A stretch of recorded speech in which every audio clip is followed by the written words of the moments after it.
How we doing? Custom Cutters. First time streaming. We're up and running, I think. Hopefully you guys can hear me. Maybe you can, maybe you can't. that's the beauty of this. We build it as we fly it. We're flying while we're building. So gonna double check in the chat in a second, make sure you can hear me and I'm not farting at you or something crazy with some robot noises or whatever. Barring that, we're probably good to go. I'm going to mix a song here in a second. And I think by popular demand, I'm going to start mixing it in the box and see how well we can do with that before I transition into a hybrid maybe workflow and then compare the two potentially, or maybe not. We'll see. But let's find out how this is going to go. Let us find out. Now I understand why everybody starts their stream going, "Can you hear me? Can you hear me? Are you out there?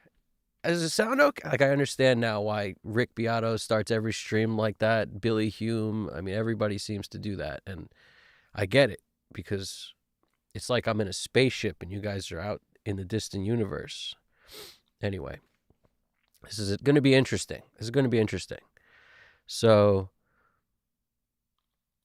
we got our moderator helping out over here. We got GDP Japan laying it down. So we should have a bit of a something or other. So let's see what's really good. I'm going to pop open a Pro Tools session in a second. Somehow I got to maintain.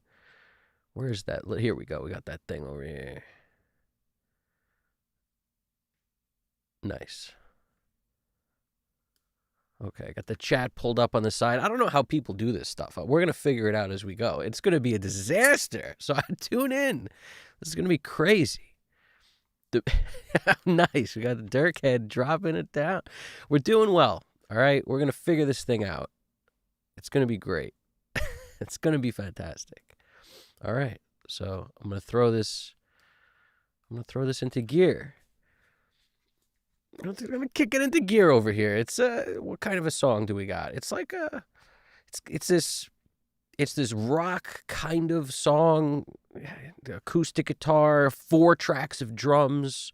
There's some electric guitars in there too. We got a bass player who's amazing laying it down. And all this stuff was recorded at this point probably like, I don't know, it's recorded 18 or 17 years ago on equipment that wasn't the best. So depending on how good we can make it, it's based on the tools we have now.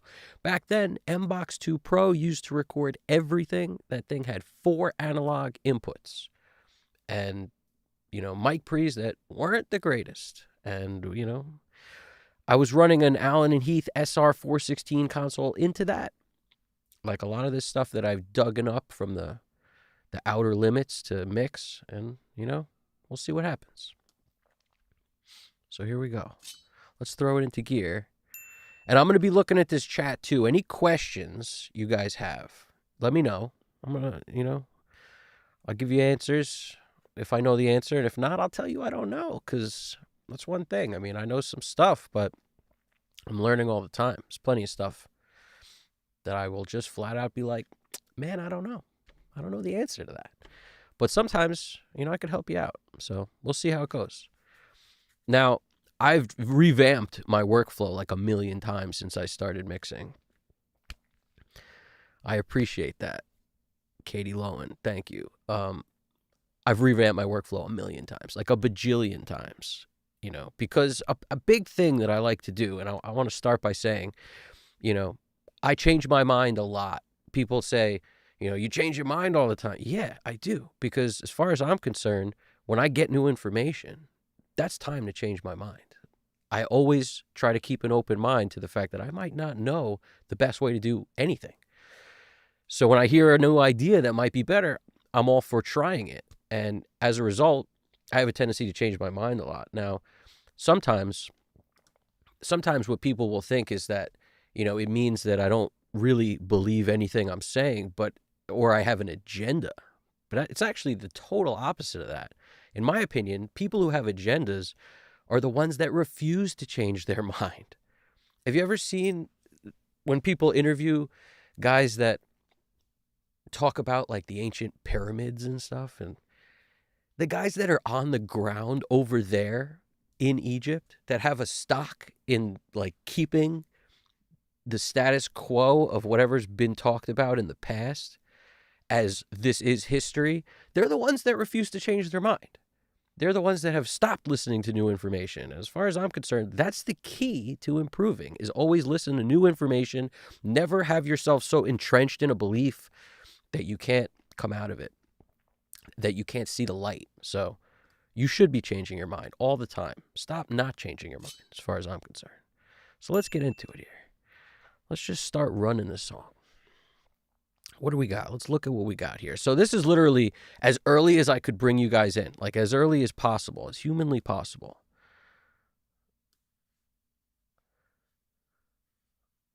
As early as humanly possible, meaning I haven't even color-coded the tracks. I've brought, these are the, like, let's switch to wave view here. So these are the tracks imported and everything recorded super hot. I could maybe turn it down one, and that's more realistic. Now, what I would say is the only thing I have done is sort of set up what I like to do with vocals, and then there's like a kick trigger that I imported and a snare trigger that I imported. And sometimes I'll have to add these to the drums, but sometimes I don't. When I have a great drummer, I hate adding stuff. I'll just be honest with you. Like, I hate adding a trigger. It's only if, like, it needs more consistent hits or something just ain't cutting. The mix becomes so dense that, like, I need more kick to punch through, then I might add it. But I'll always start with this stuff off or just not routed to anything. But first steps we got to go through, and we're going to do it as quick as we can, because I'm going to look at this sort of like the clock is on. How quick can I get this to sound half decent? And right now, it sounds like a bag of screaming cats. It doesn't sound particularly good. So I'm going to play you a section, but first I'm just going to color code. So you see how it says bass effects? And you're going to learn the colors I always use, because if you've seen my channel enough, you probably get familiar. But I always use like a purple. In this case, we'll use a lighter purple for the effects and a dark purple for the non-effects on bass. And that's just, I'm a purple bass kind of guy. What am I going to tell you about that? That's about it. Snare, kick, and overheads. Usually I go pink. And I started this because I had a drummer who liked to think of himself as like a masculine Brooklyn dude. And I was like, I'm going to make you pink. And I told him, and I made sure he saw it. And, you know, it's kind of funny because, I mean, who really cares? But at the same time, stick it to him a little bit. You know what I'm saying? So now, what do we got? We got G and L, room left, room right. All guitars go green, and then I'll usually separate the greens into different colors just to know what's part of the same group of stuff. So in this case, all these things like G and L, like for some reason I had a tendency to label what the guitar is, but like front, back, we know that that's one guitar, front mic'd and back mic'd.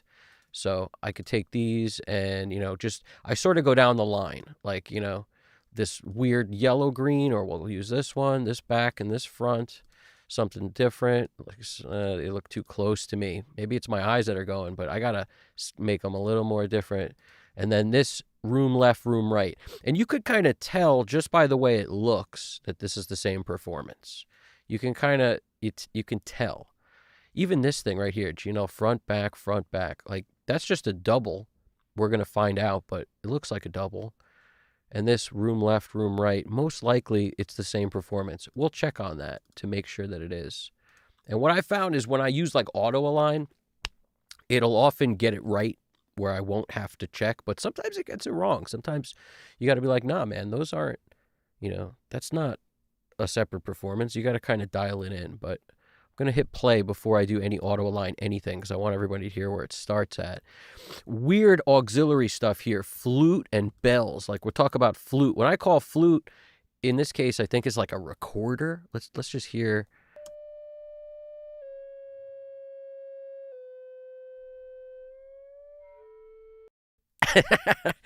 It's a bad recorder is what it is. Don't be surprised if these things never make it into the mix. They just stay on mute the entire time. That would be fine with me. We're going to make them orange, both of them. The bells and the flute. What is this bells? It's probably like a Jingle Bells deal. What do we got here?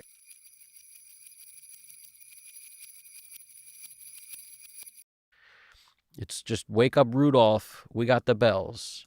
Now, this keyboard, what a weird sounding keyboard. It's like a bit crushed keyboard. A totally bit crushed keyboard. Because it's one of these like you could play probably every sound from the game Punch-Out on Nintendo on this keyboard if you were so inclined. Let's hear what they sound like.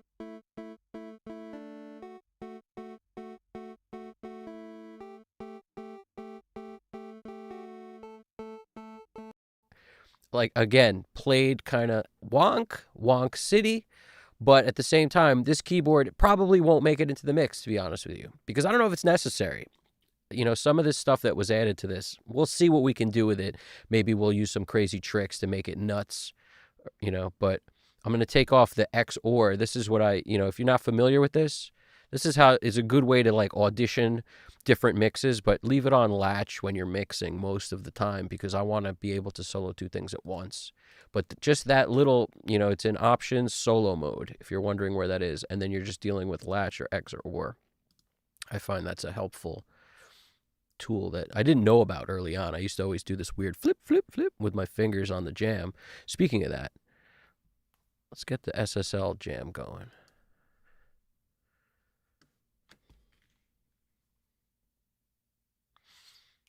All right. SSL jam in action. Now, the SSL jam is very helpful for me, the UFA to UC1 when I'm mixing in the box especially, but I use it in every workflow I have because it just makes things a little more tactile, just slightly.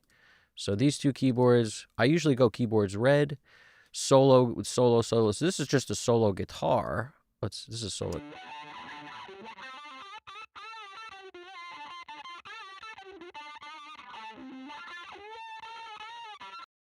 Now, it might sound super low. That's something I just realized. I'll just switch this to volume and turn it up a bit. But I gave myself like 15 dB of headroom on everything just to be able to mix and not be over 0 like before I even start. But I'll just pull it up like 7 or so dB so you can, when I solo these things, so they don't sound super quiet because there's nothing on the mix bus right now. Let's see. Our mix bus. Nothing. So it's feeding into here. It's hitting the clarity, which is the thing on my desk, and then Source Nexus, which feeds it out to OBS so you guys can hear the music, but there's nothing else on at all. So when we're dealing with the solos.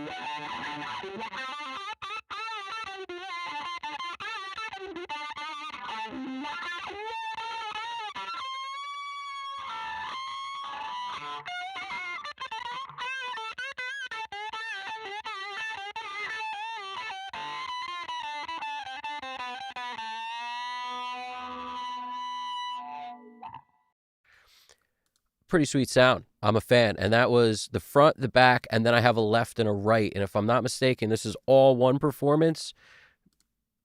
And it's like just the 4 mics. Let's get rid of that. I think it's like 2 rooms, the left and a right. But here's the caveat. This room was like freaking 12 by 12 or like maybe even smaller, 10 by 10.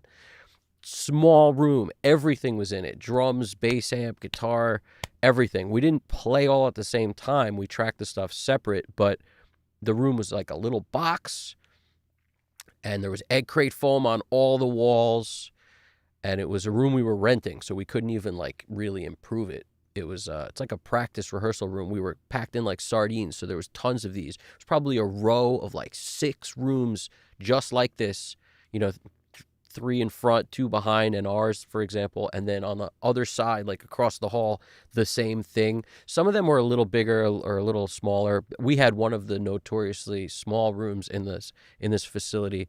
And I didn't even know that until I'd go into other rooms and be like, wow, your room's so big. And it would have just like this little extra closet worth of space or something. And we'd be like, man, Must be nice living like kings in here. We were pretty tight in our room. And I mean, most of the stuff in there was mine, and it was packed. You know, everybody had their own stuff in there. Like, bass player had his own amp and his own stuff. But, like, I had the board. I had this old school G4 Mac Tower thing. And, you know, my Marshall Fender twin amp. Like, I had a freaking 4x12, you know, packed into this room. Freaking head, 100-watt plus head in this room that was tiny. But that was just because, where am I going to store that stuff? So we put it there and we used it. But on this, like the amps you're going to hear, it's either Fender Twin or that Marshall. It's pretty much the only amps I used around this time. Marshall was a like a TSL, like the triple lead head. It had 3 channels, and it was like a clean, a crunch, and a really dirty. I still have it, and I like that head a lot. It's very flexible. But between that and the orange, like the Tiny Terror, man, you can get a lot of sounds out of that. I didn't buy the orange till later, till I needed to start traveling around Manhattan and carrying something that was carryable. Vocals. All vocals make blue. Usually I make the lead super like light blue, and then everything else is slightly darker blue. So in this one, this is the lead. So we'll just keep that there, and then we'll just take these and darken them up a smidge. All right, so right now, everything being sent to the mix bus. Let's just get a glimpse of, this does sound.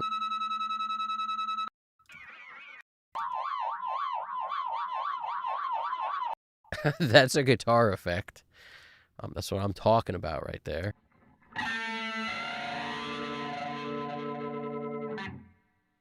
You could tell that's one performance. That's not 2 guitars. That's one guitar, 4 mics on it.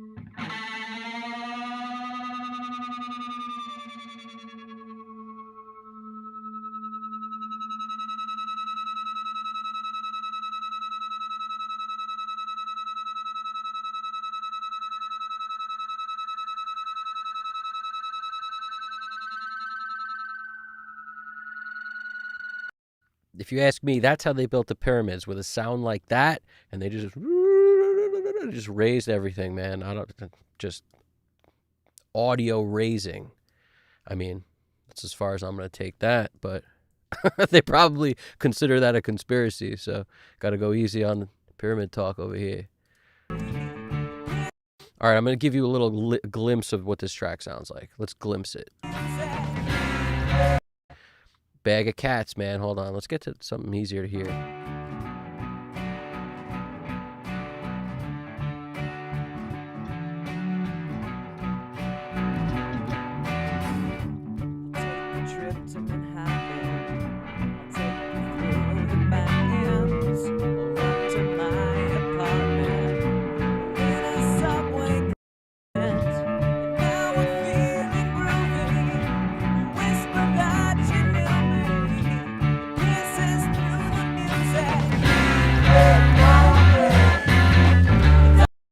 That's got to be loud. Sorry about that. It's got to be loud. The clarity's bugging out. The clarity's like, no! Turn it down!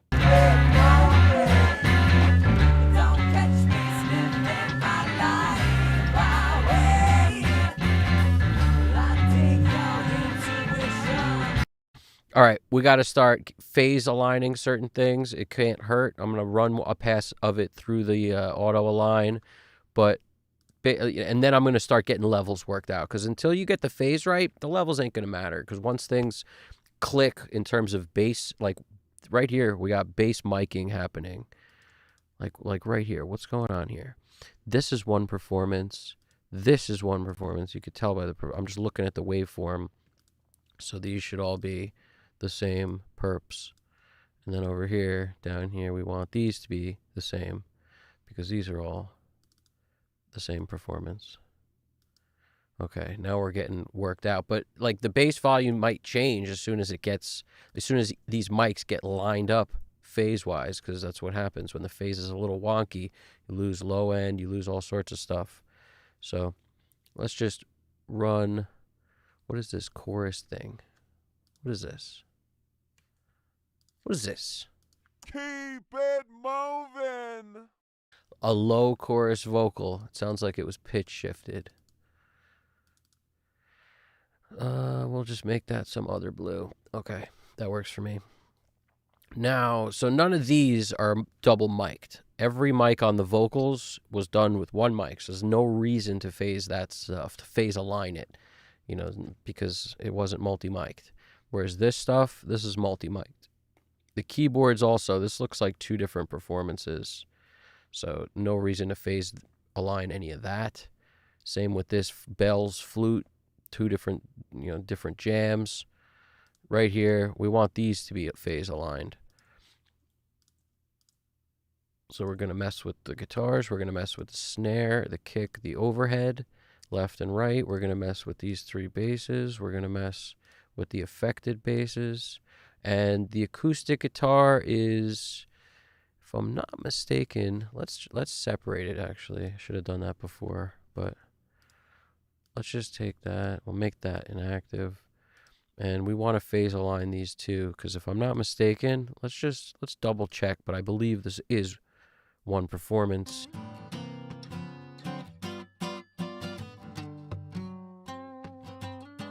Keep it moving.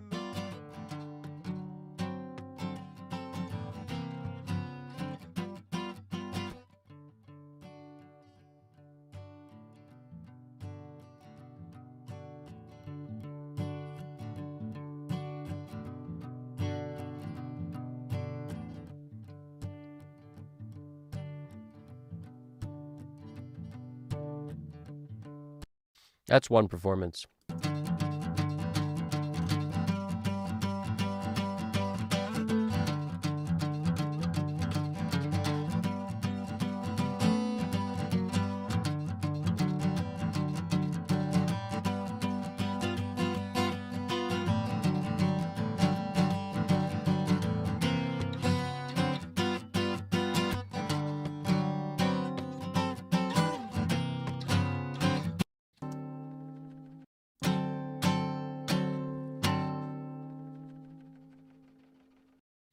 Yep, it's one performance. It's tight.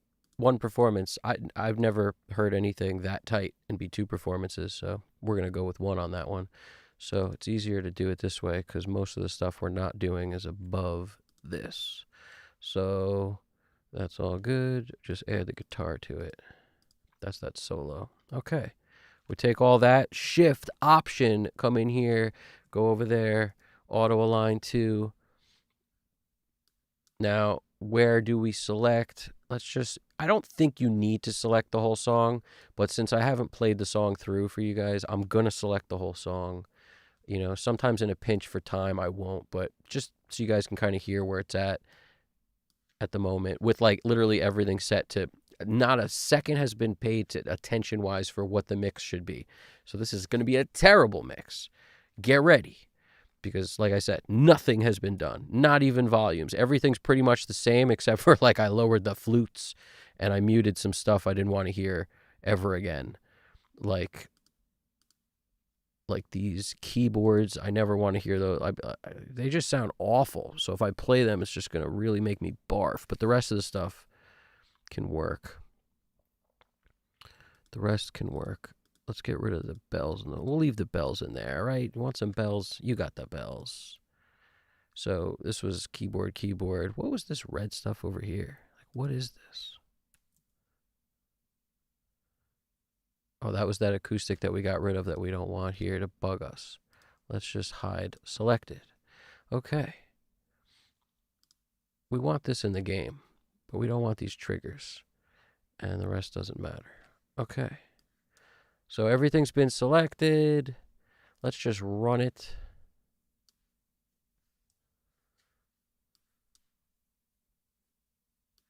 Here we go.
some sound aligning as we speak.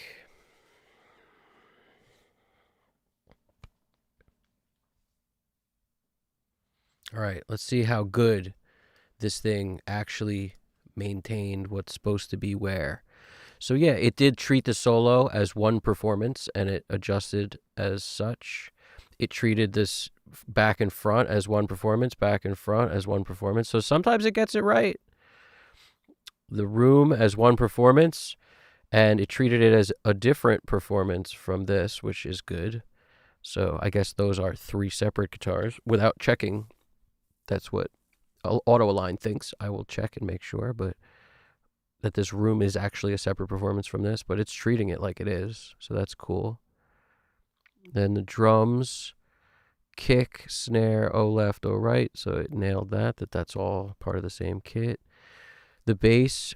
Now here's where it wonked up a little, because the bass effects were not played at the same time as the bass.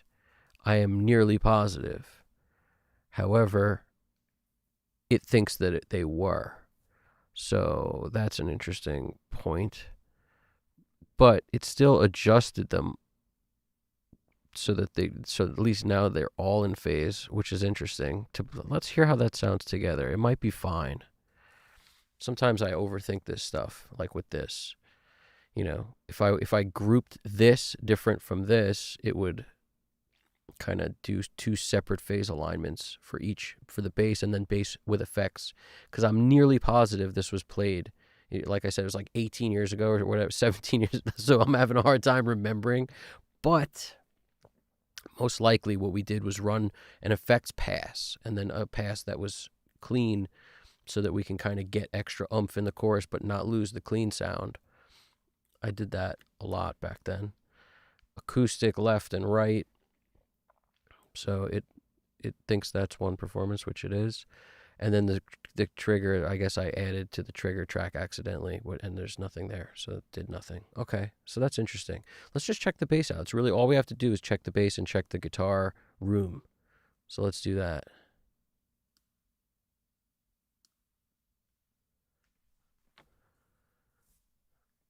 Let's check guitar room first with this.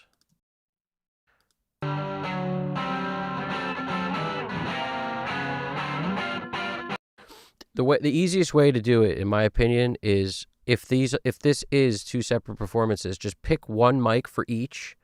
You know, in this case, I'll take the front and I'll take the right, and just pan one right and one left. And that's the easiest way to tell, in my opinion, if there's a distinguishable difference between the two that might occur from a performance. And that's like, you could tell just based on the way it looks also, but if you couldn't tell, if it was the same, you know, you do that. But this is obviously 2 performances just based on the way it looks, I can tell. So what I'll often do for guitars is I'll do like close mics, for example, the way this is, but then maybe that's a chorus. And what I want for a verse is like a more roomy sound. And then in the chorus, it gets right up in your face, which might be the reason, you know, I'm doing like a 57 front and back here. And then over here, I've got like, at the time I had a Bluebird microphone and an Octava MK219 kind of thing. I probably use both of those for a left and a right. And I position them several feet, 6 feet maybe off the amp in the room. Even the room was dead anyway, but you know, it still gives you a little bit of a sense of depth.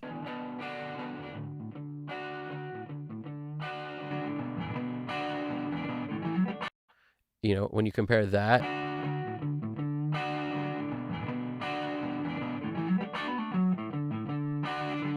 to this,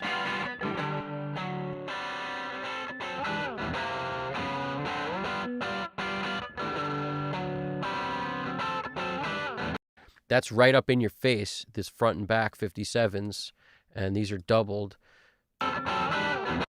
So just seeing the way that this is, I know already I want these 2 left and these 2 right, so that when the chorus comes in, we get super wide with it, and we'll go down the center for the rooms.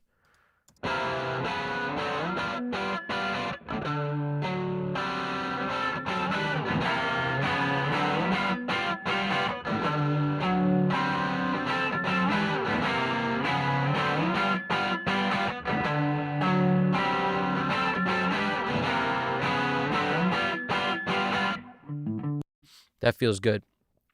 That's all the guitars at once. If I take the rooms out, listen how much beef you lose. And I got this from Barisi because his whole thing was always like add a center, something kind of center guitar for power. So even if you have a nice little left-right thing going, if you add a little juice down the center, it makes it feel way bigger.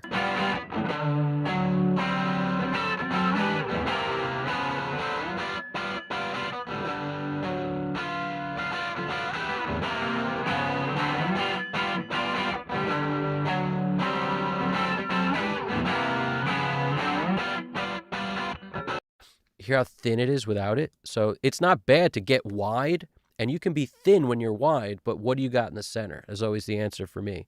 And then in the verses, the center is all you got. Because, I mean, you could go the opposite way too if you wanted, but that's not what I did here. So, in the center, I have those roomy kind of thick tracks, and that exists in my verses, and then I get wide for the choruses. Again, this is a lot of personal taste. I've done it the opposite way, exactly opposite as well, many times, but this just works for this one. Now let's go to the bass. Let's investigate our bass situation. Now, I spent a lot of time doing the investigating stuff in the beginning, but we're nearly through with it, because if you get this part right, like clearly these are different performances. Just look at this. So it's weird that it treated them as one. That's when I say like auto align wonks up sometimes. At the same time, it's not always a bad thing, because if you need this bass that's clean and this distorted bass to play together, then it can't hurt to sort of slide it around so that the phase is as close as it can get. Like it was moving it a lot. You saw how much it was moving it? It was like 1608, probably samples.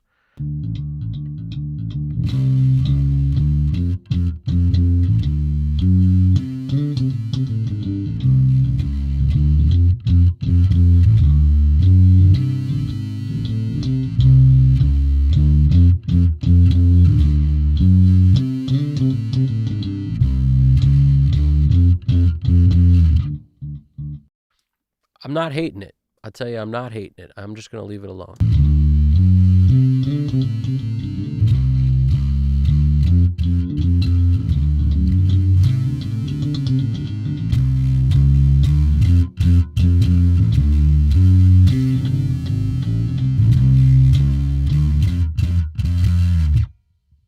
That distorted bass sound by itself is pretty cool too. Just this.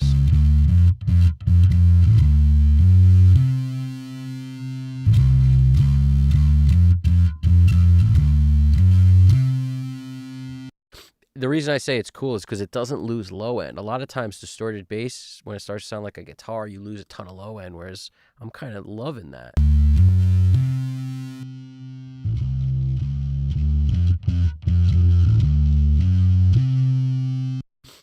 I wrote the mics down, which I'm happy I did so that I don't lose them, because I imported a bunch of WAV files, but at least they were titled SM7 with bass effects. So that's the SM7 mic, the one that's in front of me.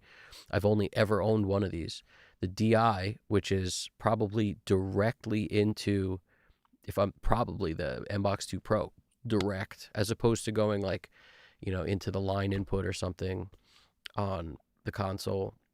That Allen Heath that I was using, I probably went direct into the MBox 2 Pro and the D112. So that was my kick mic at the time that I borrowed from a local studio. Guy was a friend of mine. Loaned me his D112 for about a month, maybe a little more than that, and I recorded a ton of stuff with it.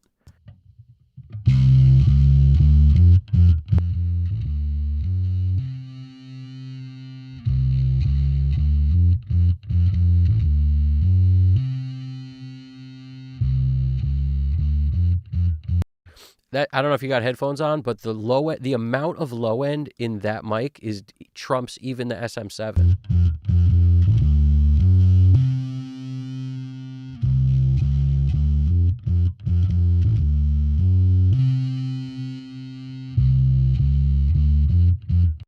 And then the DI is probably...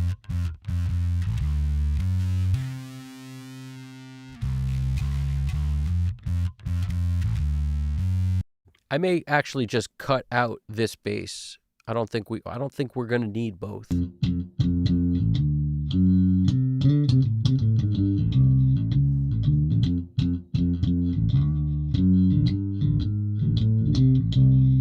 I love some of the fills you played though, so I don't know. I'll probably leave them both in until it gives me a problem. We'll work on that when it happens. There's going to be like a lot of low end in that spot, but if y'all know me, I like a lot of low end. So let's run it.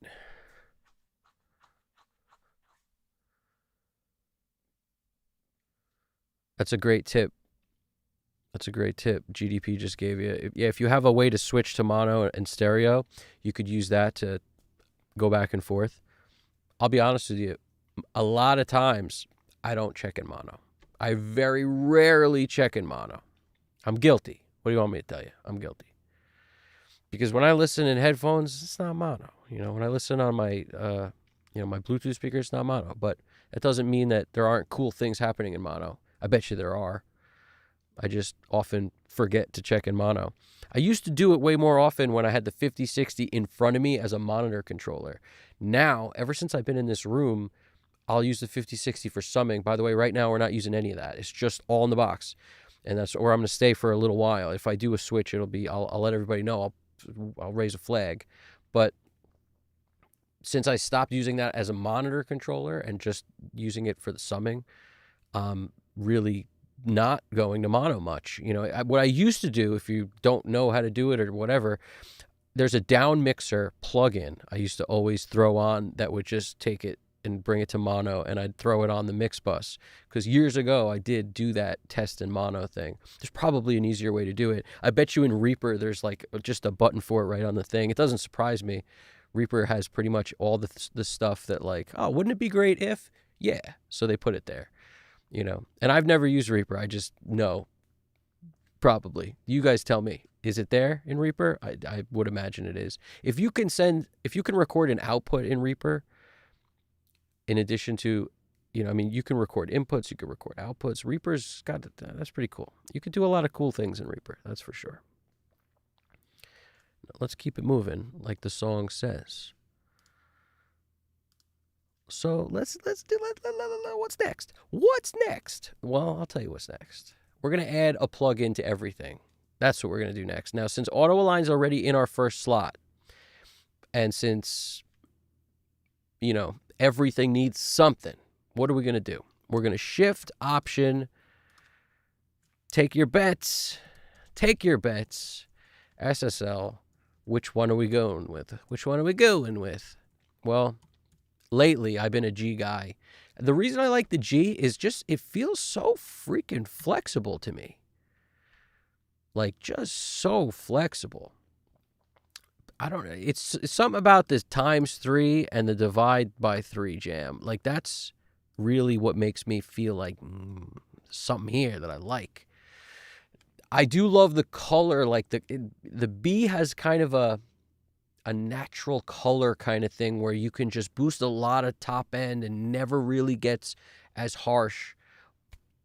But you have more flexibility with the G, And the E, what I found, which is weird, I loved the E for a while, but then I once the G came out, I started using that, and then I started to switch between all three. I literally would put a G, an E, and a B on like everything and try almost all of them.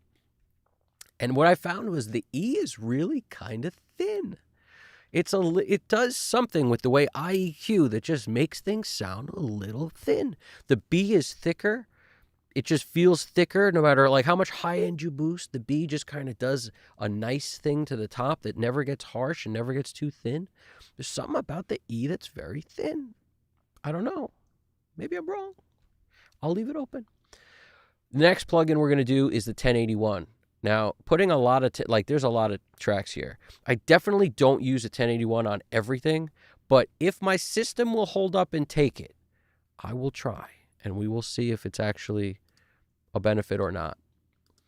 Now, the reason I like a 1081, okay, and which one, honestly, I don't hear a particularly huge difference between these two. I just have a tendency to use the original one, but the SE is nice too. They're both nice. Throw a 1081 on. Now, the reason is because the 1081 has a completely different sound. So if I'm EQing on the 4KG and I don't like it, I'll go right to the 1081. And sometimes I will just go to the 1081 and just leave the G out of it, especially on things like guitars. Certain plugins work better for certain things. And what I found is you can't mess up a guitar with a 1081 if you use it kind of carefully. Whereas you could really, because the 4KG is a little more like, or a lot of more surgical, you can mess up a sound that's already good. And for me, guitars are the presence of a record, man. The guitars will dictate so much. So just because you can doesn't mean you should. Like, why mess up that sound that they got, whoever got it? In this case, I got it. And I like the guitars. So I already know when I get to the guitars, I ain't going to be touching much. So 1081 works well in those cases where you like it already. All right, now what else? Since we're in the box, and there is compression on here, and I do like it, and I'm not a fan of just like turning crazy amounts of stuff on all the way. I will go to the mix bus and turn on a bus compressor at some point very soon. But before I get there, I'm just going to put like an 1176 on all these vocals because I like it. Now, it's just no matter what, it works. Certain plugins that just work. For me, an 1176 is that thing. I will put that on every vocal. Now, guitar-wise, we may not need a whole lot of nothing, so we're going to worry about that last. Let's, what else we got? Okay, we got that. Now, sometimes what I have used in the past, now it's only if a guitar is too crazy and I need to kind of squash the dynamic range a little to be able to boost it. LA3A, something like that.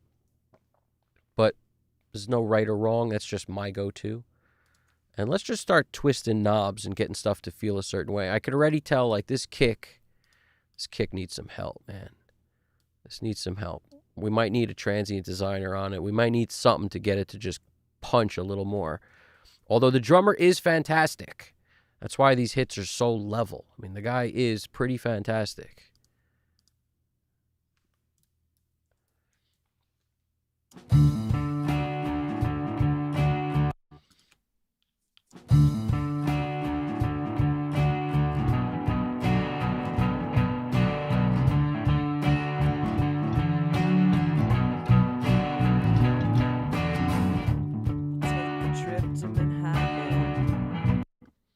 I got to figure out why.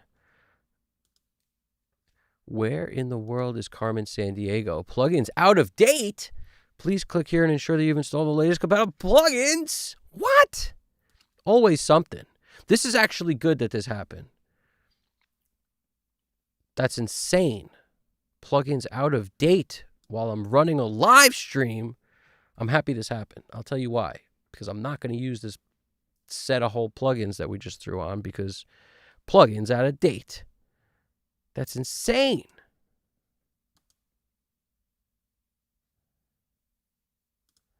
It's insane. You got to be kidding me. If it doesn't let me use the bus compressor, what are we going to do?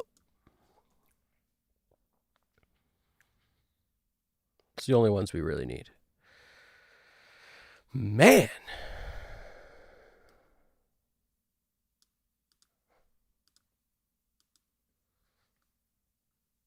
I mean, what are we going to do? We're going to use an API or something. That's what we're going to do. It ain't no big deal, but I'm just making jokes because it's annoying. You never get that Echo Boy pulled up and it says, man, you got to blah, blah, blah, blah, blah. Come on, SSL. Come on. What is that? Out of date. What is that? I opened it. It's working. But why ain't my controller working was what I went for. And then all of a sudden it's like, no, plugins out of date. You got to fix this before you do this. I don't agree with that.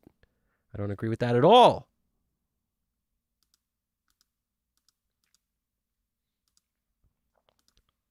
I do not agree with this. Plugins out of date. I do not agree with you. I do not agree with you. This is terrible. Okay. We build it as we fly it. All right, so first step, we don't want those plugins. If they're gonna not work, or if I need to use the mouse, let's see. Let's figure out if I can use the mouse, or if it's only the controller I can't use, or what. Let's figure it out.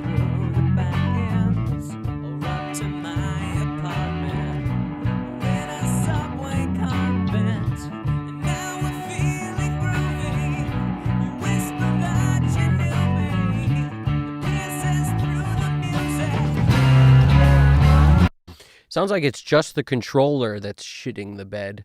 No pun intended. But it sounds like that's what's going on. That wasn't a pun, really. But it sounds like it's just the controller. Great. Fantastic.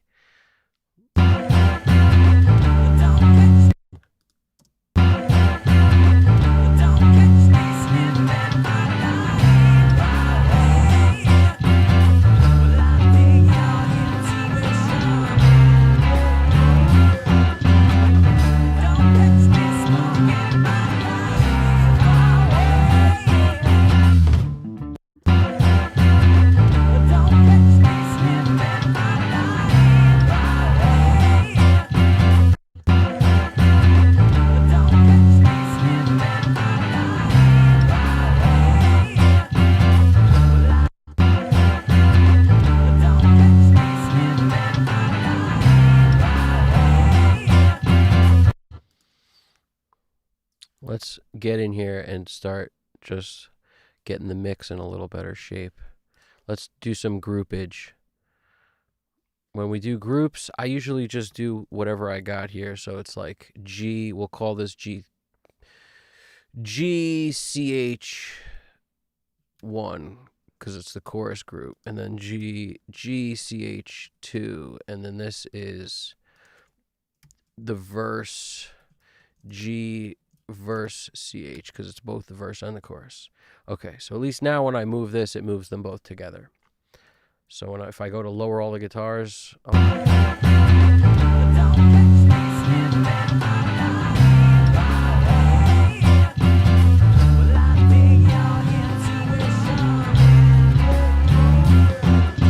we got to deal with this bass because we are bugging on the bass side.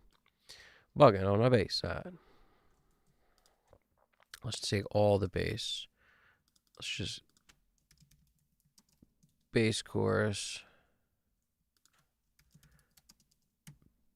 bass VS and chorus. Okay. 7.5. 7.5. So I'm just mindful of the numbers.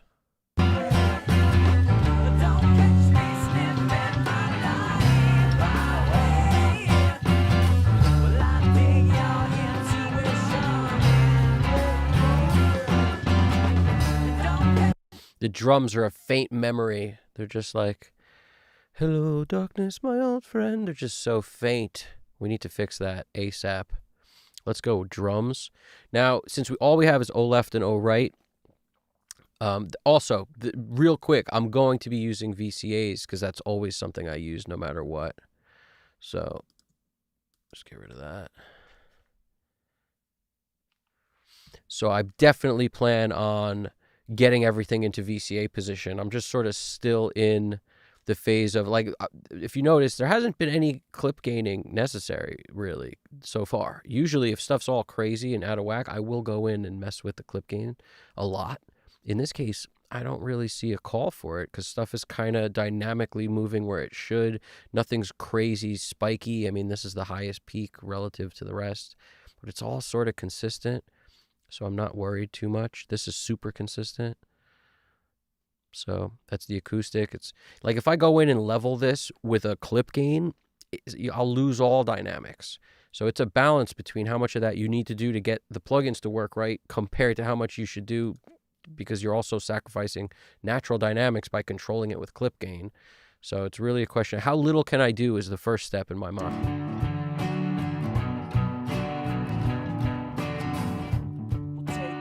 I'm going to lower everything like I started doing in the beginning, like 8 dB.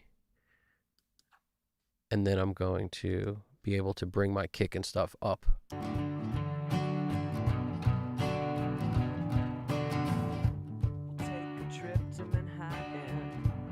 Let's color it with the 1081 first.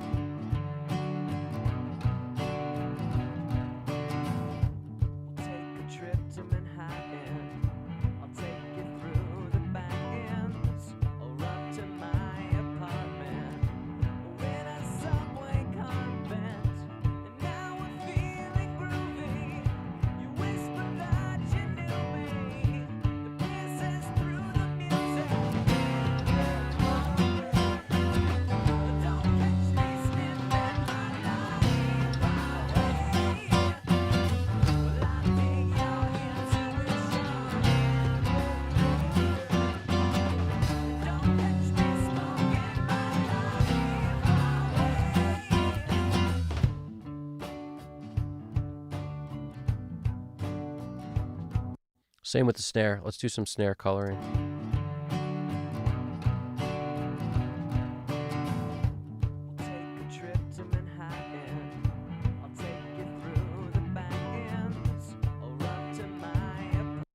Snare's just clicking here. See, this is something I might clip gain because we just got clickety clicks like on the rim.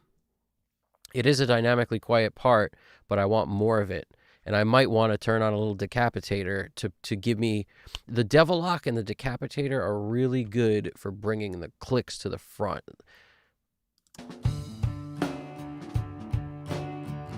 Where's our clip? He ain't clicking. I thought he was clicking. He's just hitting the snare super quiet.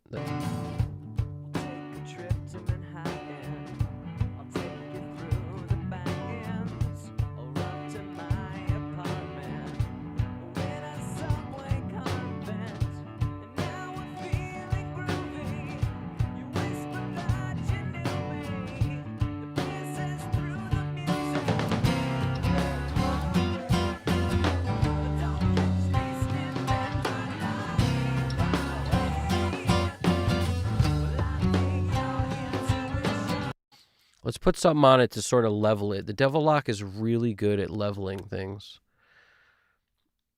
It also gives you a lot of color, so it depends on if you want that, but...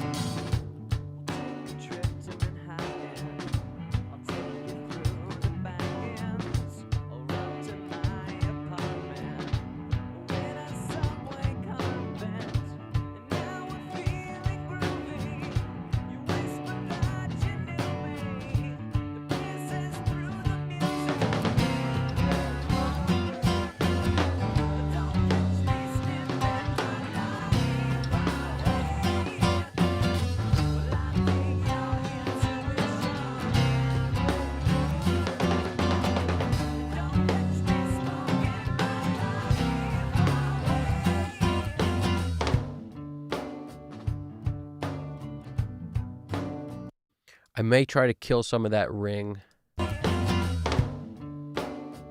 It's also the personality of these specific drums, but that doesn't mean we don't want to...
that snare doesn't have the length I need. So that I may have to pull up something else to get that length. There's several ways we could do this. We could do it with a parallel snare track that's like super dirty and blended in. We could do it with a snare verb, or we could do it with a sample.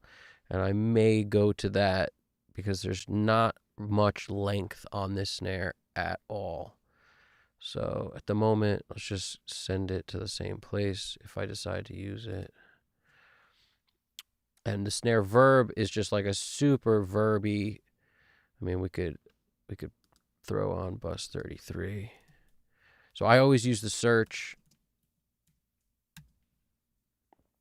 to find it in my list of buses. Let me see if anybody's got any questions over here. Nothing. What do we got? Nice. What's going on? The Schwab, what's this? What is that Schwab hi-fi? The only Schwab plugin I have is the Gold Clip. That's the only one. I don't have a ton of other plugins from Schwab Digital, if I'm not mistaken. Let me see. I mean, it's probably not under Schwab. Yeah, no, Gold Clip just says Gold Clip. Yeah, but the Gold Clip is the only one I own, if I'm not mistaken, from them. And I'm a fan. I like the Gold Clip a lot. I don't always use it on the mix bus like a lot of people, Gold Clip first into limiter, shave a little bit of peaks, and then bring it back with the limiter. I don't know. Sometimes it works, definitely. If I do use a clipping plugin, especially on drums, it's often standard clip and on the kick. So I may go to that in a second just to kind of show you how I could beef this kick up right on the track itself. Standard clip works really well on kick. If I send the kick and the snare and maybe the overheads, in this case, all to like a parallel track with some sort of compression on it, I may use a distressor and slam it and then put Gold Clip on after it just to keep the red lights off. That works well. There's not like a one way to do any of this stuff. It's all based on your taste, which mine is constantly changing. And I've just recently I'm starting to get back to this like total less is more concept, because I realized I've never said that mix sucks because I didn't add enough. I've never said that in my entire life. Whereas I have said that mix I made sucks because I added too much. I've often said that. I added too much verb, or I overcompressed it, or I limited it too hard, or just any combination of that. So that's why I'm now I'm going the other way on the pendulum, because I've realized that I'd be glad to say I didn't do enough. Let's try that. It's never happened. So one day.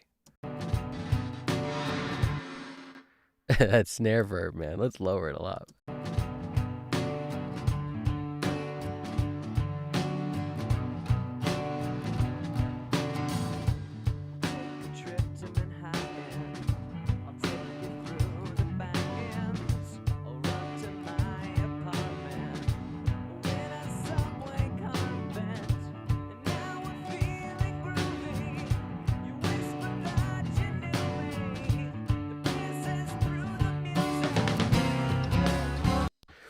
It's just worked on another track, so I have a lot of choices of verbs, sometimes stacking them, sometimes not.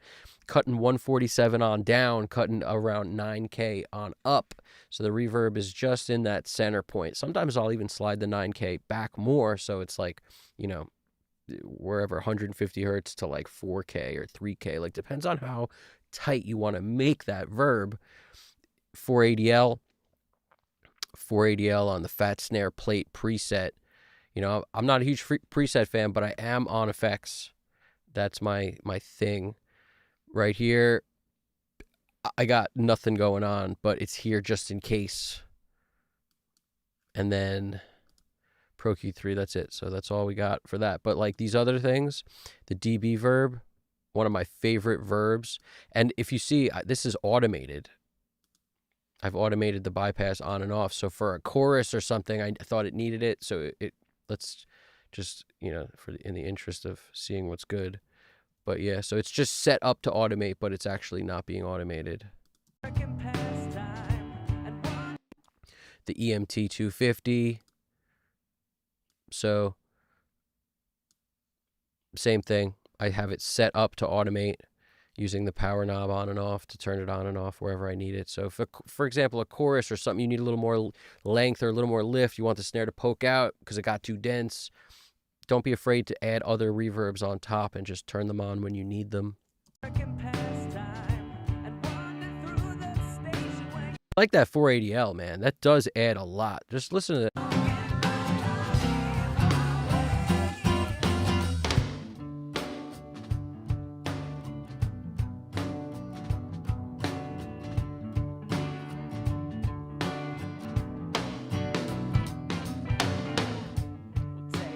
It's probably a little hot, but just so you could hear it, you know, we'll take it down 5 dB, see if that works.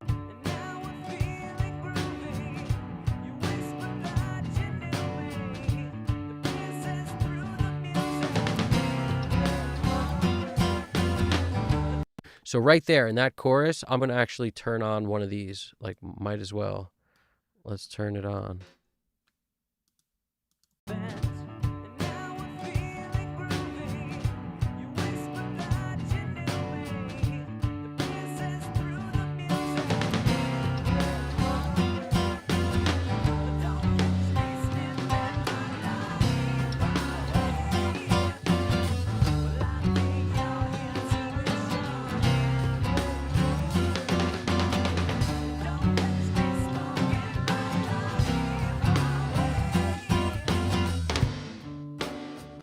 Right when that comes down, it's got to go off again.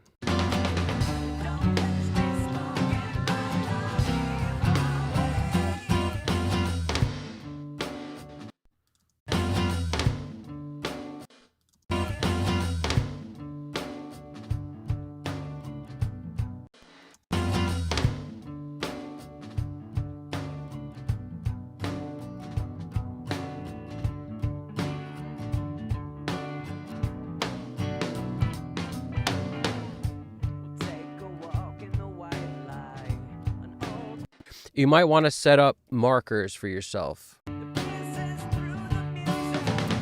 So what I'll do for markers is I just let it play. I'll hit the down arrow when the moment is exactly switching so I don't have to zoom in and whatnot.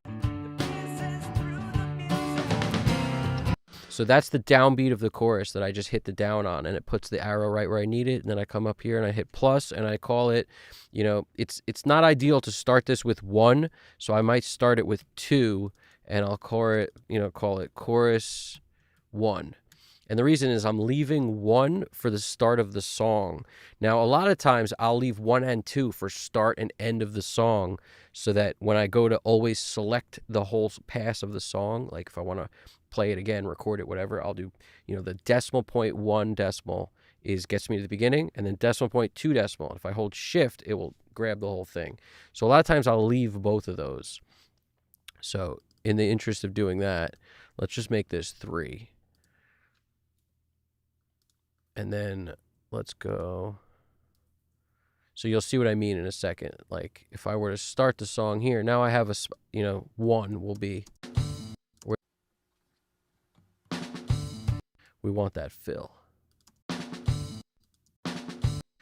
Now something I always do, so I might as well just let you guys know, I always look to give about 4/100ths of a second. So if this is the mark that the song literally starts, where that snare is, like this is pretty close to the beginning of the snare, I just make sure this is set over here to minutes and seconds. And then when I'm looking at it on the thing, it's 2 seconds, 0.61. So I just got to go down. See how this is now is 60. So I want to make it 66 would be basically 4/100ths of a second to the 0 mark. So that's like 5/100ths of a second because it's the second decimal place. So you could go to 6/5 if you want, or anywhere in the 6/5s is fine. I mean, there's no rule on this. So I'm just thinking to myself, no less than that is really the way I think about it. So like, let's say we do it here, 5/4, good enough.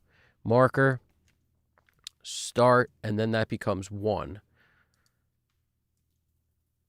So now anytime I go decimal, 1 decimal on the start. Okay, so like I said, this thing is 6-1. So then if I were to go down to 5-5 roughly, that gives me enough. It gives me at least 4/100ths of a second ahead, which is what I'm into. Now, at the end of the song, I'm going to do the same thing. But we haven't gotten to the end of the song yet. So when we get there, I'll mark it. But it's somewhere over here. Watch out for those crazy nonsense sounds. And this is usually for me after the tail ends, not where you see it, because there's always a tail on it. So somewhere over here, and then I'll just go, I could always move this later, 0.52 whatever to pick a number, any number, 4/100ths of a second, 5/6, and we can go anywhere after 5/6, so 5/7, whatever, that's fine. Marker, end, bang. So now, that's what I'm saying, shift, point, 2, point, so, or just point, 2, point, shift, point, 1, point, and then boom, we got all the way from the start marker to the end marker. And that way it's easy to just, you can print 100 times. You never have to figure it out again. Now, we know that that's the start, which is, I don't usually mark verse or whatever, because the start is the start. And then the chorus is usually the first change of events, unless there's a pre-chorus, which I'll mark. But in this case,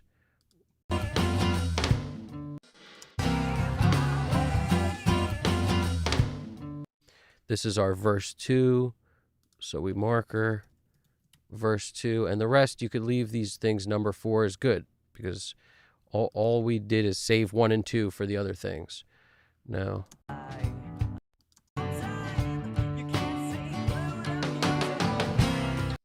the downbeat was just pushed. Chorus deuce.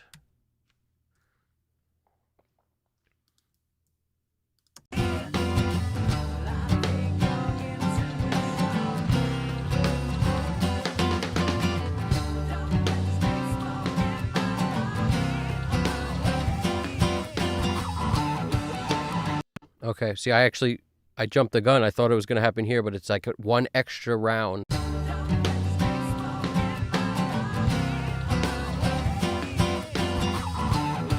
Downbeat, and we'll call this solo. And then there's a chorus after the solo.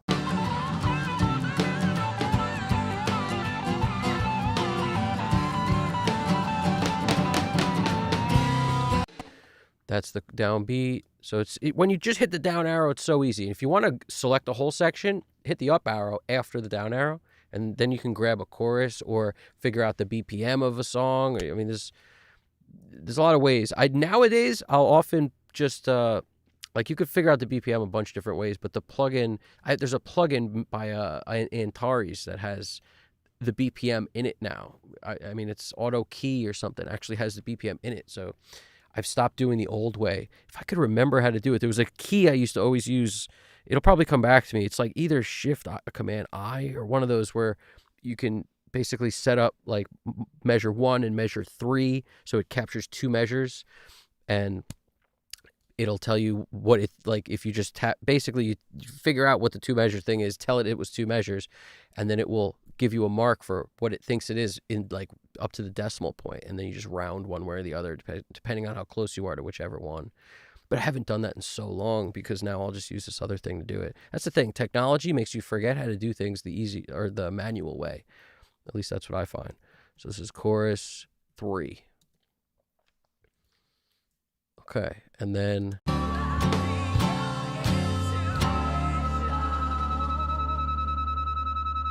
now this is going to be a tricky one, because that actually the beat retards, into a slow.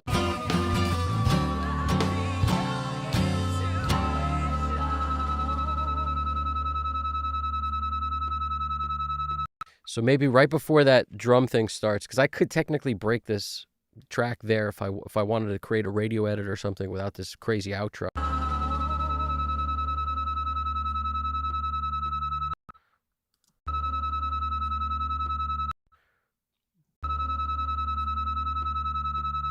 I grabbed it right before it there. Okay, so we're going to call this outro.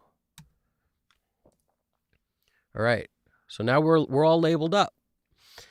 So that'll help kind of to navigate through the thing and just kind of move in a way that might make a little bit of sense to somebody. Now let's go back to our snare verb deal. At least now we know, we want this thing off in the chorus. So if we come into the chorus,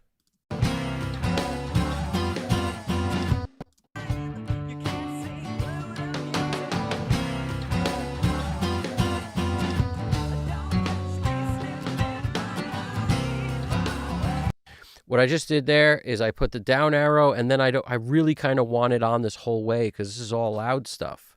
The rest of the song is chorus, solo, chorus. So we want that D verb probably playing the entire time here.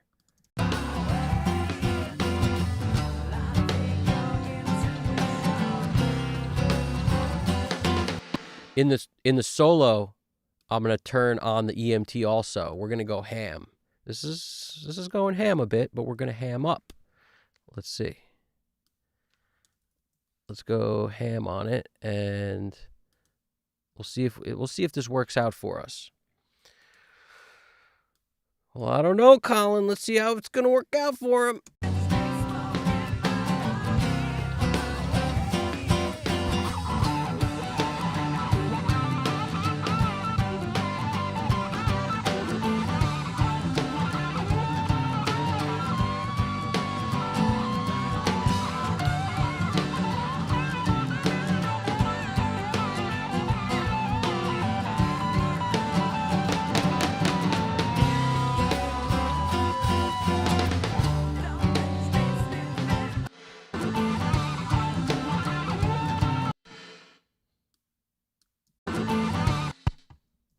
What's going on, EMT? Power ain't powering? Power ain't powering, huh? What's good?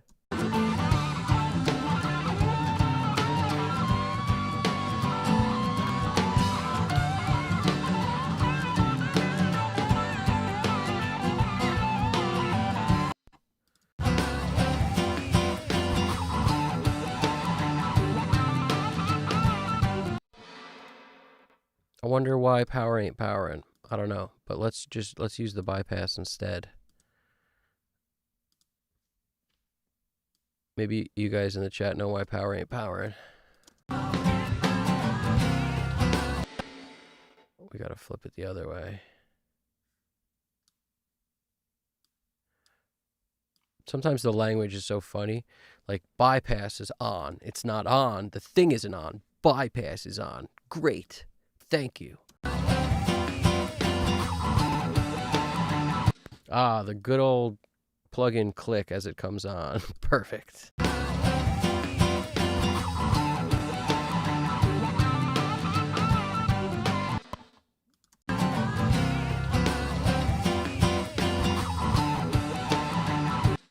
I don't think we need it. I gotta close my eyes because I'm not sure if it's just my brain telling me that I hear it, that click as it comes up.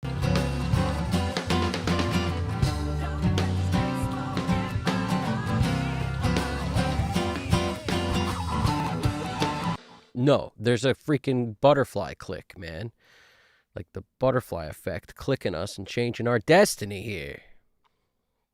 Not good. Let's just get rid of this thing. I don't think we need any of this thing right now.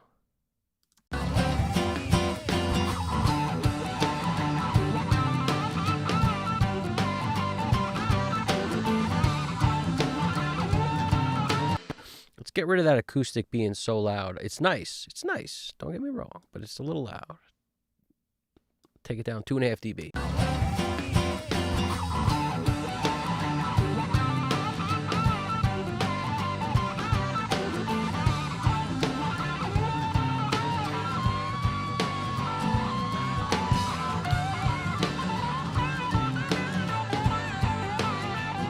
All right, what we need out of this mix is a lot of things. First of all, we're still in a place where it's like, meh, I don't love it. And that's I usually feel that way until I rock the VCAs and get into position to like balance stuff the way I like to.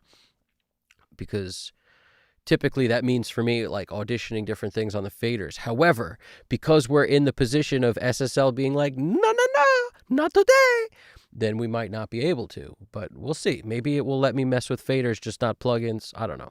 It seems to be okay with the plugins, just not with the freaking UC1 at the moment. Thanks, SSL.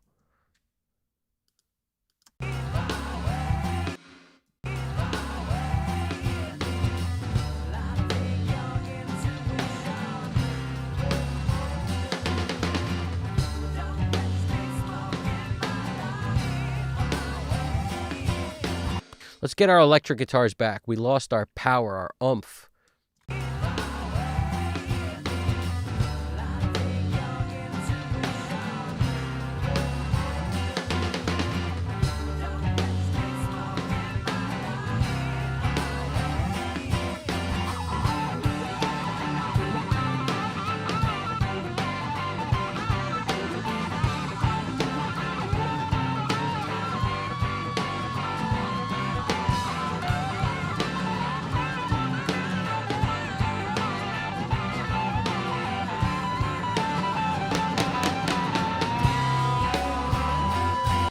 And where does your drum sound lie? Usually in whatever's not close mic'd. And in our case, overheads. We're not doing nothing with the overhead so far, and we're about to. That could mean a lot of things. But first, volume is what it means.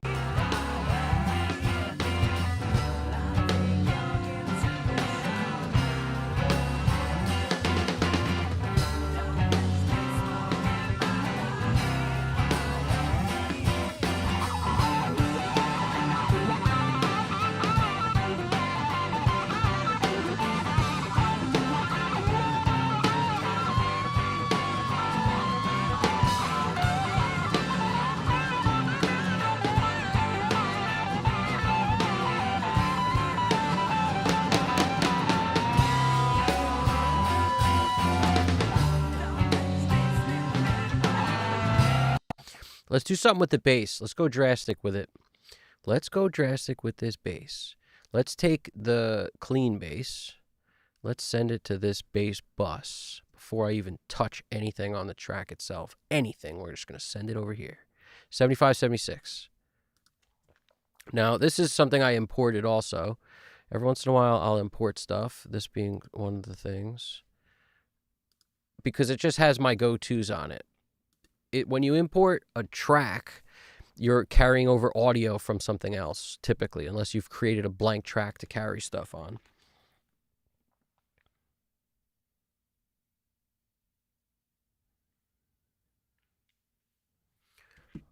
Okay, as I go through this, by the way, I periodically look over to this thing. Let's look over to it right now real quick. Let's see what's going on.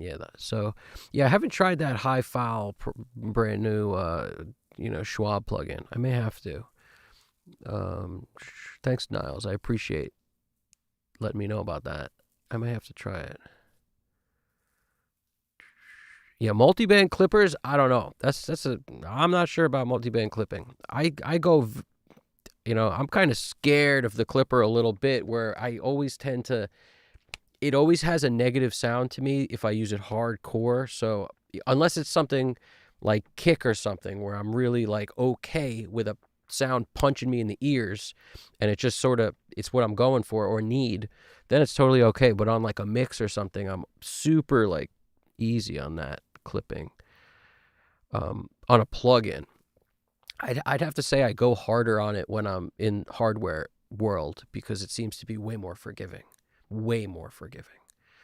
So what do we got? Do you ever mix a double track guitar and have solid big sound out of it, and then you're surprised or happy with? Any examples? A good tip for guitars that I've learned is when you're doubling a guitar, make sure you change the sound when you're switching from part to part. In other words, record an entire pass with the sound the way you like it. Then change the guitar, ideally, because one guitar to another, the distance from the string to the pickup, depending on the type of bridge it has, like so many tonal differences, and even how your fingers have to push down on the strings will make so much of a difference on the way that guitar sounds. So that's going to give you the biggest tonal change, which is often why I will have two guitars, and I'll pick up one and do, a part on the left, pan it left, to pick up another guitar into another rig. So that's another thing. Talk about amps and stuff. You could use the same amp if that's all you have. Especially guys who use DIs and stuff today. I mean, and do all the processing in the box. That's just not me. I'm a guitarist. I own amps. And every time I've done a sound where I'm going for an amp tone and I try to get it in the box, like, I'm never happy with it. So I prefer the sound of air in a room. I just prefer it. I prefer the imperfections of miking a real guitar cabinet. That's what it is. I prefer it not being totally, ideally perfect in some way. I find the sounds, when, I don't know, you just don't have as much flexibility. And my amp in my room, my amp has its own problems. My room has its own problems, like everyone else's. Like, that's unique to me, and my sound is different out the gate when I do that. This room, these guitars sound very, in my opinion, they sound cool. And the reason they sound cool is the amp I was using combined with whatever I had going on the amp, which could never be repeated because I didn't write any of it down or anything. And that's the beauty of it. So what I've also liked, and this is something I don't really do that often, but if you do the Dave Jordan thing and break up your guitar sound into, one amp setup, one setup somehow to give you all the lows, and that's on, its own mic. And then you have a mid-range mic on a different setup. So you really need multiple spaces for this to be able to isolate it a lot, or a big enough space where you can put like gobos in between the amps, face them different directions, so you're not getting a lot of bleed, but you get an amp to give you the mid-range, an amp to give you the top end, and an amp to give you the low end. And then you blend those together, and you often you gotta do some sort of cutting with it in terms of high pass, low pass filters to make that work together. Don't be scared about phase and worry about it. Like, just experiment with doing that and see if you like the result. Because if you like the Alice in Chains stuff that he produced, he was doing that a lot. And there's a magic to some of the stuff he does, man. Those guitars sound amazing. And Nick Raskulinecz was doing, he does his own thing. Everybody does their own thing. But when he did the Alice in Chains stuff much more recently, those guitars sound amazing too. But a lot of guys were very familiar with this style of recording, breaking it up and getting the most out of it that way. On this, I didn't do that. I did front and back miking, which, flip the phase on the back one generally, or if you got phase align, you don't have to worry about it. But that was the concept: front and back close miking, and then a far mic, and blend in, as you see fit. You don't have to go hard left, hard right, and center. You could mix in the middle of that as well. There's just, I could talk about guitars all day because I love guitars. And the best guitar tones I ever got were out of my little pig nose, little tiny amp. So little amps cranked up to 10 also sound great. And if you have to get a cleaner sound, you could either dial the amp back a little or take your volume knob on your guitar down a bit. But anyway, you mic up a little amp and really crank it, you'll get all those, like, I don't know, it just feeds back more. It sounds like it's breaking up and like on the edge of an earthquake. Like, it's just, little amps sound so good when they're recorded well. And you could get a great sound out of a huge, 4x10 or 4x12. Like, you get a great sound out of big amps too. My Fender Twin is so loud I have to keep it on 2 all the time. No matter how much distance I have between where I'm at and somebody else, they can hear it because that thing is so loud. You can't really crank it beyond like 2 or 2.5. Unless you get like a load box thing, one of those things that allows you to crank it and it keeps the volume low. I never owned one of those. But there's just so much to this, honestly. And if all you have is something like, what do we got? Somebody's talking about the Axe FX or some digital stuff. I bought an Axe FX. This RXT Forever says, I bought an Axe FX to get away with a better, bigger tone when double and quad tracking from trial and error. I preferred mic'd up cab when recording. Axe FX now is my practice rig. Yeah, you'll never really go wrong with stuff like that in some situation. Like, I find use when I'm playing little, like if I'm playing a gig that doesn't matter much. For a long time, what I would do when I was doing like a cover band thing, I didn't want to beat up my good amps.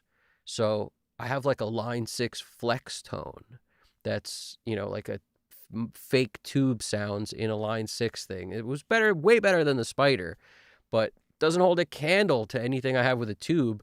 But that's the perfect amp to like leave in your car for 6 months. Like it's, and then you never have to take it inside. I mean, stuff like that, it depends on how cold it gets by you, but you'll always sort of find use for some of that stuff. I have a buddy who's like an amazing guitarist. He owns a Dr. Z head.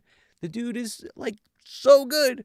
And he brings this little Vox amp to shows that's, it's like, I don't know. It's not the best sounding Vox I ever heard. I'll tell you that right now. It's not an AC30 or an AC15. It's just this little like modeling nonsense thing with a tube preamp.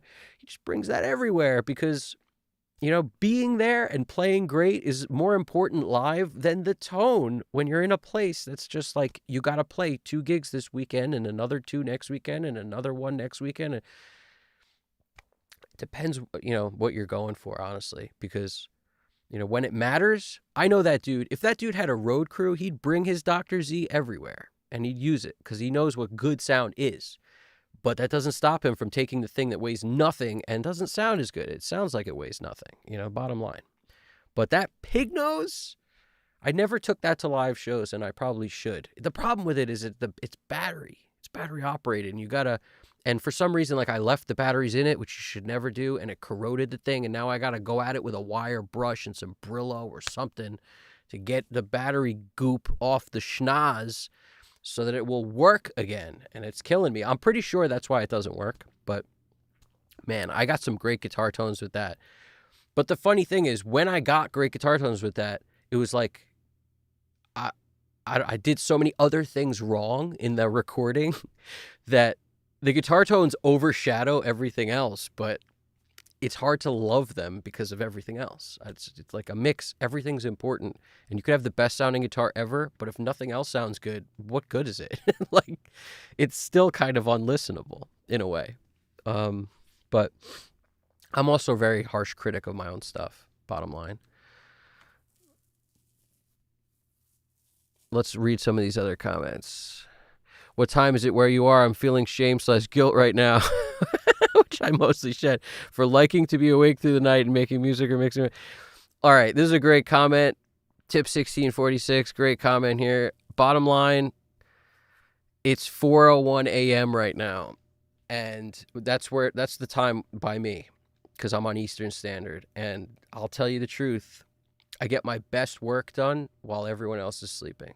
It's always that way. It's been that way for a really long time. I am the definition of a night owl. I can try to get on that early page and my body defaults to this crazy hour most of the time. No matter what, if I'm not careful, I slip right back into this like being up in the middle of the night thing all the time. So if you think you make better music during those hours, you're not alone, bottom line. You're not alone. A lot of us out there that do that. I know a ton of engineers that keep very weird hours. Usually the ones that don't are the ones that either, have families and stuff, so they're forced to stay on it. Whereas, at the moment I'm not forced to be awake because this is the only hours other people are awake and whatever. So I always kind of do this weird default thing to this late night schedule. Yeah, so don't feel bad about that. Don't feel bad about that at all. What do we got here? I appreciate you, GDP. You're holding it down over here for me, moderating this thing, keeping it alive. You're the man. Is there anything I implemented this year that I feel significantly improved my mixing? Yeah, the concept of stop doing all the stuff I'm doing. Because if you watch my videos, I basically started making YouTube videos about 2 years ago. Not quite 2 years ago at this point, or maybe it was sometime, if I remember correctly, it was sometime like end of November-ish. And the early videos where I start showing sessions and things like that, and when I say making YouTube videos, I mean like when I started to do it on the daily, because I always sort of knew you have to do that in order for the algorithm to take you seriously. So I just, when I started doing them, I'm like, I got to do one a day. And my first few were like shorts or really kind of 2 minute, 3 minute. And then I was just like, nah, I got to say more. So it really quickly ramped up to 8 to 10 minute videos, and, then sometimes longer. I don't ever look at the clock when I'm talking. I just got to talk. I say whatever I have to say and keep it moving. But it sometimes can get long. And when I started doing mixing, showing people sessions and stuff, I was doing around that time a ton of parallel compression, because I was huge into, like, the idea of rear bus, Andrew Shep style. Got to use parallel compression in order to get power, to get, to make the mix sound both louder and more powerful. And, I was doing like an amped up version of that, because I found that if I sent, my entire mix minus the drums to a parallel bus, that's great. But I like the way, like, it sounds with, for example, 33609 on that, right? Like he was doing. I was like, I like that. But if I now send that to another bus, the same stuff, and put a different compressor on that, I was like, wow, that compressor's adding its own flavor. So now let me just blend these two parallels and see what I like. So at one point, I had 2 or 3 parallel channels on like the entire mix, except for the drums. And then at another point, I was like, all right, let's kind of keep, maybe we just need like 2 of those, but let's send all the vocals now to their own parallel and do the same thing. It started on one parallel, and I'm like, oh, that's cool. But what if I sent it not only to, to name your compressor? I tried them all, like the Shadow Hills, and then let's send all the vocals to another channel that has like Arvox on it, and then let's send them all to an 1176, like on a different parallel channel, and blend those, and then that'll be my vocal channel, and I'll send a dry one and blend those. So I started doing 3 to 4 tracks of parallel stuff. So I think this is the natural progression. I've mentioned this in a video where it's like, when you're starting mixing, you don't know what to do, so you do kind of very little because you don't know what to do. Whereas then you learn a bit about what to do, and I started to get, you have taste and like flavor of the month. And at that point, I was like very into parallel compression. I was also mixing hybrid, and I felt like that was helping, combined with, this parallel fiasco, if you will. And then after that, I got very into Browerize. I started to, I like this idea of, instead of parallel compression on the whole mix minus drums, let's put together bass and drums and put that on its own channel, and, and process that. Then, let's do the same with a vocal. All the vocals and anything else maybe in the center. And then let's maybe so he does his ABCD thing where he has like basically a wide bus. And I started incorporating a wide bus in my own parallel compression style, where I had all those different, different compressors on different channels that everything went to that I would blend. And then I'd just do one for wide stuff where I would use the S1 imager or anything. I started using the Wolf Comp General Stereo Wow, because that's super, it has a wide setting on it. It just gets crazy wide on there. And I started doing a wide bus, and that has kind of stuck with me. I really like that, to turn on a bus where everything shoots out super wide when you want it to go that way, like chorus or, pick a spot, any spot. And I would sort of automate that on or off, like it wouldn't stay the whole time. And that wide bus came from Browerize. So what I've been doing is studying how other people do their stuff, trying to dive in full speed and get a sense of how they're working and work like that. And then very quickly after that, morphing it into a way that maybe made a little more sense to me, or a way I just wanted to try after doing their way and being like, it'd be great if, like, I like this, but. So I'd start doing that. And then the culmination of studying all these different people and the way they work, eventuates to now, like eventually got here. And I'm sitting here after I did this, I basically was in a place where I was doing so much. And then now I'm at this place where, I started to really hate the sound of oversaturation and like over limiting, and just that overcooked sound started to bug me a lot. So I removed all the parallel stuff I was doing. I removed tons of, brick wall limiting. Like, I used to always throw an L2 or the Oxford limiter most often was my go-to on the end, always. And I just stopped doing it. And I started to be like, wow, I think I'm liking this better. It's just something about it started to bug me. It's also the type of music you're doing related, because when I was talking about that with Dave Hillis, he had a good point. He was like, it's, if you're doing electronic music and stuff, you have to do certain things for hype and this and that. Whereas if you're doing stuff that you're trying to make it sound old school, well, they weren't doing that stuff for hype, so you don't need to do it either. And that made a lot of sense. I'm paraphrasing what he said, but it's true. The type of music you're doing will dictate what you think you need to do or not. That's the basic eye-opening, factor of it, is that, it's easy for me working on rock, essentially, that's reminiscent of 90s or, 70s, 90s, whatever you want to call it. It's easy to look at that and say hybrid sounds better or works better, and like minimal is better. Just minimal. If you're talking, forgetting about analog or digital, minimal is better in terms of that stuff sometimes. Whereas if you're doing electronic or other stuff, you may not feel that way. You may be like, I need the overhypeness. I want it to feel like it's pumping. I want to hear that sound of, I want it to sound really crunchy and overcooked. There's like, you might want that. It's a sound. So I totally get it. And now I'm in a place where I feel like what I've learned the most is that when I approach things from a less, like do as little as I can, I wind up happier now. Whereas maybe 6 months from now, I won't feel that way. I'll feel like I got to do more again. Because as soon as I was studying Chad Blake's style, I was like, man, I need 3 saturators minimum on my mix bus. I need something, and then another crunch thing, and I got to put an ML, the Mic DSP plug-in at the end of the mix bus, and I got to put it at the end of the drum bus, and I was just having those things all over the place.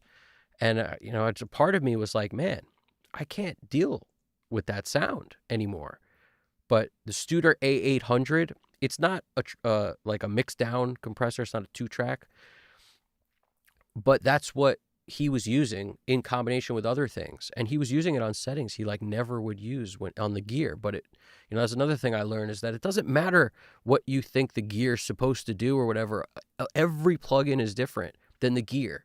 So use it as its own tool. Don't look at it like, well, this isn't the right thing to put on the mix bus because nobody puts this on a mix bus. It's like, no, try it. Everything's different.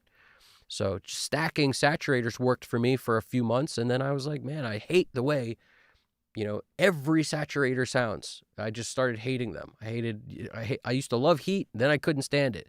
I used to, and it was because it made things sound blurry, less defined. Once I got attuned to that, I hated it. And I said this before, the more you focus on something, the less you'll be able to hear anything but that thing you're focusing on. So if you focus on S's, every vocal will sound like it needs a de-esser. And not only that, it'll sound like it needs 2 or 3 because it will never sound de-essed enough. And that's a huge mistake. It's because you're fixated on it. And that's a big reason why when you're mixing for other people and they get fixated on something, you're going to have to make it worse. You're going to have to ruin the mix, essentially, to satisfy their fixation on whatever's bugging them. But if you can get them to understand that they're just fixating, that's why I stress, like, when you're doing your own, people do this to their own mixes too. When you're doing your own stuff, that first listen is the most important. Like, after you've rested and you come back fresh, that first listen is everything. That will tell you what's really wrong or not, because you need to actually forget about whatever you fixated on. And mixing is so mental. If you forget about what you fixated on, you will win. You'll get a mix that is great. If you're fixating on stuff forever, you'll never win, because then you're always going to be fixated on something that doesn't matter. So you really got to like shake your head like an Etch-a-Sketch, get rid of everything that's there, and then listen with a fresh head. Does it work or not? What's wrong then?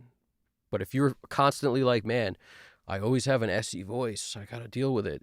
You're always going to over DS. Always. It's like that with everything. My head is usually like, is the bass thick enough and low enough. And guess what? There's always too much thick, low bass, always, because because I'm fixated on it. Also, I like a lot of low end. So you got to combine your taste with reality. You can't just live in this world of like, I love the thick, low end bass. I mean, you can, but just be prepared to, all your meters are going to be bugging. Your compression's not going to work right. And then you get into a place like the car and it won't sound like a mix that's balanced and good. It will sound like a mix that has way too much bass, because your car is going to have tons of subs, tons of ability to produce, 30, 40 hertz or whatever. Like, and then what'll happen is you'll hear it. Now you'll hear all that's there, and it was bugging. So no matter how much we like that stuff, you have to realize, like, you may like it because your room is eating up that frequency. And that's why you like it in your room, because you're not actually hearing it. You're missing it. And then when you get to a place that has too much of it, you're all messed up. That's why, if you notice, Focal Spirit Pros, old headphones they don't make anymore, but I got used to them years ago, and therefore I still use them. I had to buy a new cord recently. They hooked me up from France or wherever it is. I had to pay for the cord, but they're discontinued headphones, and they still have a cord that works for it, so they sold me one. And these, the Manny Marroquins MM500, which are great. And I'll switch between these, the ATCs, and the sometimes I'll use the freaking, I don't even want to say the name, but the Google speaker, that freaking thing. And when I do that, I feel like I get a good sense of what it is, and I don't need to do car checks. But keep in mind, I'm also doing the TC Clarity, and I'll still sometimes do a car check if I'm really feeling a little insecure about what how much low end is there, because it's a track where like I really started to push the envelope. There's no some tracks you just know you nailed it, and then some you're like, man, I want this much bass, but I can see on the meters it's messed up, and then you need the confidence to go somewhere else and be like, no, even though the meters are messed up, this is right. And that's usually what happens. So sometimes the meters can mess you up, and it's like, oh, it should be good, but it ain't. You can't totally trust those blind. Trust your ears rather than the eyes, but the eyes are just an additional sense that you need sometimes to be able to tell you what you're not perfectly hearing, because your room wasn't built by, you name your guy, I don't know, Osberger or whatever. It's just somebody who knows what they're doing. Gavin Haverstick, somebody. One of those, I don't even know if Osberger is the name of it. I know it's speakers, but I think that's a dude. I don't know. You guys tell me. What do we got? What do we got over here? That makes sense, because everybody wants us to ring as paying apart or something. At home, it's just too invested. I have to try to pick up change. Yeah, no. Always change guitar first. Always guitar first. After guitar, if you can't change guitar, pick up rig. Speaker, speaker makes a huge difference. Like if you just have two different amps and one guitar, change that. Change as much as you can. Change the guitar and the amp if you can, and the pedal that you're running through if you're running through a pedal. Like just change as much as you possibly can. Even a cable, because some cables like roll off high end and then you got to boost into it to get what you want back, and just change as much as you can, dude. That's the way. East Coast, yeah, that's what's up. Nice. We got it. Alex Christoph, you're the man. Taking a break from mixing to watch some mixing. That's what I'm talking about over here. We're getting it done. And I appreciate this guy over here. We got, I don't want to say his name wrong, but it sounds like, he's a guy from Italy. So that dude, Antonionivone 7320. Sorry if I messed that up.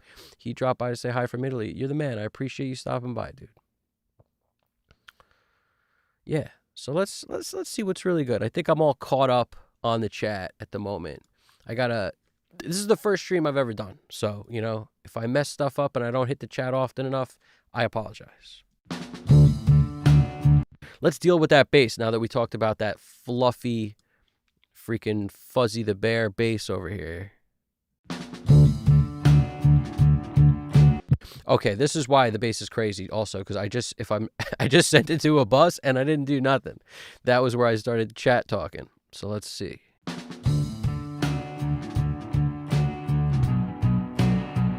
So now what do we have happening? I didn't EQ any bass, but I got an Eve 1073 on it cranking, maximum amount of 220.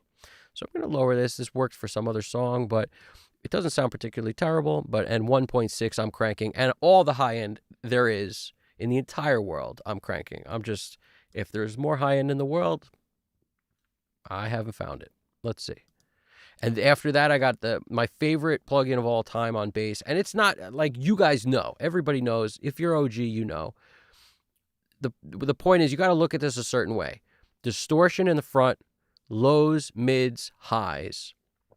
But it's actually also more distortion. So you got low, mid, high, more distortion, but a different kind of distortion. This is that preamp gain, and this is like a distortion pedal, like a, however you want to call it, any sort of generic distortion pedal, and then lows and highs.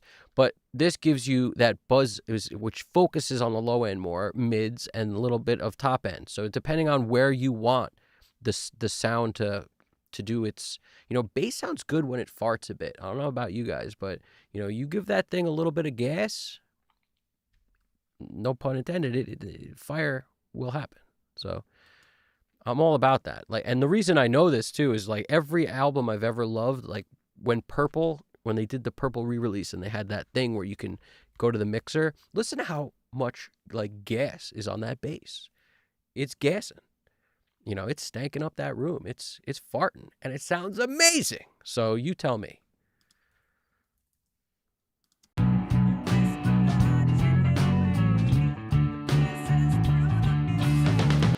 These vocals are a distant thought. Spectre, amazing plugin to add saturation. And if you notice, I'm rocking tubes, and tubes. See this one right here? 545 hertz, tube. I'll often mess with diode as well. You can kind of dial in the kind you like of saturation. But these are just the plugins I always keep on bass. And right now these are on, but I haven't touched EQ, everything off. So I haven't messed with it at all. And this, I haven't messed with it at all. So I may go in and tweak stuff, but right now we just have 3 tracks of bass, a DI, a D112, and an SM7 running into, all that stuff, 1073, Sans Amp, Spectre, LA2A, because I'm a huge fan of what LA2A does to the bass. It can be too slow, so you be careful of that. And then an 1176 after it, 12-1, just to keep the lights off. And it just sort of holds it down. Now, sometimes I'll take this off and just rock the 76. Depends on if I need faster. If the 2A is too slow.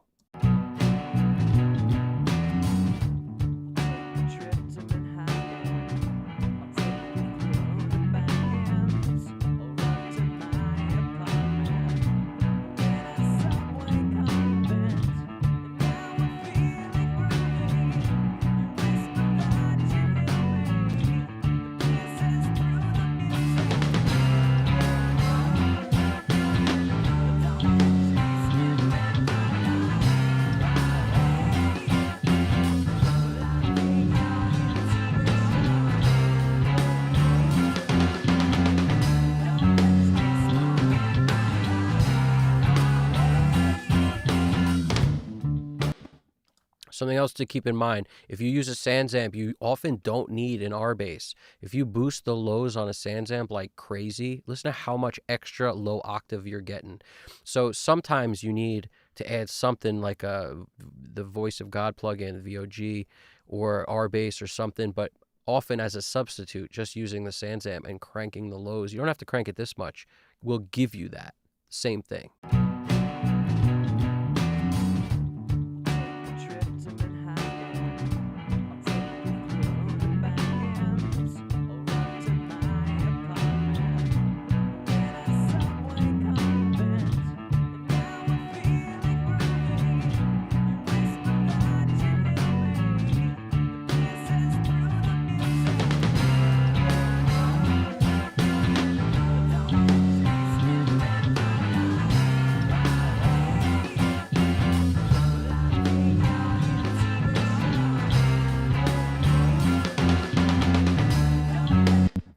Now, have you messed with globals yet? So I already grouped this, but let's just say I didn't. Bass chorus, that's this one, okay? So if we wanted to take this, right, this one to this one, I'm sure you mess with this if you know anything about stuff. Globals, we got over here, and you can link the plugin in the slot you like. So in other words, if we wanted to link the third slot, that would be C. So all the controls being linked when I group this means that just by clicking, and I'm pretty sure I already did it here. So just by, let's see if I did it or not. Just by turning this up, like 1.5 is going to give me more 1.5, not only on this track, but on this track. Whoop, sorry. This track and this track. See? It's all, I crank 1, boom, they all go. So that's super helpful to globalize your multi-tracks. Because unless you don't want to, unless you're just trying to EQ the DI or something. And in this case, the DI is just like the most balanced in terms of these have the D112 and the SM7 have a lot of low end. So it may not be ideal for this situation. I may want to ungroup the tracks so that I can actually take out some low end on these other ones. But we'll see. Let's just see how it sounds when we put it all together. Also, let's get those vocals to stick out because I'm starting to hate that. You'll notice I don't usually solo things very often. I don't find it's particularly useful unless I'm seeking something out. I'll keep everything in most of the time.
I'm going to turn down the lows because what we really want is this to hold the low end and this just to give us nice fuzz on top.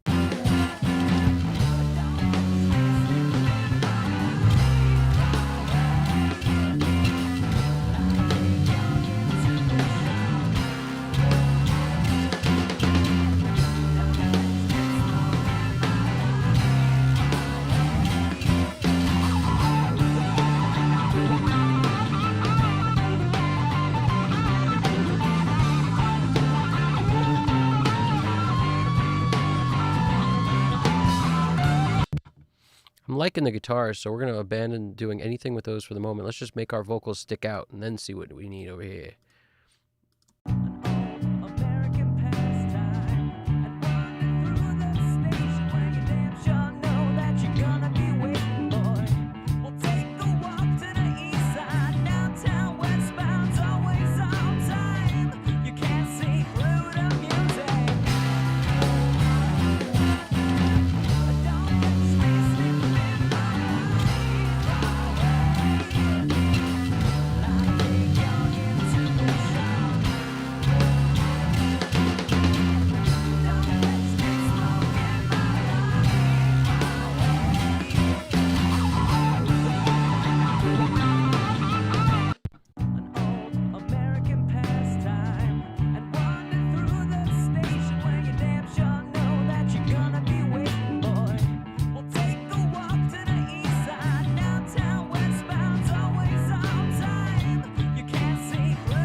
Now, also keep in mind, when you go super wide, the low end, you might not want to cut a lot of it, but cut some of it, because in my room, I didn't have any high-pass filters on or anything while I was recording this.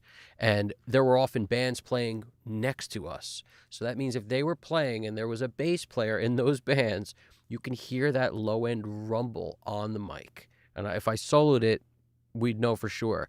I tried to record at crazy hours that there would be nobody there, but every once in a while, there's some rumbling going on. So just as a habit, when I work on these recordings that I know we're done there, I just cut 47 at least off of things that don't need it. I mean, like the vocals pan wide, for example. On the one down the center, I may not do that, but which is only this one. But for the rest of them, it's super important.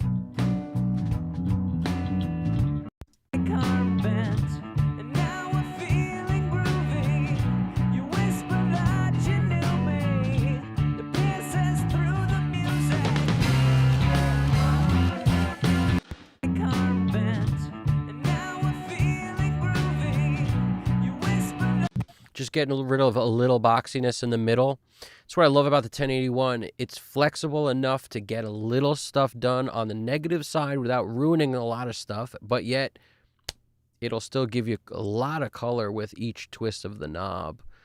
It's a pretty colorful plugin.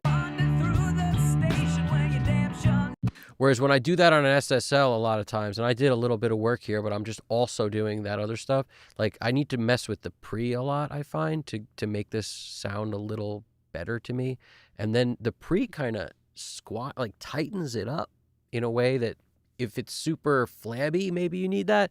But a lot of times it gets too small when I hit this. You know, I like the pre sometimes, but sometimes it just makes things sound too small. I can show you what I mean.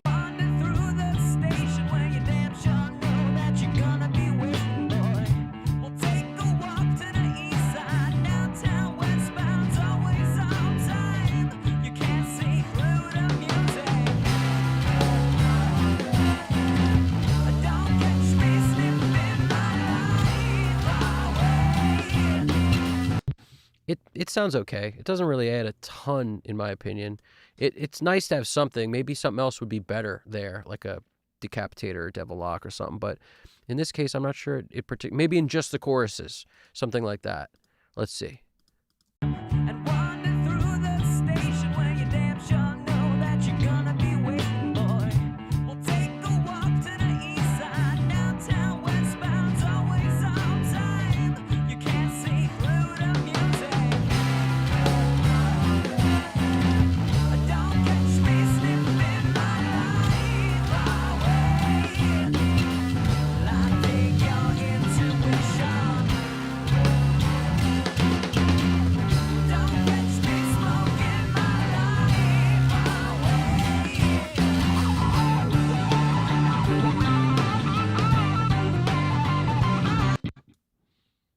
See if that works.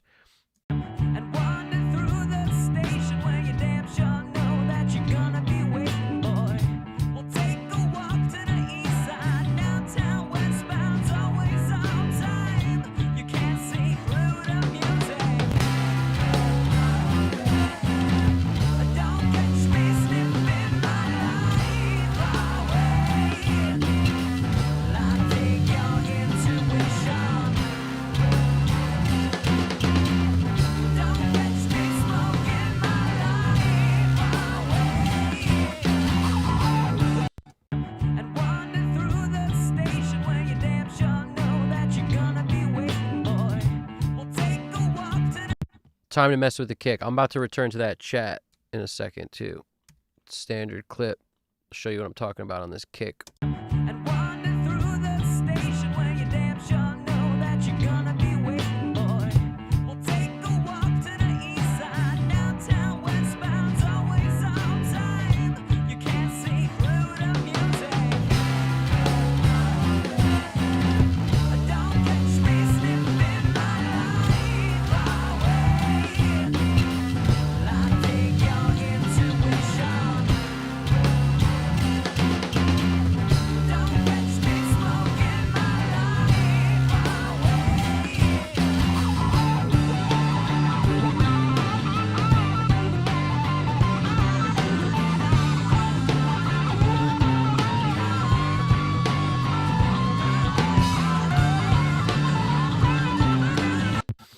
sounds better. I may or may not also use something else here. I always leave room for some sort of envelope and in a transient designer to kind of tweak and then hit the clipper. A lot of times, clipper last, but a lot of times my go-to for this is either the SPL or I've been using that. I don't know if I love the sound of it so much, but Spiff I've been using a lot too. So it's like one of the two of those is usually what I put here. Also, I have the Alicia envelope, but I haven't really messed with it. It just was like, I don't know, it was very cheap in some sale recently, so I had to get it. I was just thinking, like, I don't have many transient designers, so I may need that Alicia one. I'm really stoked on the hardware version of some of the new Alicia stuff, but I'm also stoked on the idea of not buying any more hardware, so stay stoked, Let's see what's up over here. What's up over there?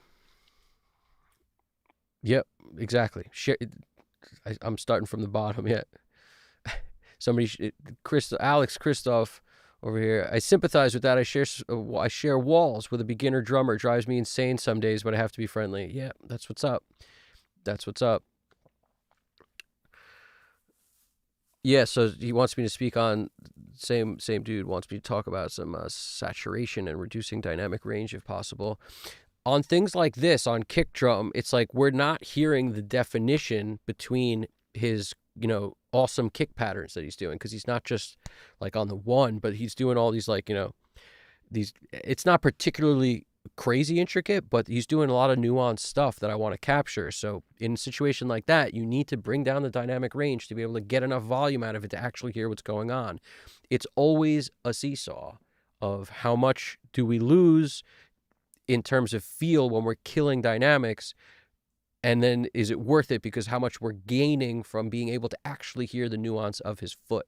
So, in this case, this dude's like twinkle toes over here. I mean, in a good way. This dude's a great drummer, but like, look at how consistent his verse is, and none of this is edited or processed. I mean, there's no compression on it. It was as raw as it gets. I didn't even own any outboard other than this console that had, no compression on it or anything. So I'm just EQing on the console and then feeding the console into MBox 2 Pro at the time, old school, right? Look at how consistent that verse is. Like, that's pretty consistent, dude. That's pretty consistent in terms of his hits. So it makes it easier to do stuff like hit it with something. And in our case, I'm a fan of standard clip. Sometimes, and if you note, I haven't done any compression prior to that. Sometimes I like to do a little compression prior. I'm a huge 1176 fan because you can get as fast as you need to. So for something like a kick, if it's a particularly crazy pattern, get comfortable with an 1176 because you can use it on that and you could use it on slower stuff. You could use it kind of any time you want. It's a very versatile compressor. And the only one more versatile maybe is a distressor. So I like them both. I use them both, especially on drums. But in our case right now, let's just hear how we're doing prior to the transient designer. The interesting thing about the transient designer is it allows you to change the envelope of the wave. And sometimes you get more either sustain out of something that didn't have sustain. So instead of adding a reverb to snare, consider a transient designer for additional length, things like that. And don't even consider not doing it for the entire time static. Like a really cool trick is to take overheads or rooms, and in a verse, you take down the sustain a lot and kind of suck the life out of the room. And then when the chorus hits or the punch starts coming in on some part you want to get bigger, give it some sustain, give it some like more attack, like bring the life out of it through transient designers by automating them. In rooms, overhead left, overhead right. I've heard a lot of people talk about that kind of stuff. Brendan O'Brien mentioned it in a slightly different way by using gates to sort of close down, in parts of the song that were quieter or chiller, and then turn on in choruses when the snare was getting louder. It would trigger the gate to open on rooms, or so you get a kind of a tighter effect and then a louder effect when the drummer played louder, when the snare actually breached the threshold to open the gate. So there's like so many different ways you could do this. I've also heard the guy, Greg on the Kush channel talk about that. It's a great trick. Not the he mentioned the trick I mentioned before where you take a transient designer and kind of cut stuff out and then pull it back, to breathe life into certain sections. So, there's all sorts of cool things you can do with a transient designer that, it sounds different than doing that with anything else, really. Sure, you could automate volume just to get a similar effect, but it's very cool to do what I'm explaining too. And in our case, we only have 4 drum mics, so it might be too drastic to mess with that. So I probably won't, because it will change. But if you have rooms and overheads and maybe like a third overhead, or, like a lot of guys do, left, right, center, you can mess with that on just the center one. I mean, there's so many interesting things you could do.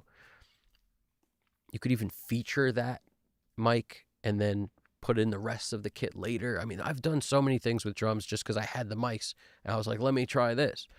But when you have less stuff, I'm usually inclined to do less because it just sounds natural the less you do also. So. But on these overheads, right, if I was going to hit them with something to make them more alive, I typically don't compress overheads like crazy because you get a cymbal wash is what happens. But if we were going to test something, we could try some of this. And I'm sure I'm not the first person to pull this up for overheads that you've seen, because it's a very, very, I mean, in hardware form, it was probably one of the most popular overhead tools. But it just has such a flavor even when the needle's barely moving. And there's no like right way. If you start with the default setting, it'll probably, and you put it to something overhead, if I'm not mistaken, it will push you to comp 2 or limit. But I like the compression 1 setting a lot. I also like the limit setting. I don't know if I'm such a fan of comp 2. Barely moving the needle.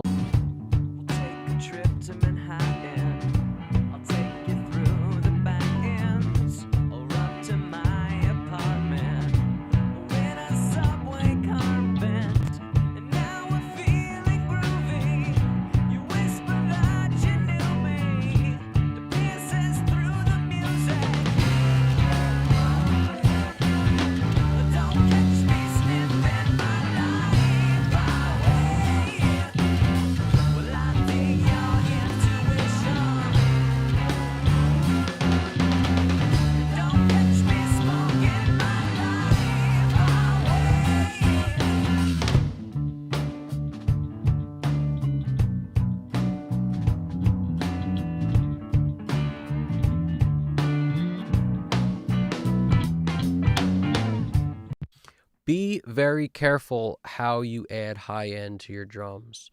Do it on something that sounds supernatural. And you, depending on what plugin you like in the case of this song, I happen to be really focused on the 1081. But, the higher up you go and the more you add on something that has a super wide curve, the more natural it will sound every time. Because if you bring up 5K, 8K, 7K, anything around 4, 5, 6, 7K, you're bringing up lots of pokey pain in the ass cymbals. Like, I do not prefer that.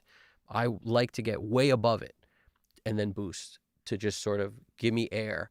You could do this several ways. The Mag EQ is another one that's really interesting on drums that often substitutes for this for me, because it goes to like 40 hertz and gives you a super gentle curve on top. But I've done it with the SSL-G also, because when you turn the ×3 on and take this up, you get 16, but down here, so like this is where you would be on an E or close to 16. You see how you get to 21. So you get that juice because of that ×3. So that's why I like the G. And make it super wide, and then boom. Granted, this is a shelf and this is a bell, but if you go super wide, it does have a flavor that's pretty interesting. If you keep it as high as you can get. Now, let's compare something. Let's compare this to the. Let's just put this G on both, and let's compare the G. I'll take the G off first to what we're doing on this 81 with boosting at 15K, We're going to compare these two.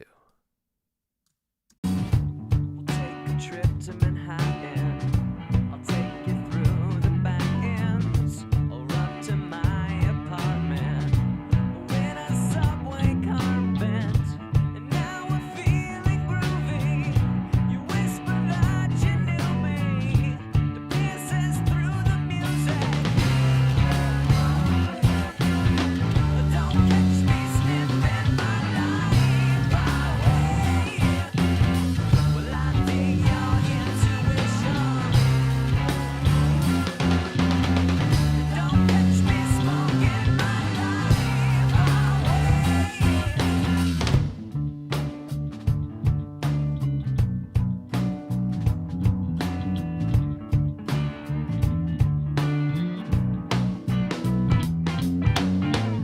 We'll take a walk in the white light, an old American pastime, and wander through the station where you damn sure know that you're gonna be waiting, boy.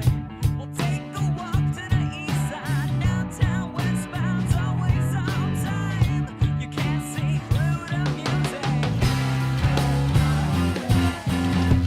Don't catch me sniffing my life away. I dig your intuition. Don't catch me smoking my life away. You know, the SSL is interesting. I'm going to look at the chat. What do you guys think? What's your thought on that? Which do you prefer, the G or the 81? I'm a little bit partial to the G just at that last second, but I could easily be swayed because I don't have the settings dialed exactly the same. There's not, when I had this cranked for more high end, I was like, oh, that's nice. And then the other one, I haven't turned down at all, and we're just boosting 5. But it's amazing how a boosted 5 with a wide bell on this sounds like substantially more high end than boosting 5 dB on this thing. Like, I'm cranking, and it still doesn't sound quite the same. I mean, it's probably on that, I don't know the total boost actually from here to here. What do you think it is? I don't know. Maybe it's probably 15 dB, 20 dB. I'm not actually sure. So half might be 7.5. I'm not actually sure. All I know is I twist it till it's right. We'll take a trip to Manhattan. I'll take you through the back ends or up to my apartment. When a subway car bent, and now we're feeling groovy.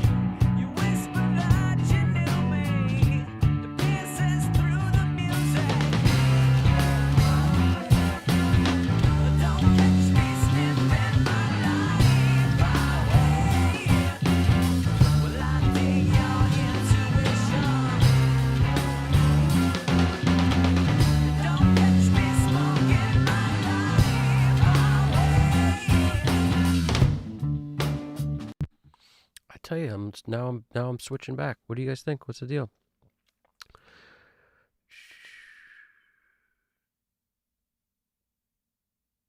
Do you generally only really ever use the Zen limiter comp on drums? No. I mean, I sort of try to look at every plugin I have as if I'm in a studio that might only have, fill in the blank. And if someday I'm feeling this Zen limiter on drums, I might be like, let me try it on vocals too.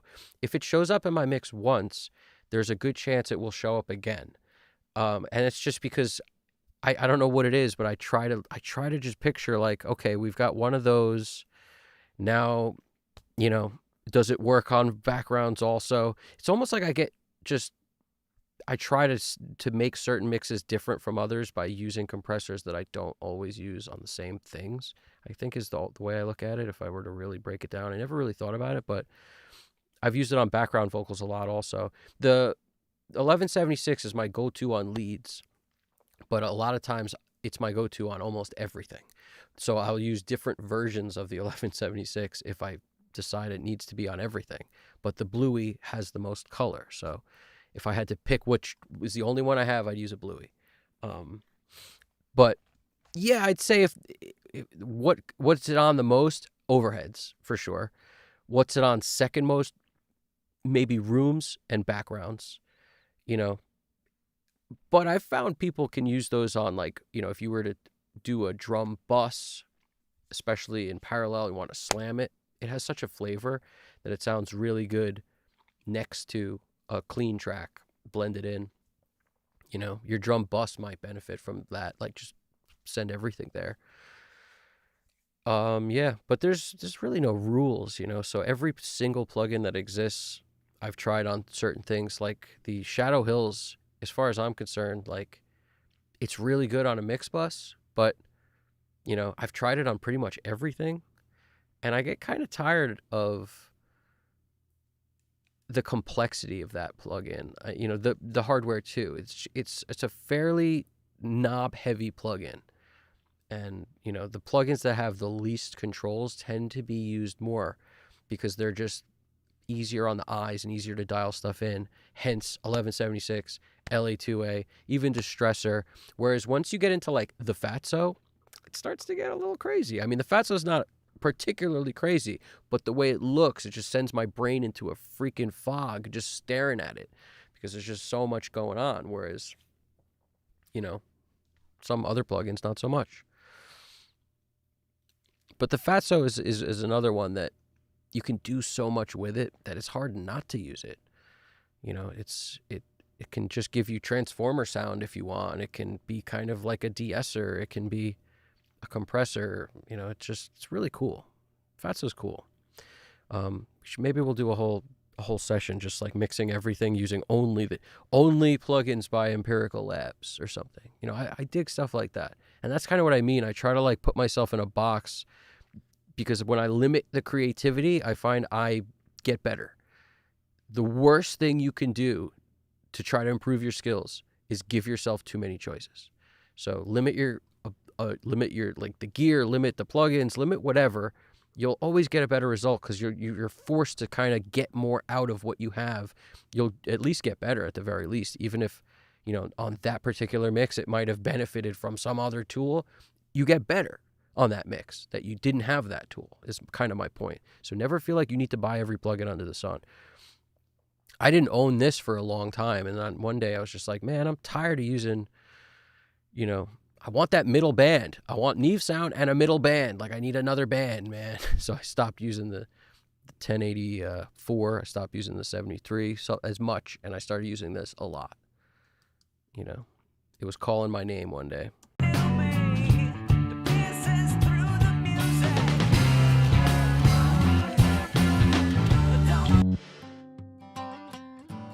I was going to say that let's throw the Zener on here because it's just like any other compressor where you can kind of dial every, where, I mean, you have your attack, your release. I really like Chandler stuff. So always keep in mind when to use fast attack, when to use fast release. If you have too much poke in the front of the transient, like the first thing you hear is too pokey, that's where fast attack's your friend. If you can't get the sound you want because all you're hearing is the front of it, fast attack. That's how I look at it. Also, if you want to make something kind of sound, it's like if you use a fast attack, it will almost delay the sound. Because the initial transient gets chopped down and it turns it from a bang to like a bang, like a meh, and that little bit delays it a little. So it slows what you're hearing down because you're now chopping off the front of it. That is super helpful when things feel out of like not right on the bar line, slightly earlier, slightly late. You can manipulate the attack and really change how things feel a lot. Also the release, of course, because if you have, like, a lot of times, when do I use a slower release? On bass a lot of times, because if I'm going for that nice smush, I'm going for chopping the front of it off if it's too pokey. So I fast attack and then slow the release down so that when it lets go, it doesn't just let it go and then it comes back up to where it is. It slowly lets it go. And then I get a much more balanced, smushed bass, especially if it wasn't recorded with any compression going in or anything. You may find the need to exaggerate that effect. So anything with a nice variable is nice. Whereas you go LA2A, the beautiful thing about it is its signature of, the fact that it sounds different depending on what you feed it, and how the release sort of does a thing where it starts one speed and then kind of changes speeds on you. So it's not like one speed. It does kind of two things in one. That's the beautiful thing about a 2A, and the opto style compressor. It's really interesting. So, there's so many reasons if you dive into the physics behind what's making this compressor sound different than another, but like that's the reasoning behind why people choose a 2A or something. I mean, it's because it doesn't give you this static same release. It kind of gives you a little thing that has flavor. Works really well on a bass, and you have no control. Like you've got really no control. All you've got is where do you want it to start compressing? There you go. Like that's it. So it's interesting.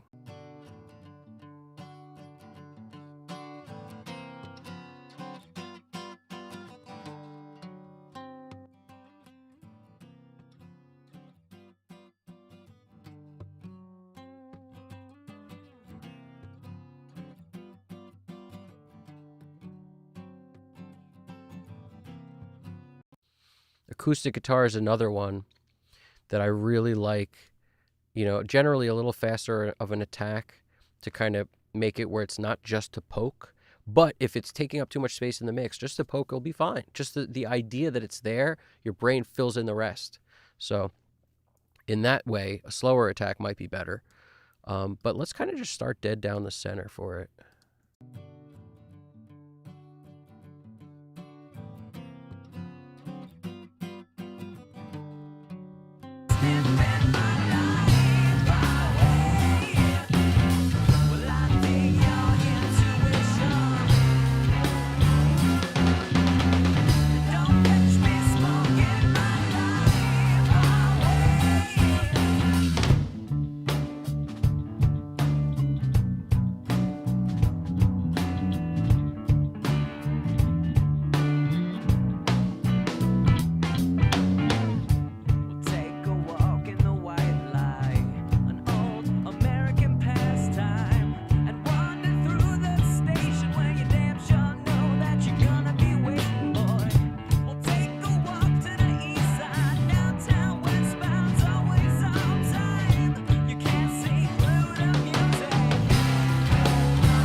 Just wanted you to hear what I've done. Just a slow attack gives me enough poke. If I crunch this, you lose that attack in the front.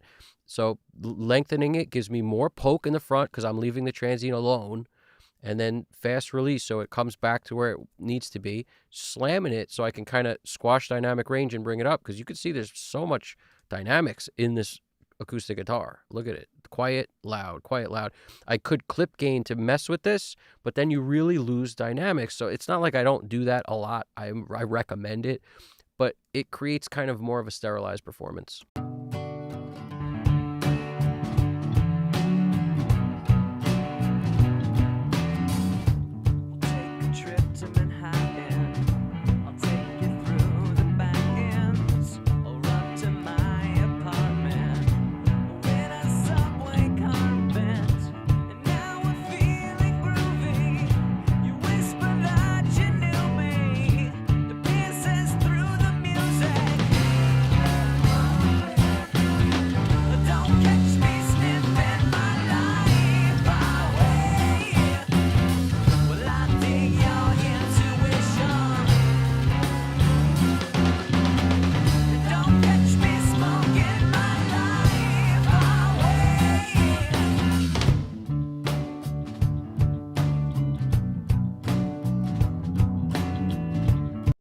We got to do something. These are the low keep it movins. I don't hate that, but let's throw like a little bit of a little plate on it and see if it doesn't help us out. My favorite plugin of probably all time, little plate. Honestly, little plate. And I got the big plate too these days. Little plate's the way to go, man. Little plate's the way to go, especially on the extreme settings when you're messing with cool, crazy effects. So I'll do that in a second probably to show you what I mean, but... Don't catch me sniffing my life away.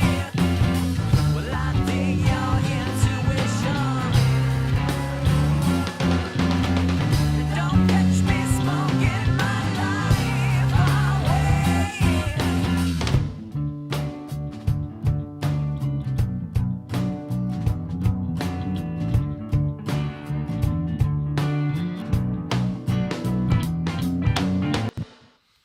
Let's also add Echo Boy.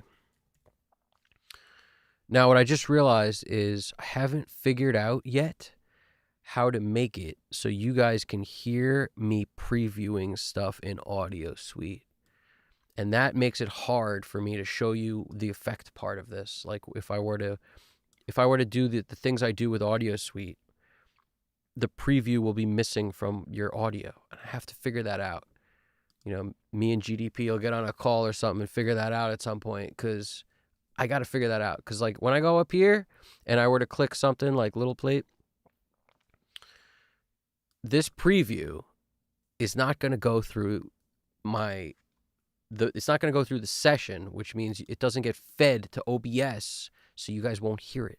I can't figure that part out yet. It's simple, I'm sure. I'm sure it's a routing thing that I just haven't quite squandered ain't the right word. I haven't quite dialed into nailing that yet, bottom line.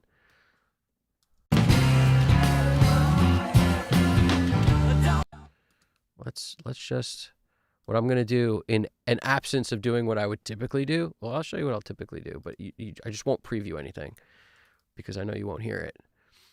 So first thing we got to do before we do any of this, it's usually helpful to get the BPM. So let me see if my muscle memory figures out the way I used to do it. Hold on. catch me sniffing my life away. Well, I dig your intuition. Don't catch me smoking my life. Nope. Nope. Excuse me. I just did the most serious burp that this side of the equator, I think. That was a pretty serious burp right there. I think that was an 8 out of 10 on the burp scale. What is this key? It's like the way to figure out the beat thing. It's not coming to my fingers right now. What was that? What did I used to do? I'll show you what I do now. But what I used to do, what did I used to do? Guys in the chat, tell me. The way to pull up the beat thing where you can set measure 1 and measure 3. What's the code? Shift Command what? It's not I, because that's import audio. What was that? Maybe it's just Apple I. There it is. We figured it out. Apple I. 1, 3. So you see what I did there? Just Apple I. 1, 3. Okay. That's all we do. Now look what happens. 79.7462. So we're going to round that to 80. So it's most likely 80 BPM. So the way I did that, I hit the down arrow on the downbeat. I counted in my head. 1, 2, 3, 4, 2, 2, 3, 4. And then I hit the up arrow. It grabbed the section. Then I did Apple I, bada bing. It goes to that beat thing that I just showed you, this thing. You type 1 for location start, 3 for end, and that means it's a 2-bar loop. That's why 1 and 3 specifically, because that means 2 bars. And then it does the math for you and tells you 79.74 whatever. So that rounds to 80. And then all I do is I hit undo, and then where it says 120 over here, I click that and I click 80. Boom. 80 BPM. Now what I'll do is I'll hit the grid mode to check it. Usually check it towards the end. It will help set your grid to 1 bar so that you can really just... Don't catch me smoking Yep, that's a nice bar right there. Now Shift Apple L changes this to loop mode. So that loop is critical because it'll just keep looping. So does it sound like a clean loop? Let's hear it. Don't catch me smoking my life. Come on with your loop mode. Come on. Don't catch me smoking my life. What is good? What's good, loop? Why ain't you looping? Why ain't you looping on the scoop into my poopin' boop boops? Why ain't you looping to the scoopin' in my poopin' go boops? Let's pick a different spot. Maybe it just doesn't like this spot. Loop, you santo, loop. Don't catch me smoking my life away. Don't catch me smoking my life away.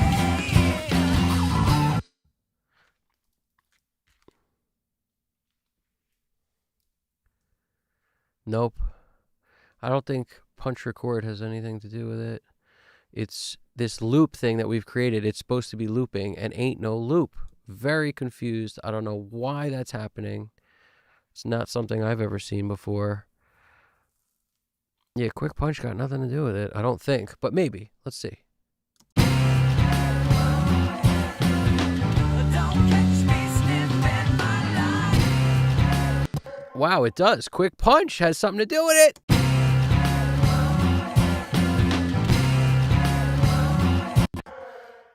Good call, GDP. Saving the day, as usual. The man from the other side of the world. Hooking it up. Dude's in Japan. That's cool. I don't know about you. I gotta go visit Japan. Well, I dig your intuition. If I wait, well, I dig your intuition. If I wait. If you want to do the punch thing, I think it's Shift Command P. Yeah, it turns the punch on. I usually leave it on punch when I'm recording because you can always punch in and out. I never knew it had an effect on loop till right now. Amazing. Crazy. Happenstance. It must have just never been on every time I've ever tried to loop my whole life. Or there's some other setting that could not be on and then bada bing, Pro Tools. All right, what do you want me to tell you? Let's go back to the chat. Let's see what's really hood over here. What is really hood? Let's see. Does Pro Tools have resonator? Can be next to add on snare. Oh, resonator. I don't know. Use it to make artificial ping tune. Honestly, that sounds like the sustain button. I mean, the sustain knob on an SPL transient designer. Resonator. Adds as much ping as you want. A nice little Tom Lord Algae trick. He'll basically take a bad snare and just turn it into just the attack of the snare. Just the beginning. He'll gate everything except for the beginning. The very beginning transient. That's it. Just the initial pop. And then he'll add all the ring he wants with the sustain and just make it, sound like a nice snare. Bottom line. I've used that trick before. It's a cool trick. You can combine it with a sample and stuff or not, but you can totally change the sound of a snare by using a transient designer. Completely. So that's a cool trick. Resonator. I'm not, if that's a plugin or something, I've never used it, but I don't use every plugin, so maybe it is. Is there anything from Kush Audio you love to use or use regularly? People I've worked with have used a lot of his plugins, but I've seen in lessons I've been giving, people pull up the Kush plugins. It's happened a bunch of times. I don't own any Kush Audio plugins, but the saturation plugin that he has, I've heard people really like. And his EQ that he talked about recently looked pretty cool. The Hammer EQ or whatever it's called, that looked pretty cool. I was considering trying that out. But, I'm not a good one to ask because I literally try not to buy plugins. And even with trying not to buy plugins, my plugin list is huge. I mean, this is just EQs. It's pretty nuts. Dynamics. It's pretty nuts. And I try not to buy plugins. So I'm actively not buying plugins. So if you ask me do I own a plugin, like my reverb list is pretty short, but my delay list, fairly really short. My harmonic list is decent, but the other list is super short. I don't know. I don't know what goes in other. It reminds me of that in The Departed where Jack Nicholson's like, I don't know what they do in that particular department. It's one of the best movies ever. I don't know. There's a lot of great movies Scorsese's done, but that's one of my favorites. Just the scenes between Alec Baldwin, Mark Wahlberg, and some of those scenes are so good. Microprocessors. I don't know what they are. You don't know what they are. Who gives a? It's great. Cash. It's going to change hands. No, that's great. It's a great movie. But anyway, what do we got here? That's it. Yeah, so I got plenty of plugins, but no, I don't own any Kush stuff. I probably should at some point check out some Kush stuff. His hardware, I know a lot of the big players use his hardware. Like his Fatso and stuff. I know a lot of guys use that. He actually mentioned on one of my videos on a comment that it was like the 90s video I made about 90s sound and stuff. He mentioned that a lot of guys use that as a, like on their, like on buses as a de-esser or something. Was that kind of a concept? But probably it was probably more to it. I'm probably destroying what he said a little bit, but it was something to that effect where like Brendan O'Brien owned several of them or something like that, which is cool to me because he's the idol. If there's somebody out there who I would love to shadow and just be like, show me, show me what you do. What's going on with the things? Show me. I would love to know. So there's so many things he did, and him and Nick Didia, all the stuff they worked on, man. It's just such good sounds. Okay, what do we got? Okay, we got curious why the 1080 was seemingly good. Yeah, the 1081 is my go-to lately, but I'm usually using the SSL stuff, but the controller thing went down, so I was like kind of pissed. And as a result, using other things. Go with whatever emotion you're feeling. It was working with a mouse, but for me, the fun of using the SSL thing is touching the knobs. If I'm going to use a mouse, I might as well use something else. Because the UC1 makes it so easy. But without that, and everybody keep in mind, there's not a bus compressor on yet. We haven't turned it on, which is particularly late for me to do it typically, but I was kind of into this whole thing of let's get it to sound as great as we can before we turn it on, but I'm about to turn it on. We're minutes away.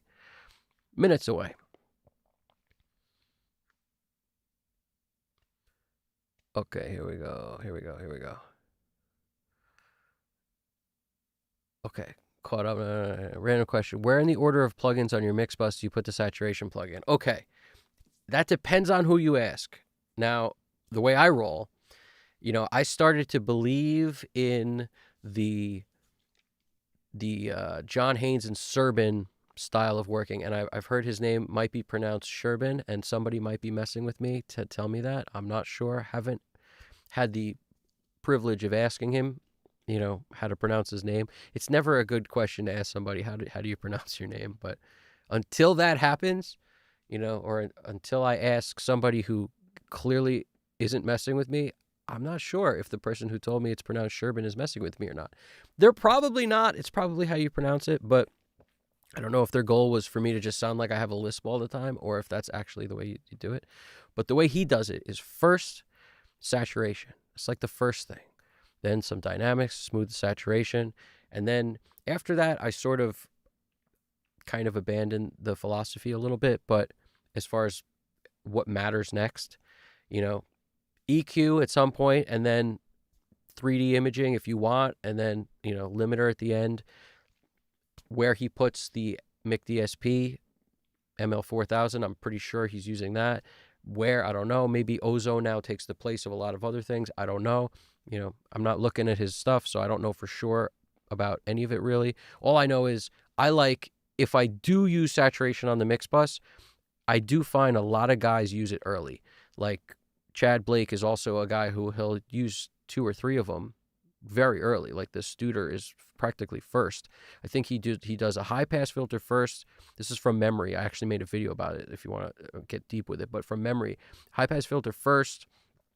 If he needs it, 20 hertz on down kind of thing, or 25 on down, or pick a number, any number, and then saturation, and then another saturator, and and then bus comp if he needs it of some kind, like SSL bus comp potentially or something else. But then he might even do another one after that.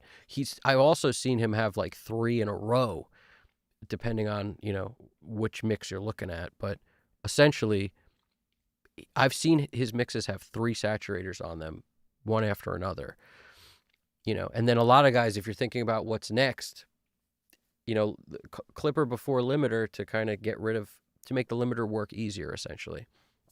But, in my case, I am a less is more guy at the moment. I'm if I do use saturation, it's going to be very little. Which one I use, we will find out. Right now, you'll see what's kind of queued up for me, and this is because this template, this mix bus I pulled in, actually came from a hybrid session.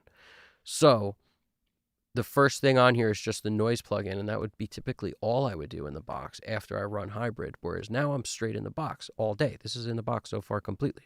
So what will I do? The bus comp would typically be my go-to because it's in front of me, but again, it ain't, it told me I got to download new stuff and update stuff, so we probably will abandon that in favor of an API 2500. Most likely. And if I use something else, maybe the Unfair Child or something, we shall see what shows up. But those are like my go-tos in that order, pretty much. Does the bus comp work? Does the API 2500 work? Does the Unfair Child work? And then I'll go from there. And in this case, if I was going to put something else on, we'll just slide this stuff down. Right here, I might put a saturation plug-in. Maybe HG2, maybe Make Believe, Mix Head. Now, I know a lot of people feel strongly one way or the other about it. All I can tell you is that this does as little as I might want something to do without getting in my way. Like for a guy who hates the sound of saturation, I don't hate this one. And it's not always, but it's a lot of the time I don't hate this one. But like I said, if you have other things, use other things. What I find is if I were to, for example, let's just kind of move some stuff around here. So let's take the Pro L2 last and just move it down. Let's move this over here. If I were to audition another saturator, the Studer, what I find is, right, the Ampex is one of my go-tos, the ATR, I really like it. The Studer, though, the A800, also is a go-to because this will enhance your low end if you need it. Now, I don't know if you're kind of listening to what we got going on, but there's so much low end in when I'm just doing what I'm doing because the bass player is so good, and I have a tendency to like a lot of low end, so I'm going in to the mix bus with so much low end that I don't know if I need this. But the one of these, let's pull up the other one because I want to show you if I saved it. I'm not sure if I did, but if I saved it. Now, there was a preset that I liked a lot that I thought I saved, but I guess I didn't. Yeah, I guess I didn't. Well, I remember what it was, so it doesn't much matter. Now, some of these plugins, there are different presets on the version that's native, like with the X, compared to the version that comes with the, the satellites or whatever, like I use. The native, and I have both of these because I noticed some of the presets just don't exist. Like on the ATR 102, you don't get certain presets when you don't use the native version. So I don't know if it's the whole thing sounds different. I've never auditioned 2 different ATRs, like the one that's native and the non one, to see if there's a difference audibly in sound. I always would assume there just wouldn't be. Like, why would there be, So I never bothered to do that. But if I'm not mistaken, the thing that Chad Blake liked was he would stick on, if I'm not, and was the part that was weird. He's like, I never use a tape machine at 30 inches per second, but it sounded good on this. And GP9 and 30, if I'm not mistaken, I could be off on that, or maybe it was that one, but if I'm not mistaken. Now, the way I always look at this, if you just want my quick rundown, is this is the oldest tape they make and will saturate the quickest, and then it just kind of keeps going up. When I use tape somewhere around the circa 2000 era, I recorded something to tape, it's on GP9. And that's because that was like the more modern, cleanest sounding tape that was later years. So if you want the tape sound, you want things to break up, use these earlier numbers. Use 250, use 456, and you'll get more of that breakup sound. But it also, it's a loss of fidelity as well. The lines get blurry. If you think about it that way, you'll be like, oh, do I really want to blur all my transients so much? Because, like I've said before, it doesn't sound anything like real tape to me. It's just a sound that you add that might be good if you need it. So that's why I don't always reach for saturation, because if I do, it's on the tracks themselves. Like it's on bass. You saw me, saturation up the wazoo. Kick drum, saturation, in a clipper, saturating. And if things need it, I'll saturate. But on the mix bus at that stage, I don't always love it. But if you do dial this thing in with like GP9 30 IPS plus 6, you can get it to have more low end. I mean, but do you need it? Do you need it, right?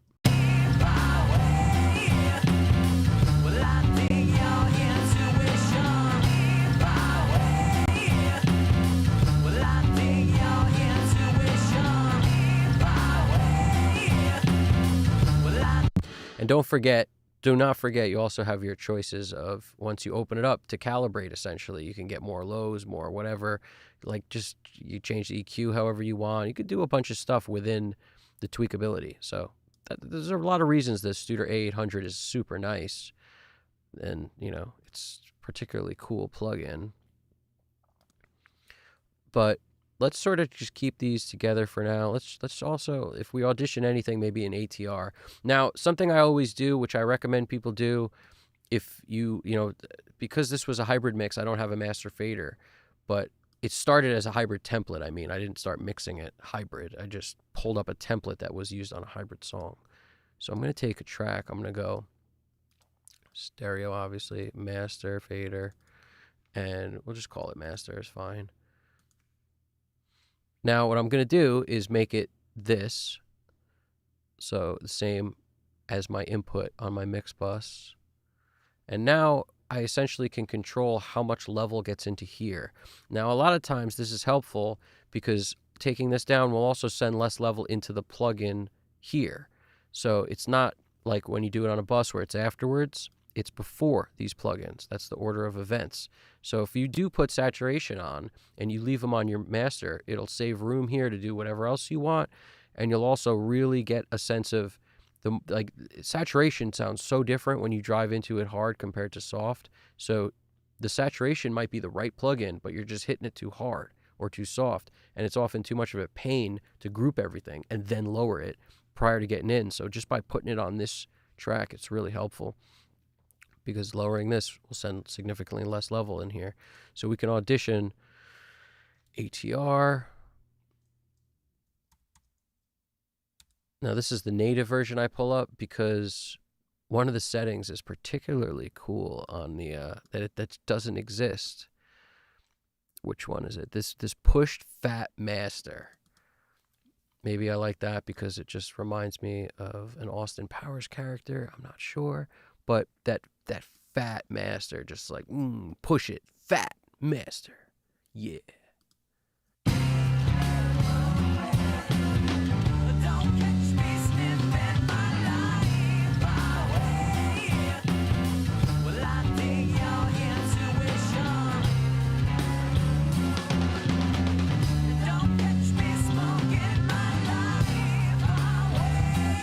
Now you may ask, what creates Fat Master? Here we go. 456, so it's going to break up a little earlier.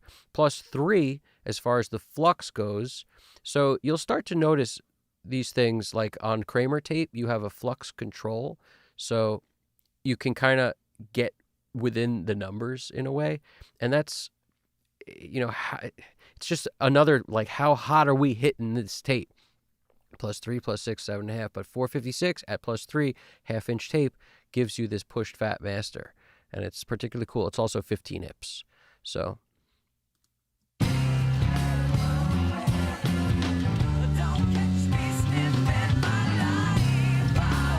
now I pulled it down because the master volume tells me a lot. In other words, if this is sitting up at, like, almost 0, we'll make it 0. Just look at what happens here. That ain't good. Move it down. That still ain't good.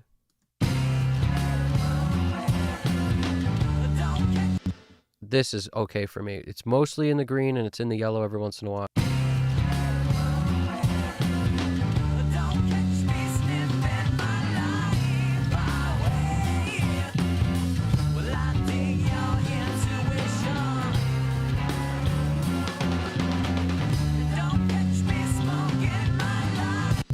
You notice it's giving us more volume also. So it's tricking us a little bit in volume, no matter how you look at it. But it's also, we could flip between these.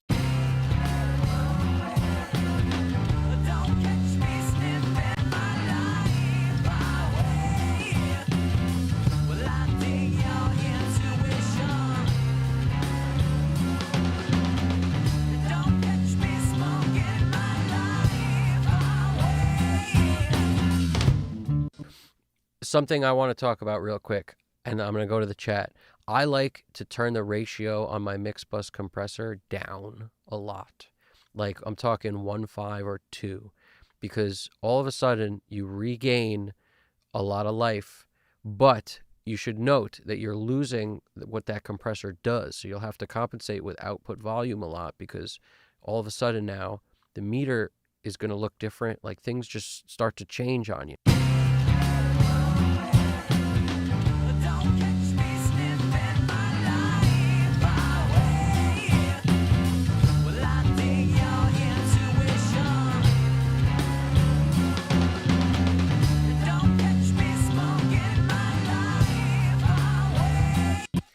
You can always turn it up. When I hear compression really bugging, working a lot, I don't like it. Some people want that, so you may not look at it the same way. But if you start at a lower ratio and you find you want to hear more compression or you want it to glue more, all right, turn it up. But if I start up, I'll always be like, oh, that's just good. It's just the way it sounds. Like, I need to almost start as little as possible on the ratio to be okay with it. And that's just, it's like I said, it's me and the fact that I'm starting to really enjoy not hearing stuff added, arguably for no reason, because the mix was coming together fine. We added a little compression for a little glue, but add as little as you can get away with. Like, add little bit, and see if you like it.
I'm losing way too much kick, and I got to figure out. It's probably a symptom of the kick itself, but.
You notice how strong that devil lock is? You have to use so little if you want to use stuff in that way. Let me just hear something. Let's talk to the chat a bit. Let's talk to them, guys. Talk to them. Do you generate? Okay, we did that one. We did that one. Is there anything in Kush Audio? We did that. Okay, bing. Here we go. Talk to me, guys. Talk to me. Okay, yeah. Order of plugins on the mix bus. Yep. You see a saturation first, compression second. Yep. And then maybe some EQ if I need it. And which EQ? I'm a curve bender guy. I like that. Also, the metric halo is nice for because you got more control, but it's just little EQ. It even has a limiter built in. Sometimes that's cool. But any EQ, honestly, sometimes the wide stuff like a Pultec works really good too. I can never get anything out of Echo Boy that sounds good to me, but everybody loves it. Yeah, I love Echo Boy. Echo Boy's great. It's just like a one and done delay. Echo Boy and Echo Boy Junior, they're both great. The less controls on Junior sometimes work out better. Echo Boy's amazing. You know, I mean, that's the way I get cool soundscapes, which I'm going to do something with something at some point. If anybody could figure out how to get the previews to be routed through the system, it's got to be something to do with this. It's got to be this, right? What is it? The in IO probably, where it says audition path. It's got to be this, right? It's got to be. And then it's like AES LR, is not in the session. So that's why you guys don't hear it. And I got to figure that out. I'm not sure exactly what I would hit for this to be in the session. It's almost like maybe I need to set up, I'm not sure if this will do it or not, but maybe I'll set up a separate bus, like a duplicate of this that gets its own thing that will feed to you guys. I don't know. Somebody help me out with that. That way I could use Audio Suite plugins, because the preview is probably related to the audition path, if I had to guess. It's got to be something like that. So it's got to be something. So in other words, I got to get it to route here. So maybe if I were, let's just see if something, okay? Let's see. If I were to take another track, so Shift Apple N, and then I go stereo, auxiliary input, and we'll call it literally audition path. Probably break the entire session by doing this. But let's see. Let's see what we might do here. And then we to create our own input. We'll call it well, that's probably the inherent problem. Like, why can't? Because it can't be a bus, because I can't make the audition path a bus. That's my problem with this. Like, this is only freaking outputs. That's the problem with this.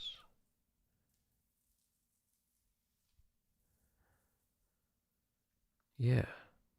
This is a good one, GDP. We got to figure this out. This is a good one. I don't know. We'll get back to that. But that's definitely the problem.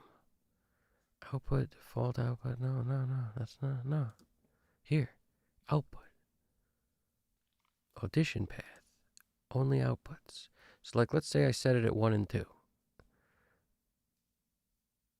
And then I run output 1 and 2 into 5060. Like, that's what I'm thinking. You got me? Like, I don't know if that's a good play. Probably break everything in sight. But that's what I'm thinking. We run 1 and 2. Like, analog at 1 and 2. I don't know if I have analog RME out. I don't know what 1 and 2 is connected to, man. I hope nothing. Let's just see something. Audition path 1 and 2. Let's see what's really good. It's always a party over here. Now, if everything bugs out, I apologize. We will find out the deal, but I'm just into trying stuff. So 1 and 2. So that means if I set this to 1 and 2 and then I feed this to 5060, you may get the audio. So let's see. I don't know. So far, no crazy feedback loops. See, that's the problem. Like, honestly, I wouldn't be as scared if I didn't deal with Total Mix. But Total Mix is like, it's like people were like, oh, you want every control under the sun. No problem. We give you every control. Well, can you give me a little less? No. You want every control. Therefore, we give you every control. It's something like that, because it's crazy. You know? It's just so many controls. So anyway, the software playback 1 and 2.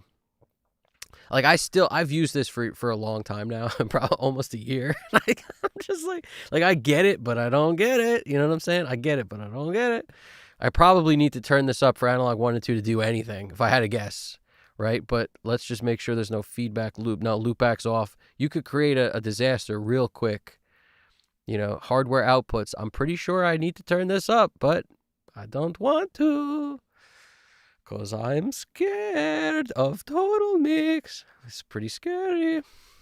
It's very scary. I don't know, man. This mixer is just insane. Yeah.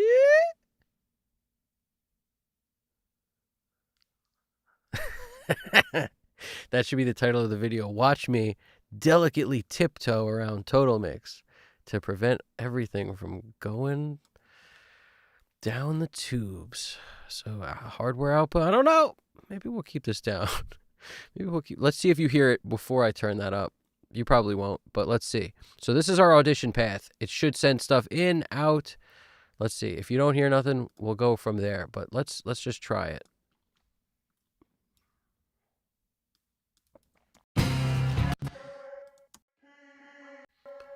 All right, let's just take something else that's not that track. Okay. Shift Apple N. New mono audio track. Bada bing, bada boom, betty boop. All right, so we're going to do, let's take it off this grid mode.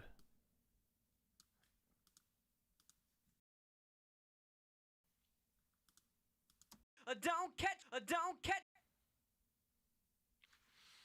We want it on the Keep It Movin'. Where's our Keep It Movin'? The pierces through the music. Keep It Movin's on the other track. All right, so we'll do it on this one. Don't catch.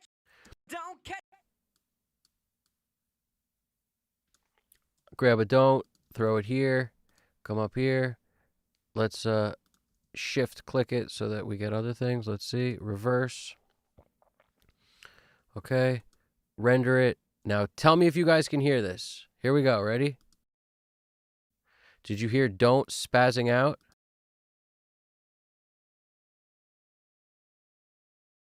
No. All right, we got to do it in total mix. Here we go.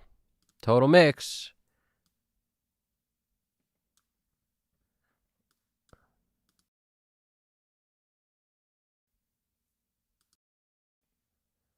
I'm not seeing it here, but I'm hearing it like out of my right speaker. No sound. So you guys don't hear it because it's not showing up here. That's the issue that we're having.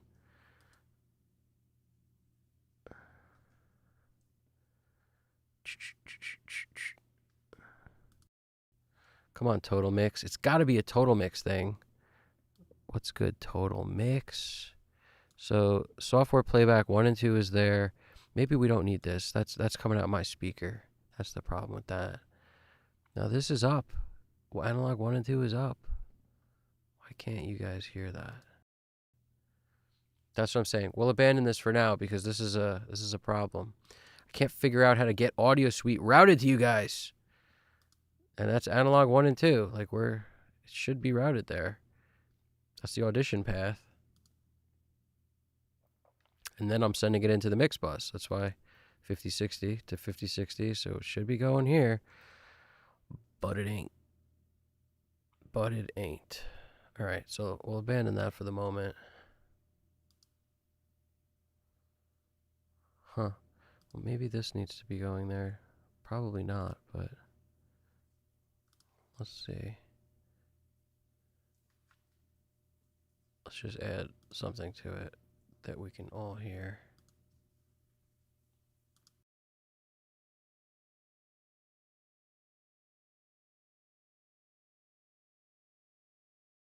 Nope, you guys cannot hear that. That's frustrating. That is frustrating because the audition path is right. So yeah, strange, man. Strange, man. Audition path. That's got to be it.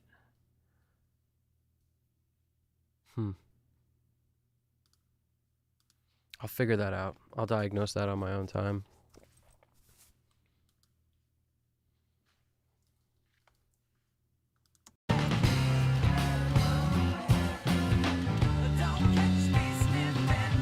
Let's jump in the chat. Let's talk to you guys for a sec. Let's see what's really good. Okay. I'll show you some cool stuff with Echo Boy real quick. That's awesome. I appreciate you saying that. Love to get you to know you better through the live stream. Thank you. Well, that's the point, man. We're going to get to know each other a little better. Watching Infernal Affairs, the Asian original, will make you think less of The Departed. Scorsese just copied the movie scene for scene with very few changes. Interesting. Didn't know that. I might have to watch that. I like watching originals after I could develop love for something else and then realize that there's a better version. I don't mind doing that. That's cool. Rules or VST order. It takes 2 seconds to audition. That's true. Digital does very quick auditions back and forth, so it's it's really what you like better on any given song for sure. For me, it's more about like the odds or like how often I do something. If that's the question, for me, it's more like most often saturation first. Yeah. Yeah, anybody else have any questions, let me know. Throw them in here as I muscle through this thing. But now that we turned our mix bus processing on, and right now it's just an API 2500 on, I turned off all the saturators. We will kind of go from there. And what else I might add at the end of this, like if anything, maybe an EQ. But at the moment, I'm not going to put it on. But if I do put something, it'll be like the Chandler curve bender. Try that on for size, but we'll keep it off for the moment.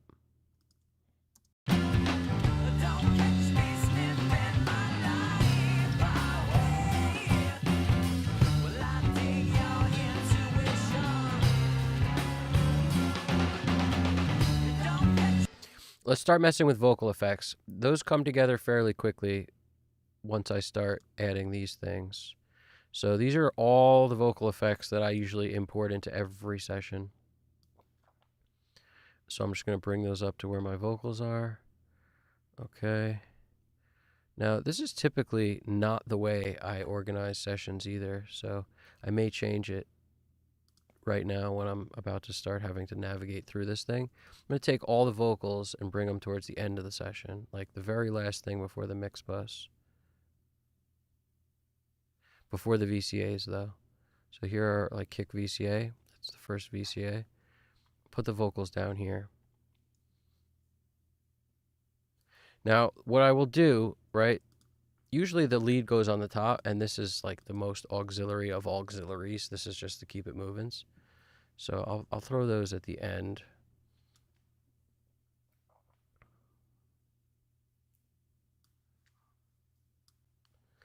Okay, they're last now.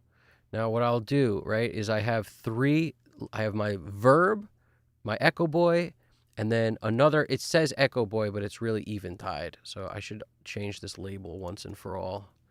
It's the H910, so let's just call it that. Call it what it is. H910. These are old notes, so delete our old notes.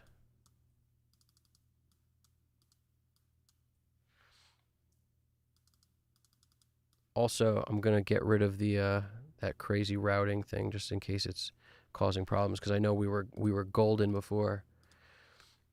Golden brown, texture like sun. Okay. I'm gonna make our audition path inactive because it didn't actually work as an audition path, so forget it. But that was just so I could play you stuff. It's not a critical part of the mix at all. It was so I could play you previews in Audio Suite, and we didn't crack that whip. Crack that whip. All right, so 3 things on the lead. The 910, the Echo Boy set, I like usually like a dual one where I can set 2 sides of it, but for now it's on this analog vocal slap. The 910 on, I have it set on this as of the last song, but I may mess with this. And dB verb. Now this gives me 3 very different flavors. And I will automate them depending on the part. So I may run a verse with just the dB verb, and then in the chorus, I'll turn dB verb off and turn on Echo Boy in the 910 or 1. And then when the verse comes back, I'll turn the lead verb back, or sometimes I'll go to a different effect. So I just like 3 of them on the lead vocal. So that means, what is this? 81, 99, and 99. And you could change that if you want to send differing amounts, but I generally send the same amount to these 2 and then a different amount to this. So that's the reason that there's one is 81 and the others are both 99. Again, always use the search. It's super helpful because it's quicker. You don't have to sift through the menu. Every time I give a lesson, somebody sifts through the menu. I'm like, why? Why are you doing that? Just go to search. Here we go. 81, 99, 100. Now, that's these 3. Now we're going to go to these and move them to the next vocal. So where's our next vocal? It was this. Now I may do it in groups. In other words, like this is going left and this is going right. It should be all the way left and all the way right. I don't know why it's giving me such a fuss. That's funny. It's just a weird quirk because there's no automation on or anything. Why is it fussing with me? Why are you fussing? There we go. Isn't that weird? Thanks, Pro Tools. Okay. So I may do like, you know, all these effects that are basically just doubles of themselves. I may send these all to one, you know, or like these two to one group of stuff. So like, for example, let's take these two.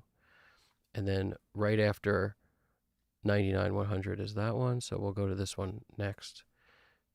Actually, what I'm noticing is a lot of these are 99, 100. So let's see where it changes here. So in this particular song, there's like a gabillion things sent, because I probably had a lot of them muted and I just imported everything into this. So there's a plate on one, there's a galaxy on one, there's this tons of different tape echoes. I'm a huge tape echo guy, such a big fan. So just for the sake of the fact that all these things exist here, I'm just going to leave them. This one's 95 if you notice, so we're going to start here.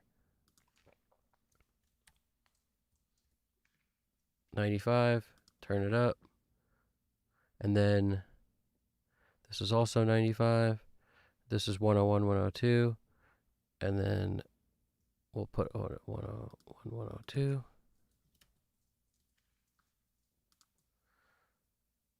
Okay, now if I had an assistant, I'd have them set my session all up so the stuff would just exist, but we don't do that here.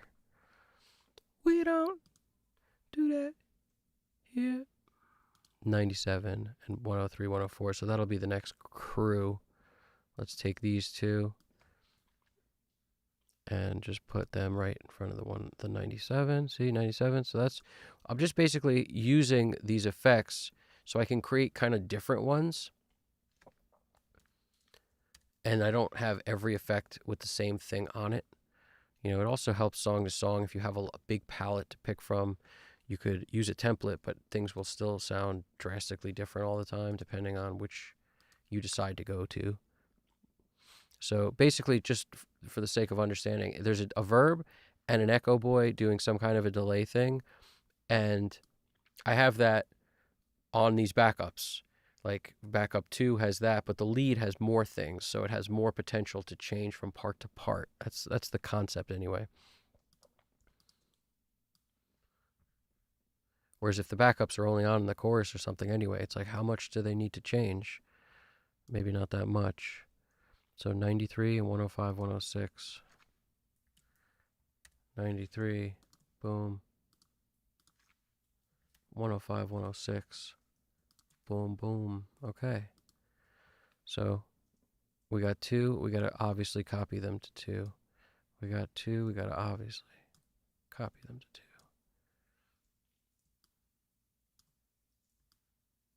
Sometimes I'll split all these up.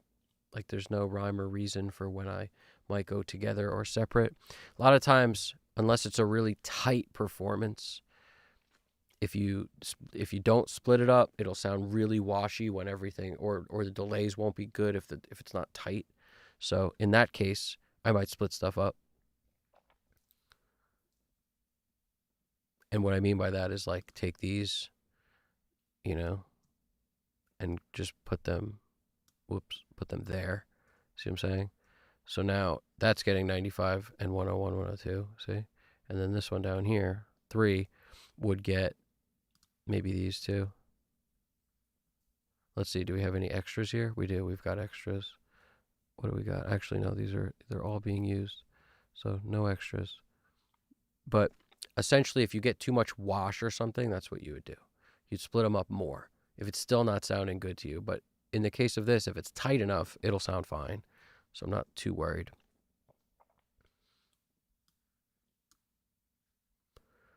Okay, 95. So I think I didn't mess everything up. I think we are good. Yep. Just making sure the routing's all the way it should be. Everything's got its 2 sets of things. And they're the right things. Yep. Seems good. Seems good. Seems good. Okay. So now once that happens, all I'm going to do is basically focus on drawing in here. like drawing in this what I want or what I don't want. So in this case, there's so little on here. Like it's so rarely happening. I might have all three at once. This part, there's kind of more going on. So there's no real reason, like probably, to not run this without automation happening. You're probably going to use your verb and your echo boy together, most likely, if you get a good sound dialed. Whereas if this was happening in the pre-chorus and the chorus, maybe the pre-chorus I'd change. You see what I'm saying? So that's obvious on stuff where there's a lot of vocal like this. That's why on the lead, we might go ham. We got choices, you know. I got options. So let's see. To Manhattan, I'll take you through the back ends, or up to my apartment, or in a subway car bent. What's going on, Headshot? Just want to say hi to a couple peeps in here. You guys are awesome. What up, Headshot? And Gaz BG123. I'm happy you're checking this out. That's awesome. The first stream ever, guys. So welcome to, the Thunderdome. Let's do it. Let's do it. We're just kind of getting through. We're muscling through this thing.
This is something I talked about before, but as soon as I add these things, you start to like it so much, and then you take it off and it's not there. I found the best time to add those things is at the very end of the mix when you've made it as good as you can, because you'll do less when you add these things because they give you more volume. They just increase the apparent loudness of stuff. Saturation can be your friend if you use it lightly. And if you put it on too early, you wind up kind of not solving certain problems that might need to be solved. So right now, all we have on our mix bus is the API 2500. And when I add the Studer, I get this nice kick thump. It sounds pretty good. But watch what happens. I've taken this down negative 9.1 to compensate for some of that. If I bring up the volume of the master with everything off, you'll get some of that volume. You'll feel the volume change, and it's like, oh, well, that's pretty good too.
I'm getting up above the guitar frequency that's pokey, but I'm bringing up the shine on the top end of the guitars, fuzz, whatever you want to call it, because I needed a little boost there. But if I were to take this down to 4.7, like that's probably where it really exists, and therefore it will be more painful when I bring it up, even on something smooth like a Neve 1081. Whereas if I get above it and crank, I like the sound better. And I think about this a lot on low end too. If I'm trying to bring down the lows, I'll go below it and lower it, and it will gradually bring down lows up higher. And if I want the top end to come up, I go above it and raise it, and it will gradually bring the top end up higher, or more gently, and in which case makes it sound less exaggerated at a frequency that might be annoying or pokey or just get in the way. So see, this is on just the chorus. Check out this guitar if I were at 4.7.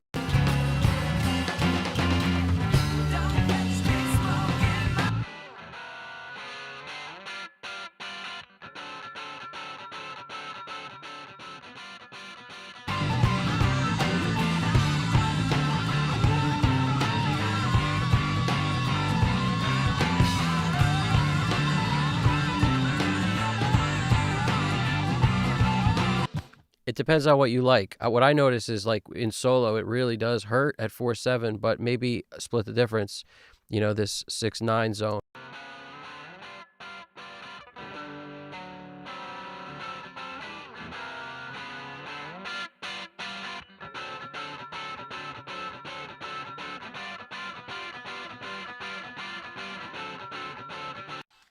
Don't match your EQs on left and right side. Like, what I'm doing is matching the groups that are panned the same way. So front and back, same way, left. And I adjust this knob, and it adjusts both of these together. So the EQs are the same on the front and the back because they're going the same way. So in other words, my EQs that are grouped, and that's the reason I group these two together globally. So when I mess with an EQ here, it changes it on both these at once because that's the same performance.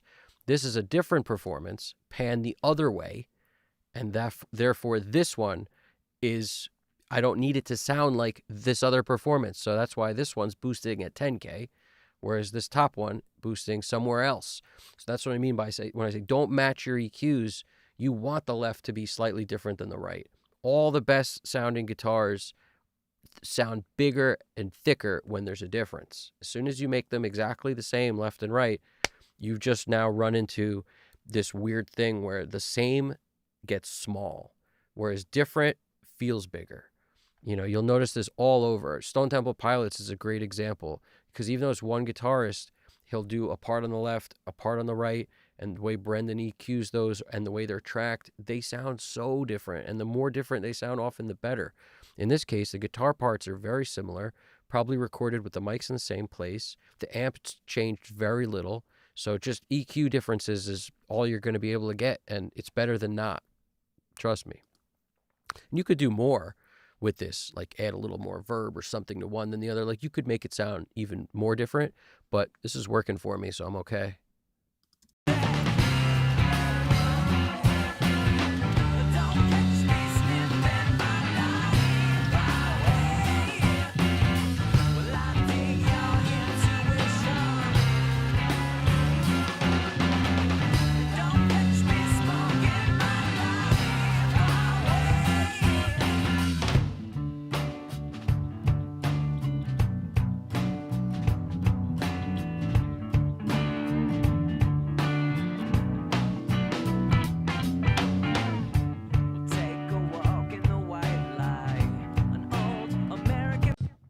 This says room left and right, but I made the most center.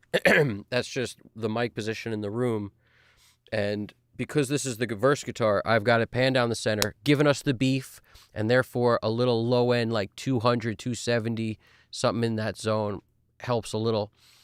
If I go up higher with it, I do like to boost anywhere from 200 to 400. I'll boost frequencies on guitar that are super, low mids. And this 270 works well.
This is a great example of what I don't like about saturation. It does sound cool on kick. It adds something there on the low end. However, tell me it doesn't get blurrier. And I'm trying to work at level matching so I don't feel that the level is helping or hurting at all. But the whole thing gets blurrier when I add this. Like less defined all around.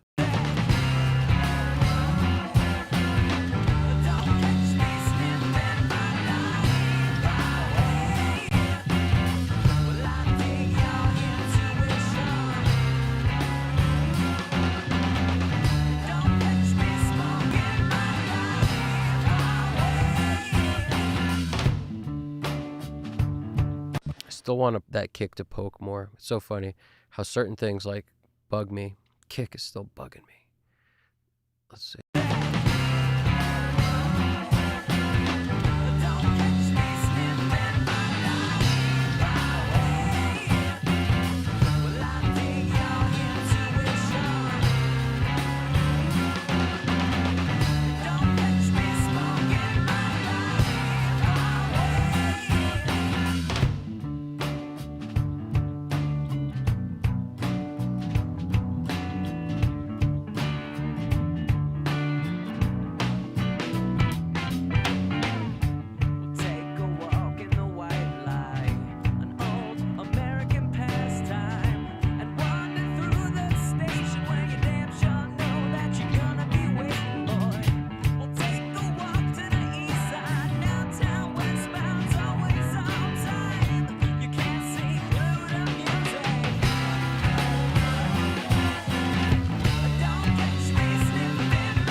So funny that it's so polarizing a kick sound.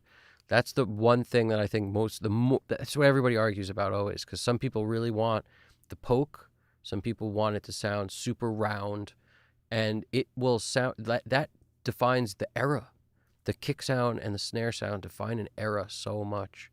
Like, you know, a 90s song when you hear that Andy Wallace pokey kick, and it's great. I love that sound, but I also like older school stuff too, that the kicks are so round on.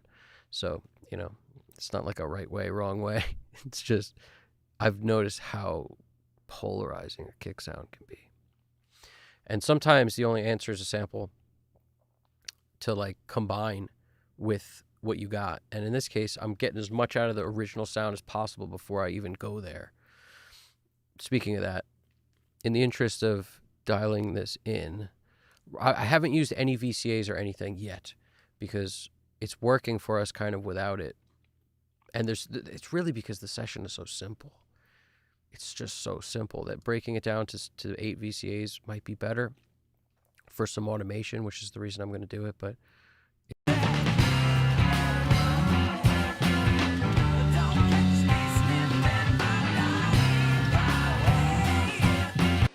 all right, here we go.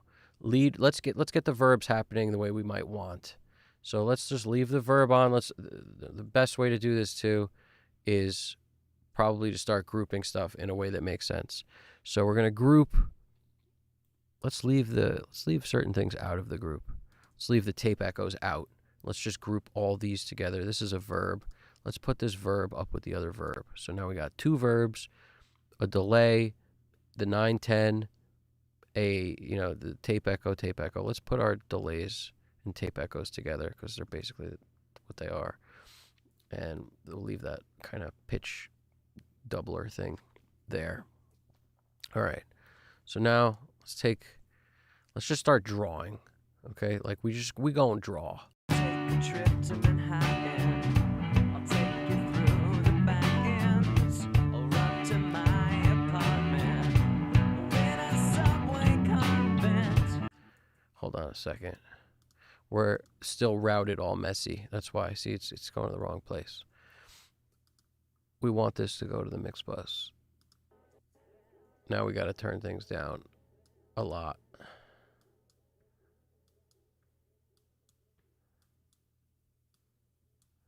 Let's also do that here.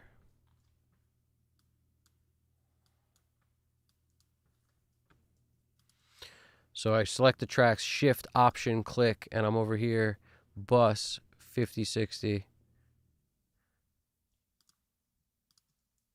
Bus. I call it bus 5060, but everyone should know this is a straight in the box mix at this point. There's absolutely nothing going on hybrid. We're getting it as great as we can in the box.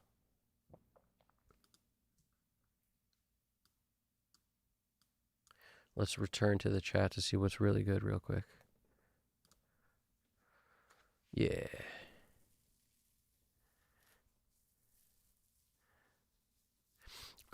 Right here we got J-Dub F1. Sometimes I have that same issue when putting the A800 on the mix bus. It sounds beefier, but it can get a little mushy. 100%, dude. You're J-Dub, you're on it. That's what's up. Honestly, it's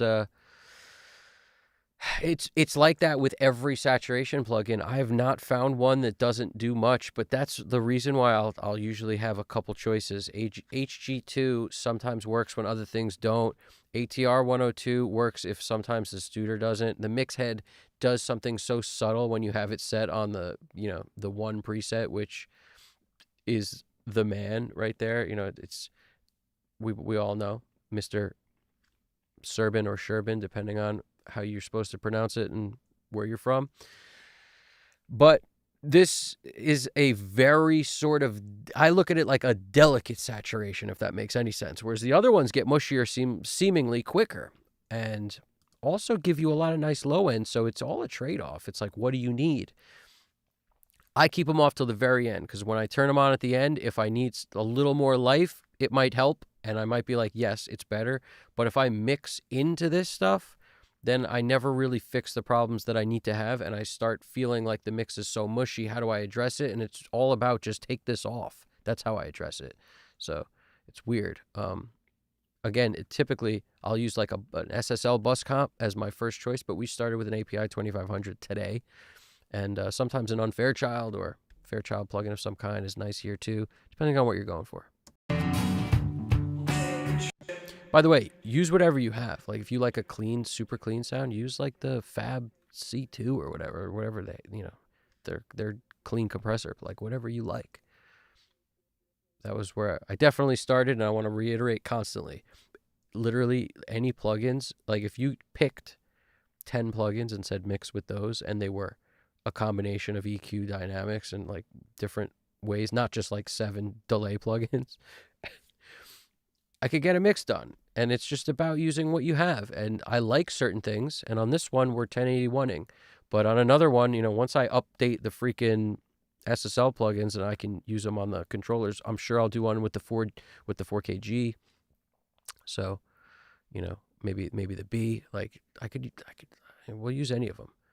I've also tried to mix songs using only like the metric halo before. I like sort of challenges where use things that you're not used to because it makes you do different things. And then a lot of times you're happier and you're like, oh, I'll incorporate this in my workflow when I have all the choices.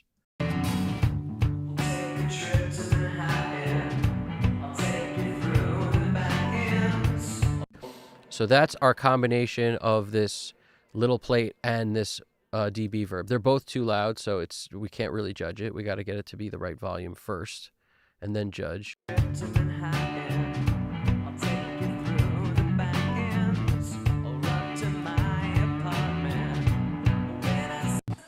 If you notice, it's coming in too hot, so everything's super hot. So let's just lower this by like 10 dB and work from there.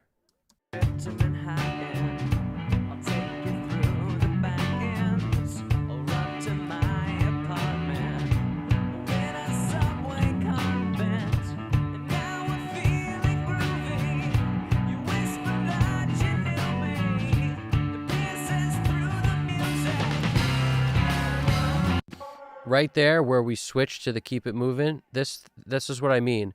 Gonna take these verbs, they're so low that they may be fine, but let's raise this other stuff.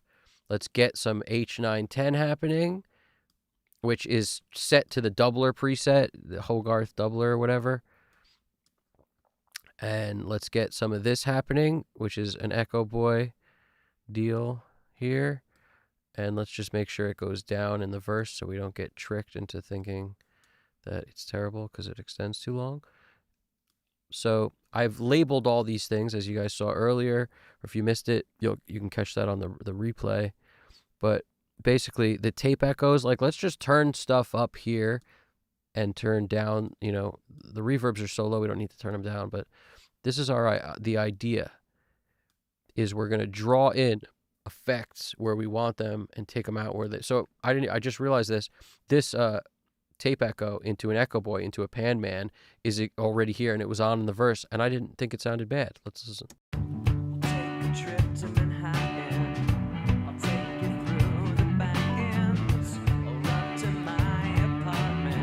It may be cool for throws. So there's a lot of ways we can automate stuff like this. You could switch to the pencil and just draw stuff.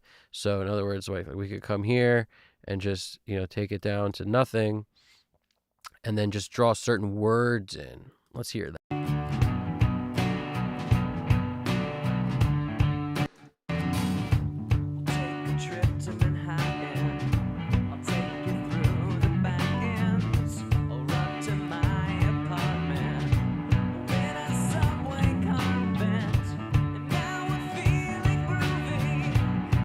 Let's hear this.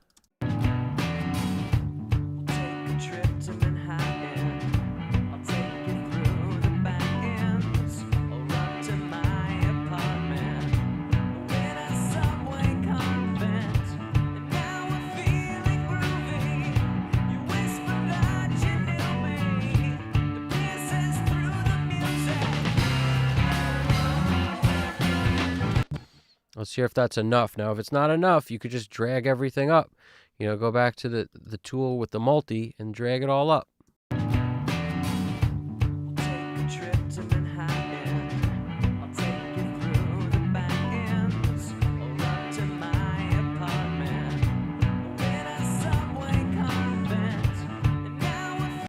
Now, I don't like that at all. Like, it's not working. For whatever reason, ain't doing the trick. So my goal, what can I do? Come over here. Let's hit it with a new track. This is often the move.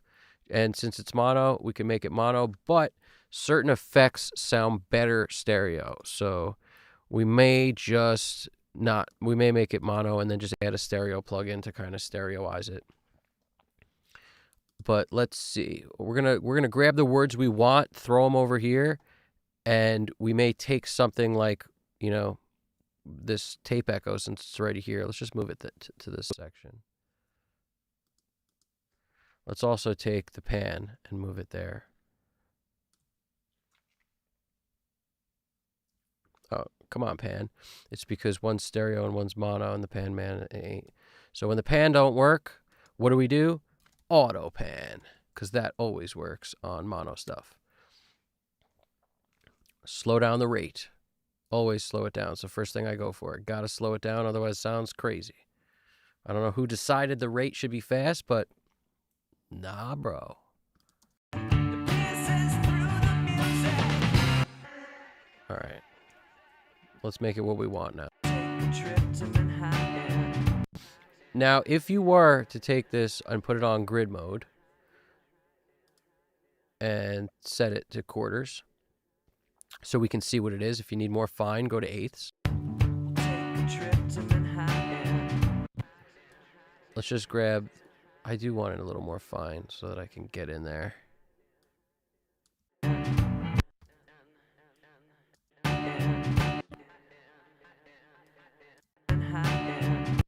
So now we got that word. Now we're going to put it on its own track so that we can really kind of do whatever we want with it.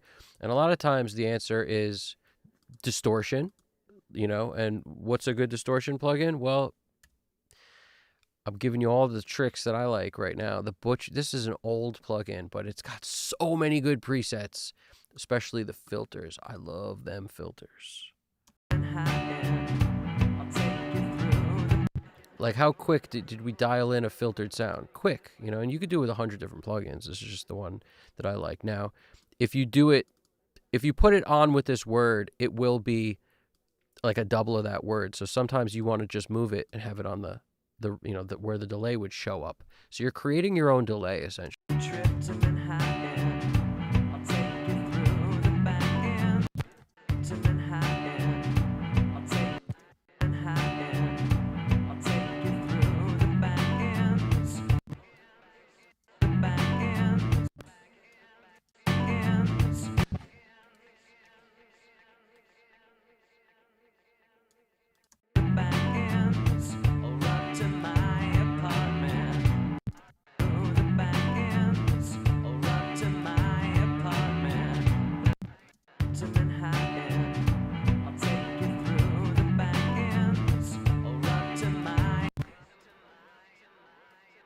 Actually want the word back in there.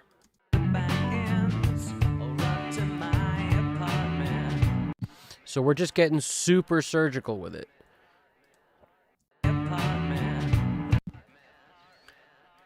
And we're moving it so it's not doubling the volume of that word. Even though it's affected, it's still like a double on the volume, and we don't like that. So we're sliding it so it's just where the delay would show.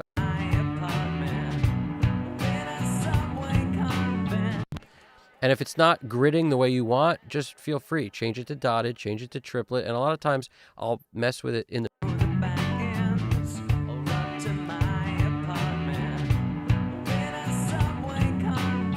If the volume's not right on one word but right on the others, this will happen. Just mess with the clip gain, as opposed to taking the entire volume down, because the volume was great on this word, terrible on this word, too loud.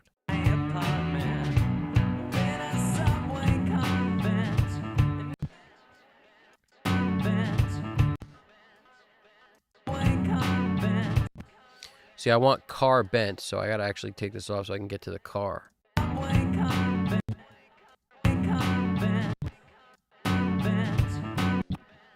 Now we might need more fine 16th notes to get to it. There you go.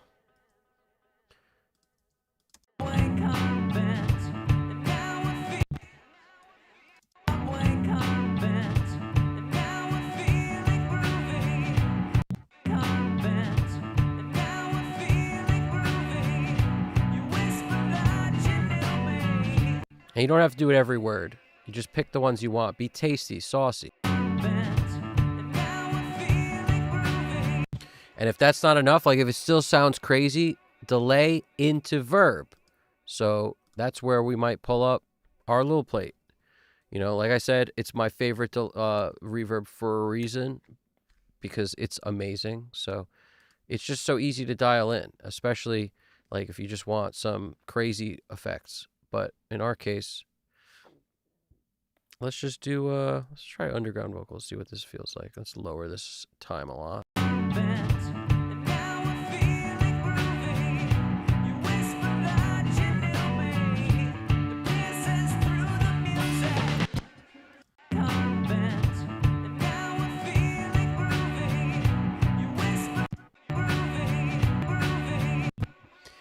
Feeling groovy, groovy. And if you want to, sometimes I'll mess with the pitch too. Like we'll throw on a tuning plugin and move it. Let's see if we...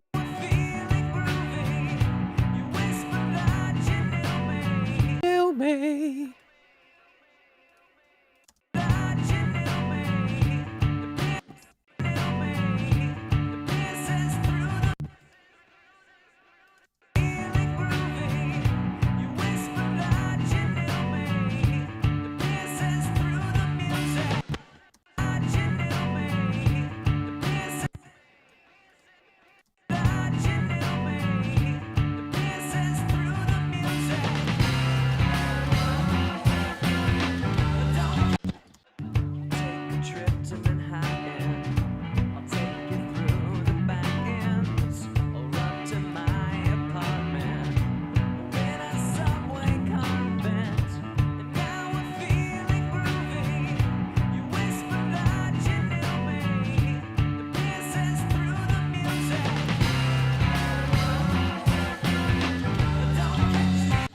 I really want to do a thing on this word don't. I want it to go, don't catch me. Like, I want that backwards thing happening. I'm a freak for that backwards thing.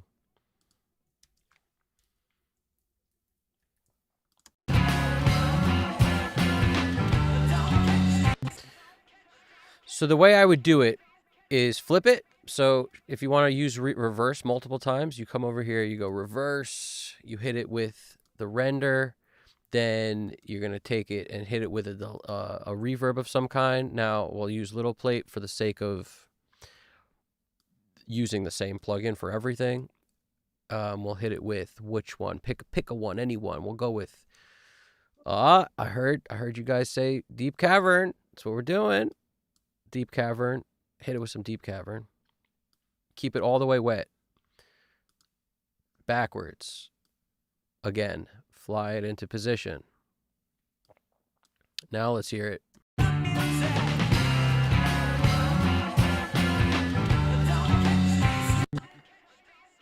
We want it to end on the don't. Right on the don't. Let's hear it.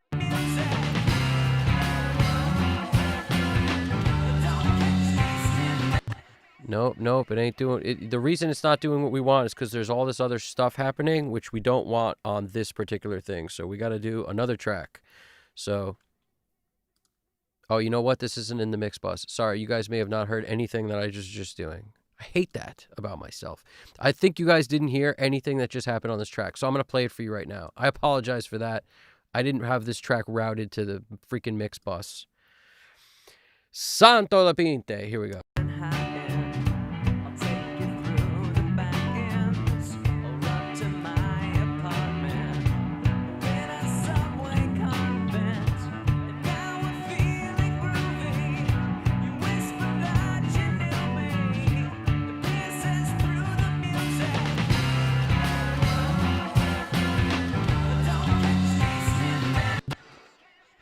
So I'm going to duplicate this since the routing's all fine now.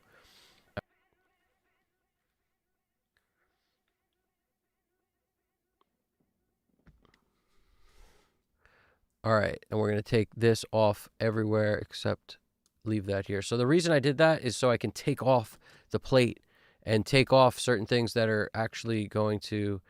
I'll leave the panning on. I'll just move it a little so that we can, like, put it in a different place than the one above it. But the point is, all these effects, I'm going to go to the chat right now, but all these effects are essentially just words placed where I wanted for delay, because setting the delay to do this was going to attack too many words, and automating it on only the words I want was too much of a pain, whereas this is way easier. Just copy the word you want, put it on a new track in the position you want, so I get the delay feel I want. And that'll also allow me to move the delay, so I can make it a dotted or I can make it a triplet, all on the same track.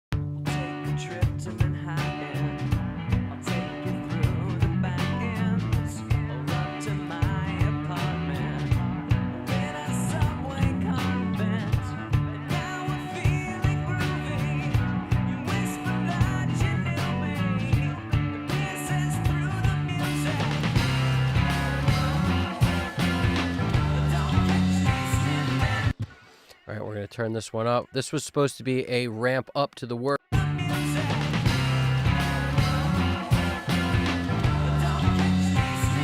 It doesn't actually have the effect I want, so it's not doing what I want. I'm just going to boost that a little bit, and let's hit it with something to really bring it out of the speakers.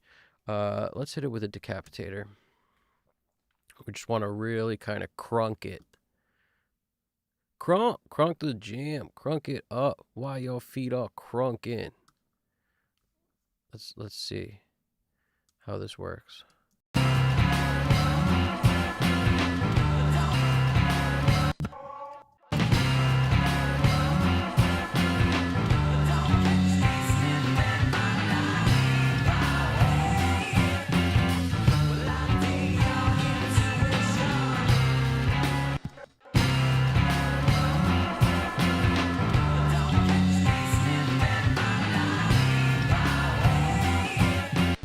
I'm hearing in my head. See, the effects are all about what you hear in your head. Let's go to the chat real quick, but I hear like a, intuition, no. Now I hear like a no.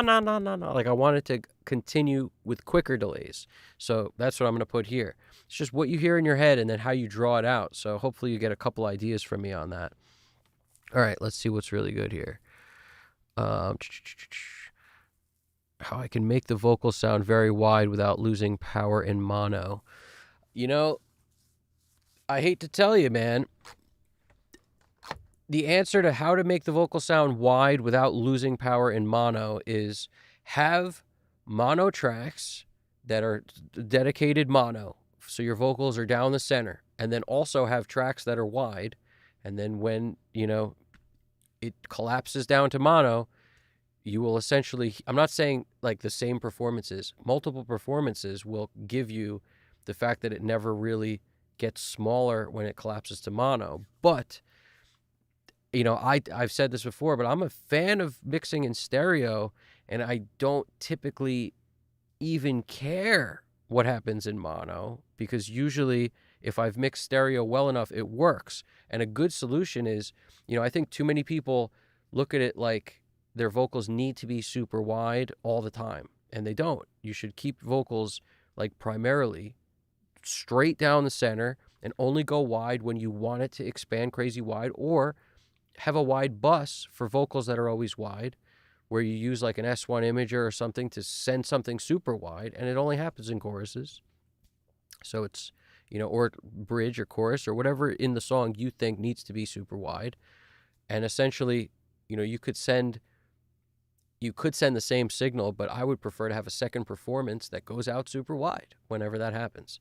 And the center one should still be there.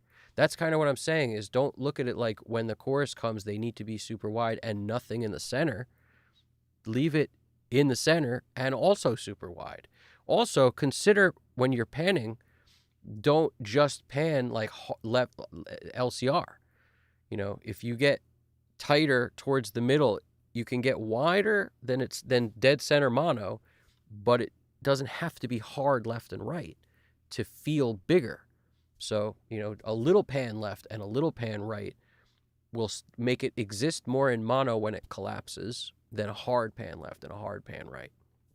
So things like that, in my mind, are the answer for like if you're really looking for mono to still work. But in my mind, the answer is always have mono vocals that sort of lead the pack.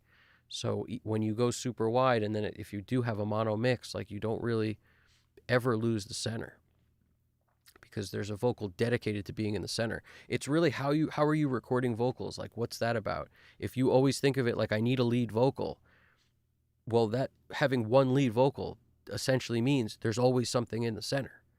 And when the chorus happens, you've got auxiliary stuff beefing up the sides. You never lose the center because there's a lead vocal occupying that. There's backgrounds occupying the sides. That's how I think about it anyway. Yeah, and as we, this song is a good example because this vocal lead is center panned, and the effects are wide, but the vocal is center panned. So the effects that come in might have a pan man or an auto pan or something to move them around. So there's a delay, but it's moving. There's a reverb potentially, but it's moving. Super wide left and right, hard pan left, right. But the vocal itself gets to the mix bus dead center. And then these backups that are auxiliary, essentially, helping the vocal, hard left, hard right. So there's always a vocal in the center. And these are hard left and hard right. If I was more concerned with mono, maybe this would be, 25-25. Or 50-50 instead of hard. But I'm not too worried about it. I'm never worried about mono. I don't know. I'm just never worried about it.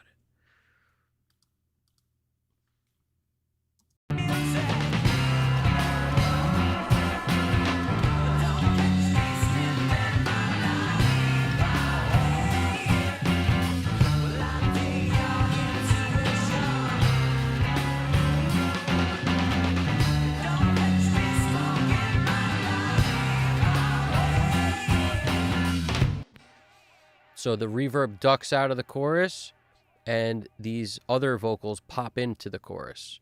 These other effects, rather, the Galaxy tape echo. One of my absolute favorites, especially to automate. If you automate the feedback knob, you can create this like swimming, like spaceship effect that is very cool. Combine that with a panner after it. Now you're sitting pretty, living on the beach, collecting 20%.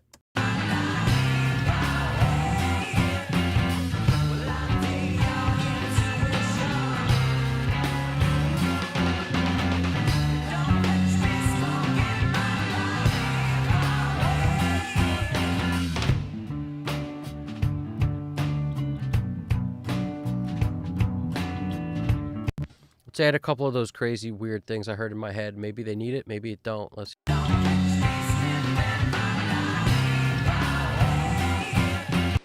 want to hear that way.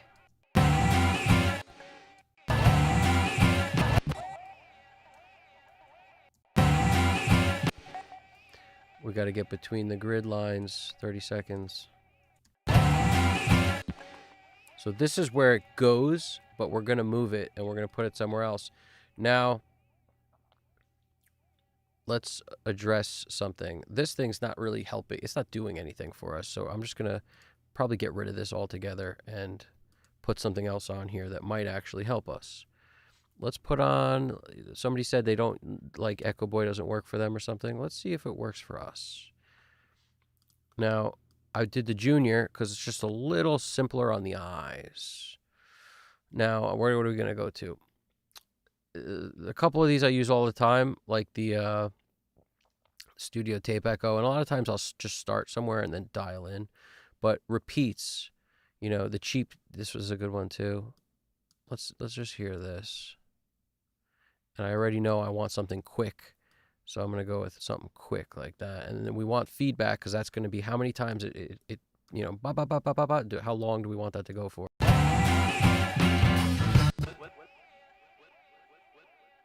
We want it on this track.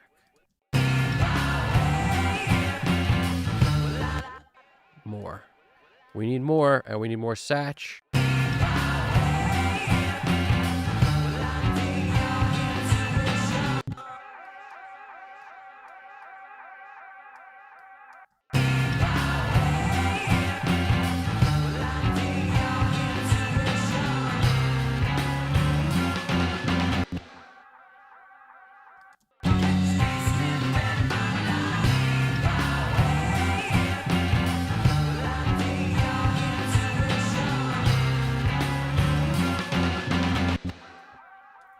It's just creating this like, it's creating like a vibe to it. Let's hear this.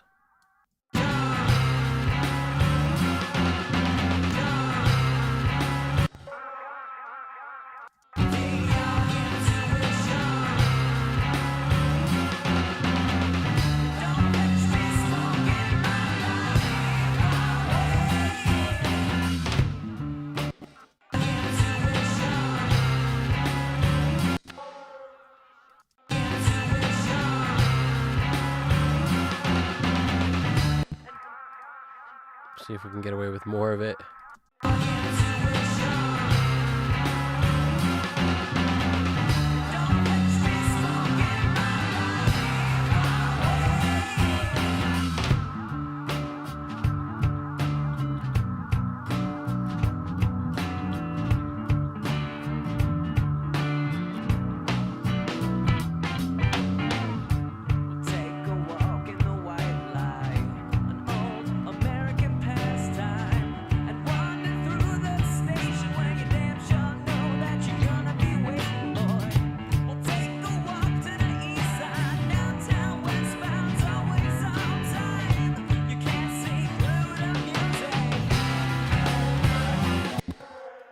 All right, we're going to take down the verb here, just like we did in the other one because it worked.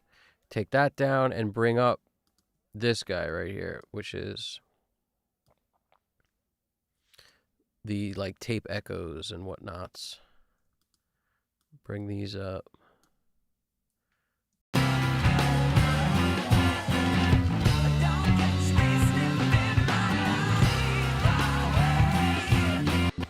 And if you're curious what's on it, I've got the 1084 doing nothing, but it's there just in case I need an EQ.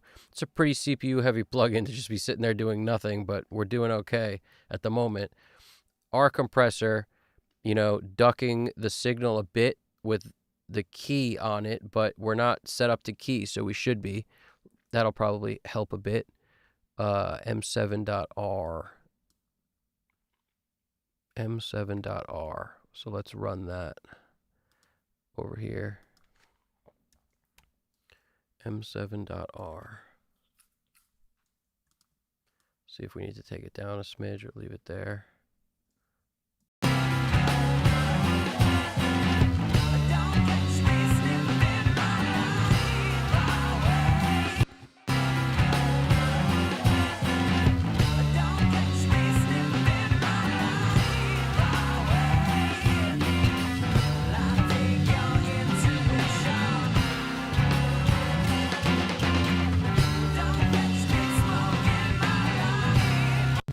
I'm really looking at the level this is popping up, and I'm determining if it should be lowered. So 81, that's why I lowered 81, because I was coming in too hot after I get done with these, I'm bugging. I could just take it down here, but I'm taking it down from the send itself. Either way would be okay.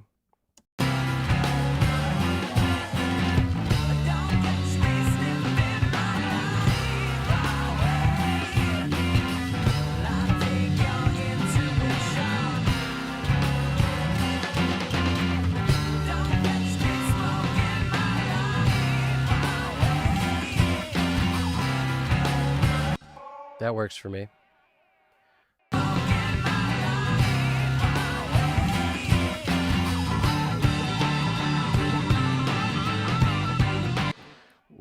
We gotta bump this vocal a little too. Let's get it up a little.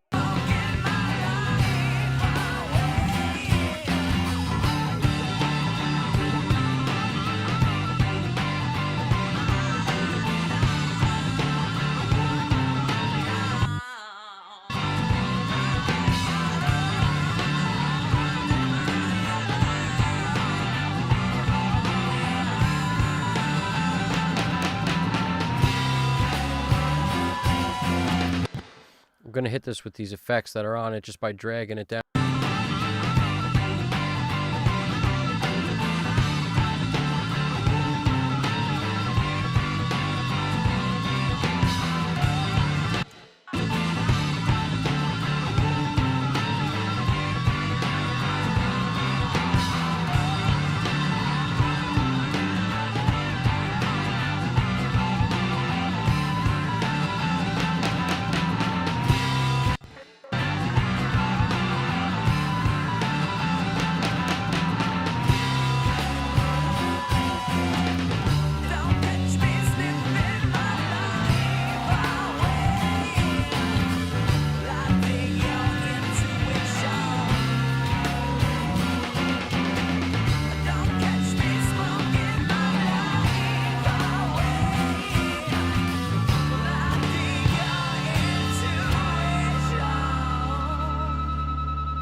Just bumping a little more vocal volume.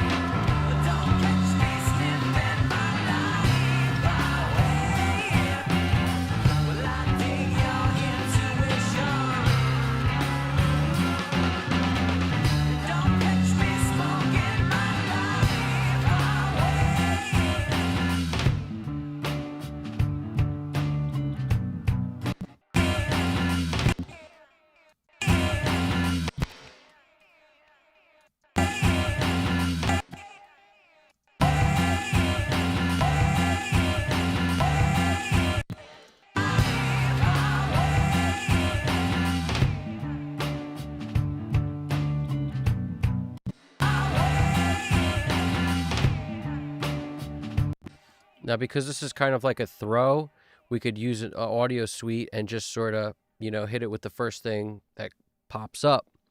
Something to just keep it moving, like a dark analog box.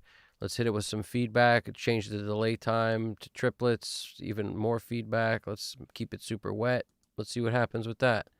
Now, I can almost tell sometimes by the way it looks whether I'm going to like it or not. Like, I want more on the back end of this.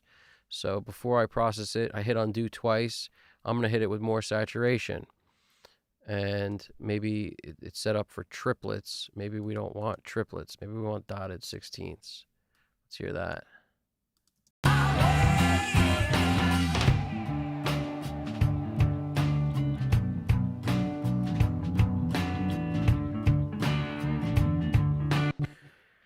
Now, this is actually, because there's so much space, my brain immediately goes to the Galaxy.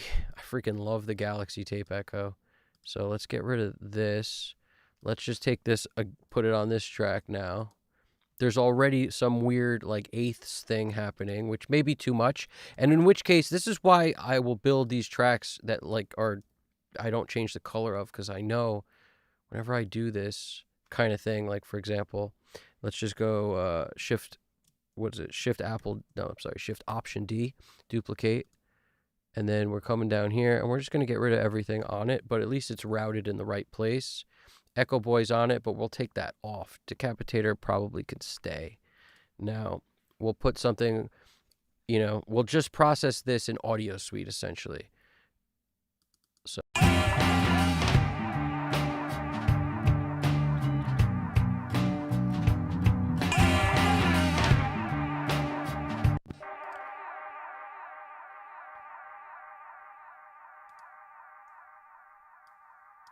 now, Galaxy Tape Echo, my favorite plugin ever, probably for delays, like, of all time.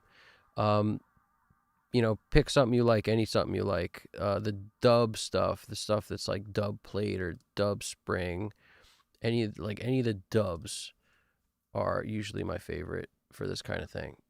Now, what we want is a lot of feedback.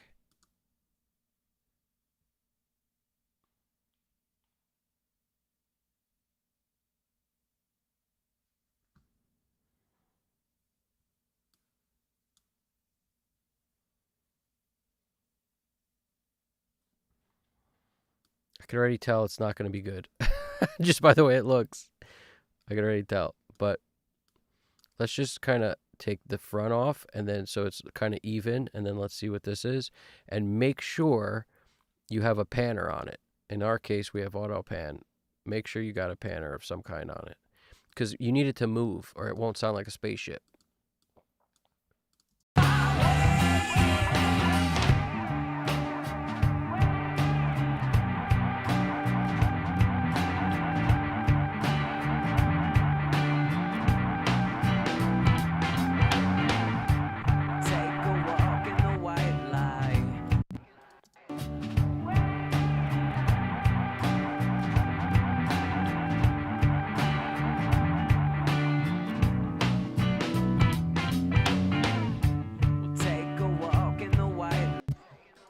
We're kind of onto something.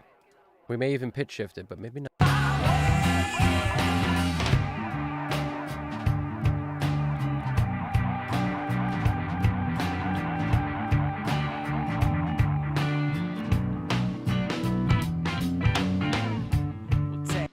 I like it.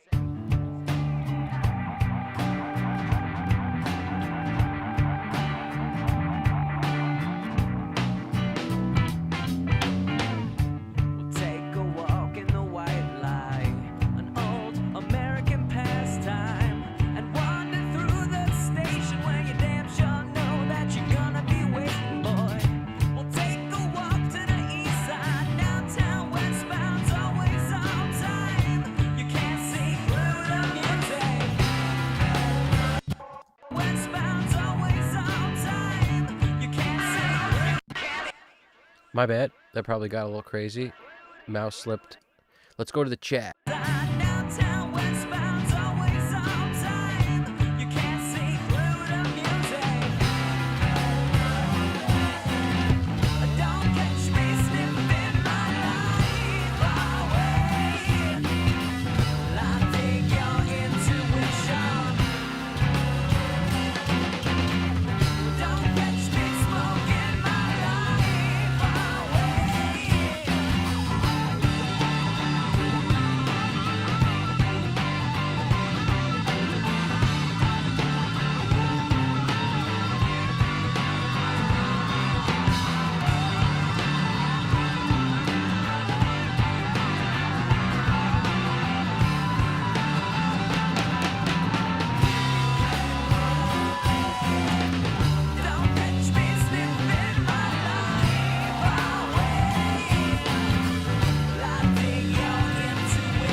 Some backwards vocals being crazy in there, which I don't mind. But if you need to spice things up, just backwards stuff, man. Just go all day with your backwardsness. is how I would look at it. Now they're already grouped, so panning is gonna be easy, but once this spaceship thing happens, I think it's actually not there. It's here.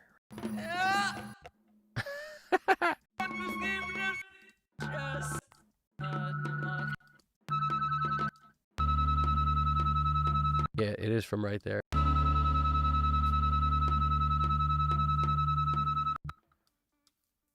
So we're gonna go all the way left. Now you could do this with the pencil or just become a drag ninja like me. I'm just dragging the stuff all over the place. Just ninja. Let's do it.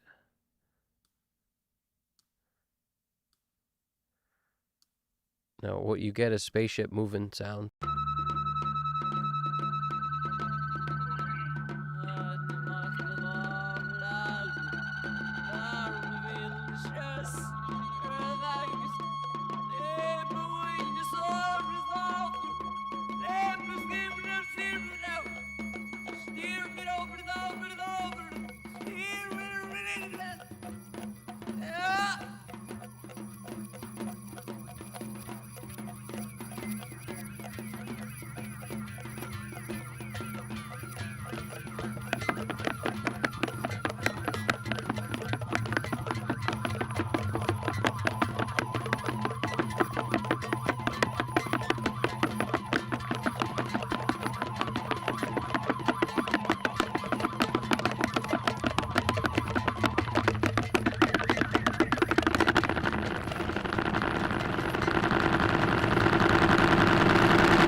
Okay, now somebody chime in here, but I don't know if it needs the vocals or if we're gonna keep them, we gotta do something. We gotta put something on them. Let's just try taking this whole thing and moving it to like down here, so I can just totally affect it. Take that off. Let's put something crazy on here. Audio Suite is your friend when you like want to mangle stuff and then not be able to get back. That's where you go. So in our case, maybe even like black hole.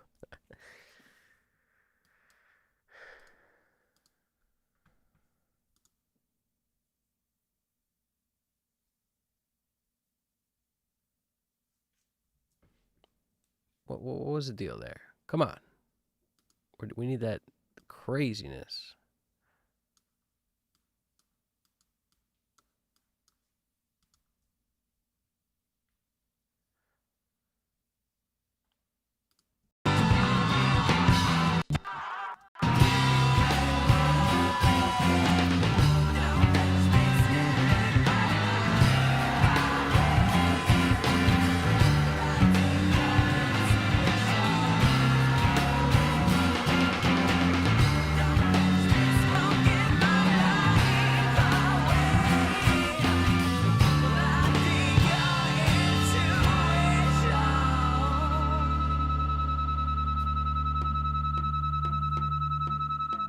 I'm noticing it's not on that track. This is the track it's on. So let's get our grid back to normal so we can grab stuff more easily. Now some people drag, but I don't usually drag over top of stuff. And the way I always know where I'm supposed to be is the arrow will stay wherever you copied from. So I know that since I copied from down below, that's where the arrow was. So like, see this? So if I were to copy this, see the arrow on top? Boom. So now we want to get this track above it also, because this is the other weirdness. Copy. That red arrow gives us a spot check. Boom.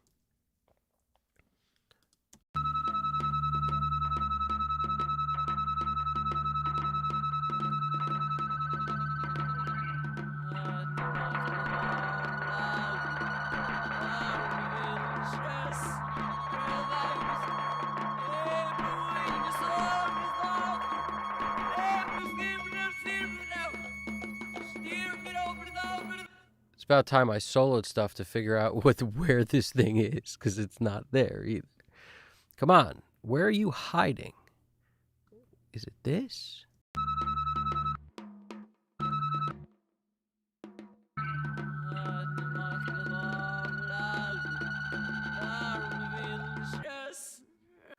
Of course, it's on the snare track. Perfect. It's a perfect place for it. Snare track. All right. Let's put that here now.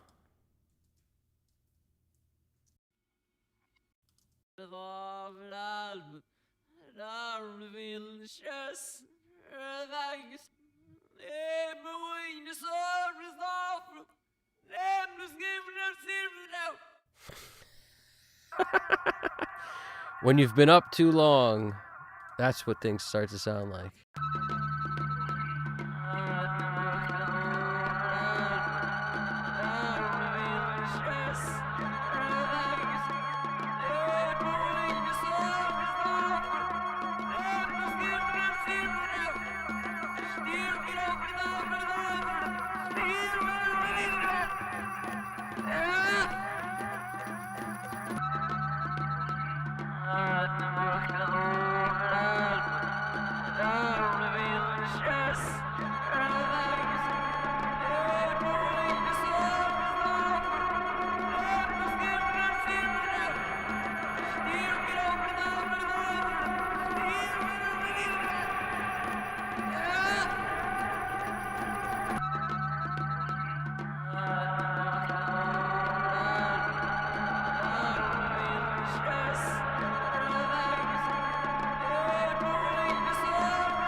Okay, I think we've nailed it. What happens after that part?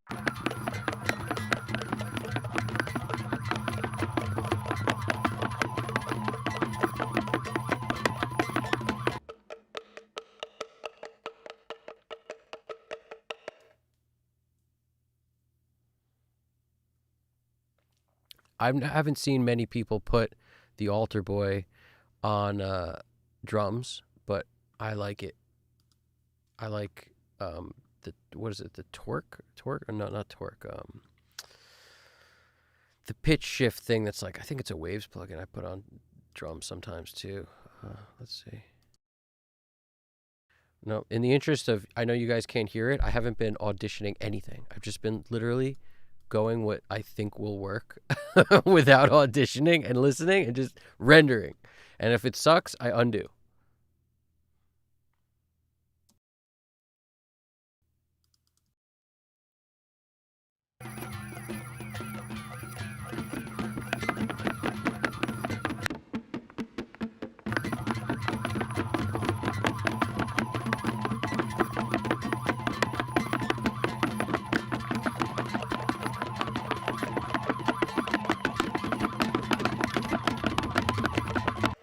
Just sounds like a bag of cats running around. Just a bunch of freaking tippy-tappy little, tippy-tappies? I don't know. But I could do something to space that out, maybe with delay or something. But let me see.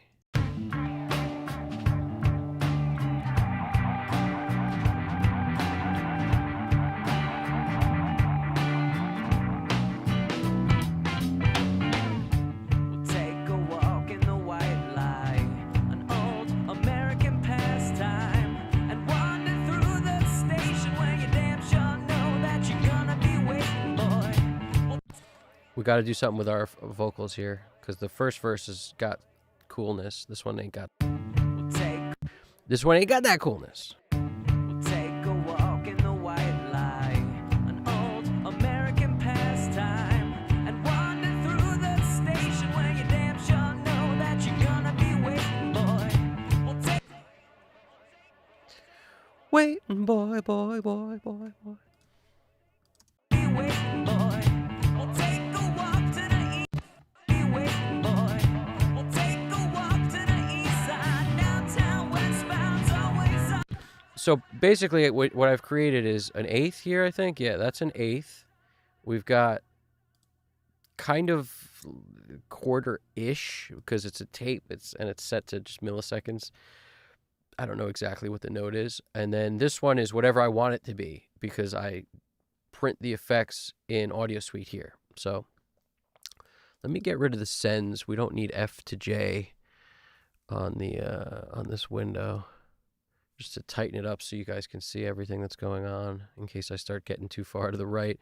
And there's really no comments worth seeing either. So let's get rid of those comments. Gone. All right, we're tightening up a little. Tighten up.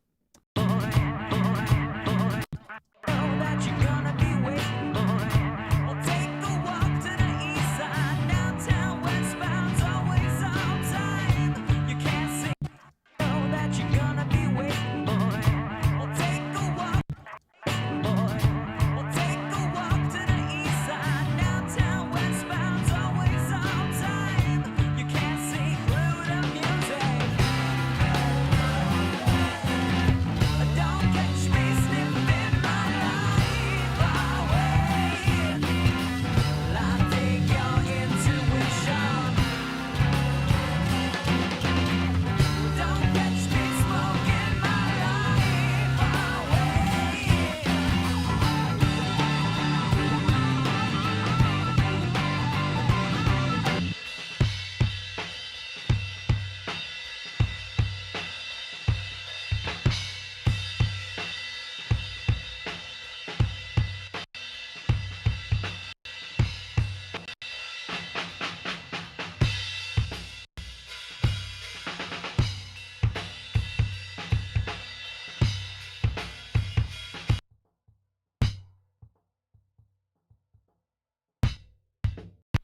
This is one that is just kind of when all else fails and you have too many cymbals going on your kick drum, and it's a result of using something like Devil Lock or a compression to bring up more of the tone of the kick that you want, but you also got cymbals. Silencer can be your best friend. It's a Black Salt Audio plugin. Just have it set to kick standard off the preset.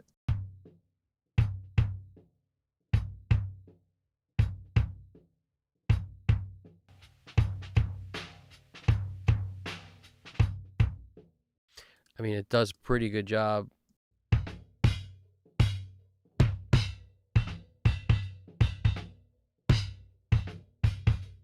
Let's hear if that sounds like abnormally weird in the track. Don't catch me slipping my life away.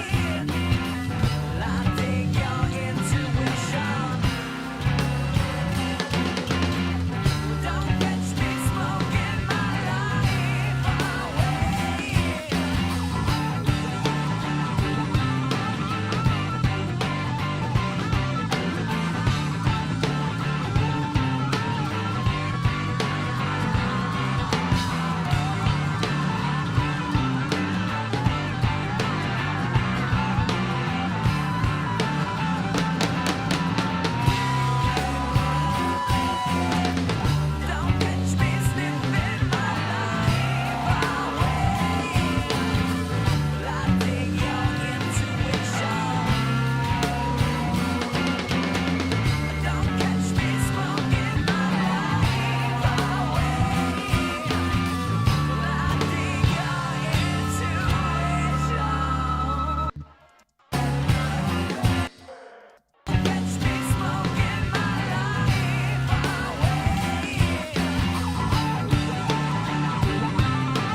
check out this chat real quick.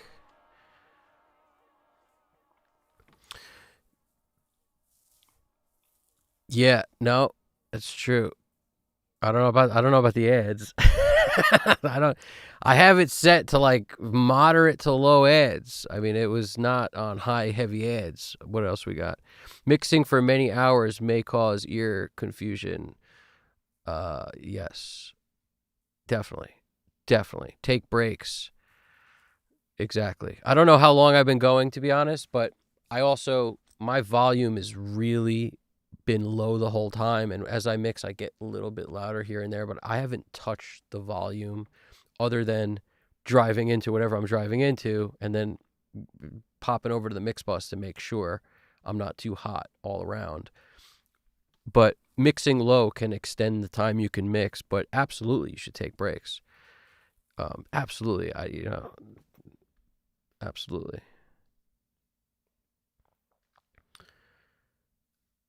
Time does fly. I'm happy you're here, War Hard Arts. You're awesome. Thanks for stopping by. And what you wrote here, I think sometimes cymbals don't need to shimmer. This sounds better, less bright here. Time flies. Yeah.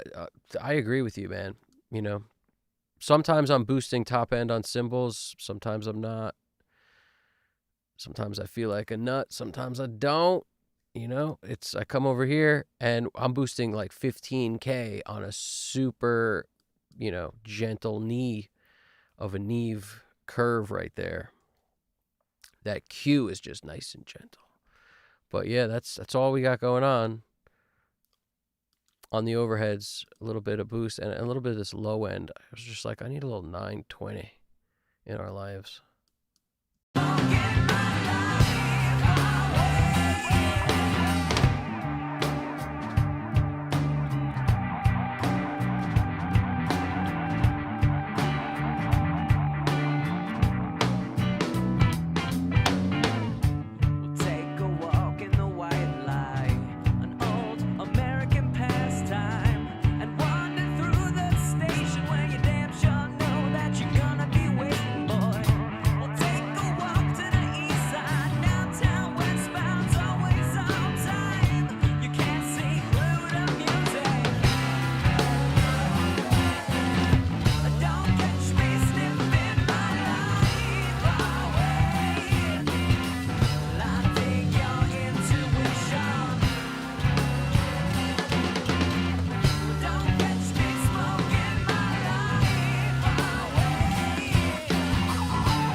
So what I'm doing right now, it's time to go VCAs because it's the only way I can automate the performance and like give me, I mean, in my mind, it's the easiest way to do it. Everything goes in a VCA. A lot of times I'll do this earlier, but in this case, just didn't work out that way. These keyboards are off, and trust me, it's for everyone's sake. Maybe at the end of the song, they'll come on. Let's see something real quick. Like this outro part, maybe that's where we need these keyboards, but earlier they're not helping anything. They're just, I mean, let's hear them, but I don't think they're helping anything. It's probably like a bag of cats.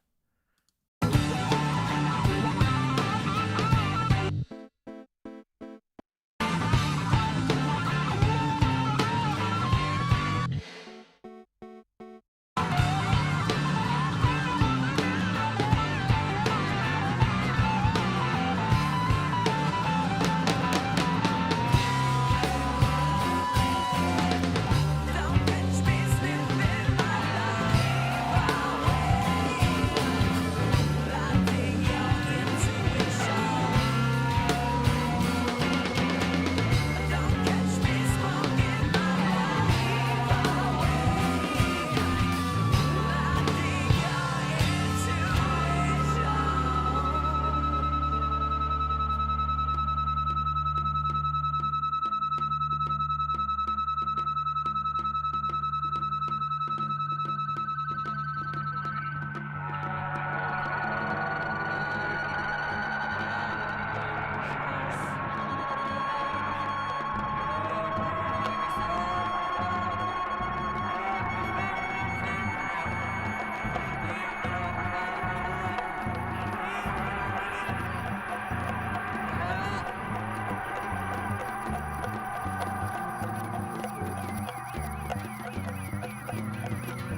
Freaking Mary had a little lamb over here.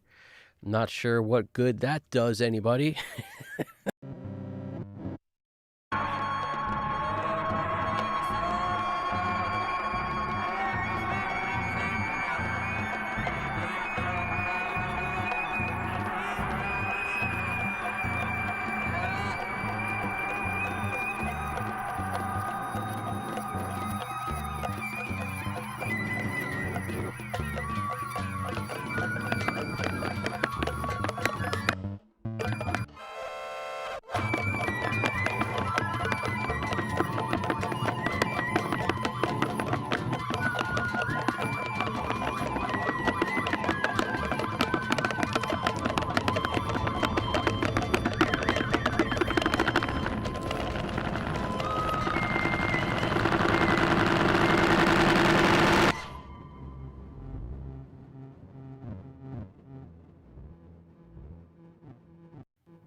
I think I still maintain that the song does not need these keyboards at all.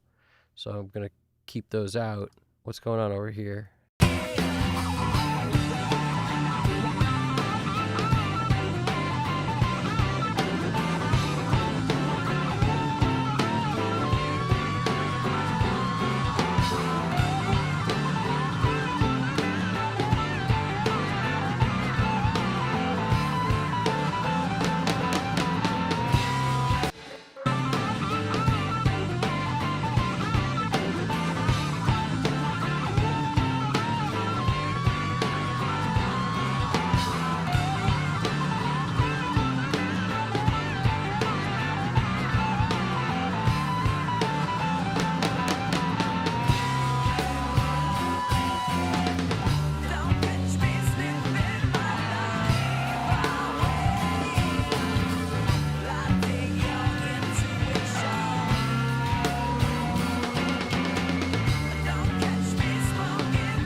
flute.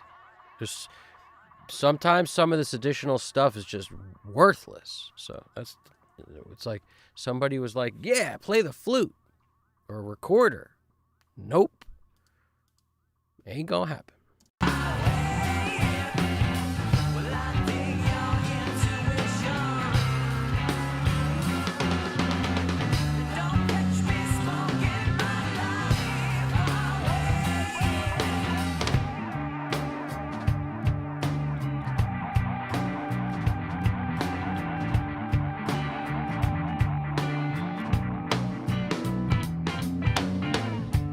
Take a walk in the white light, an old American pastime, and wander through the station where you damn sure know that you're gonna be waiting, boy.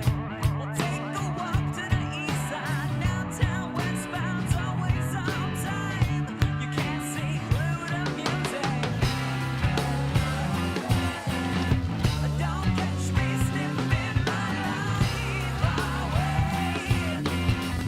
I dig your intuition. Don't catch me smoking my life away.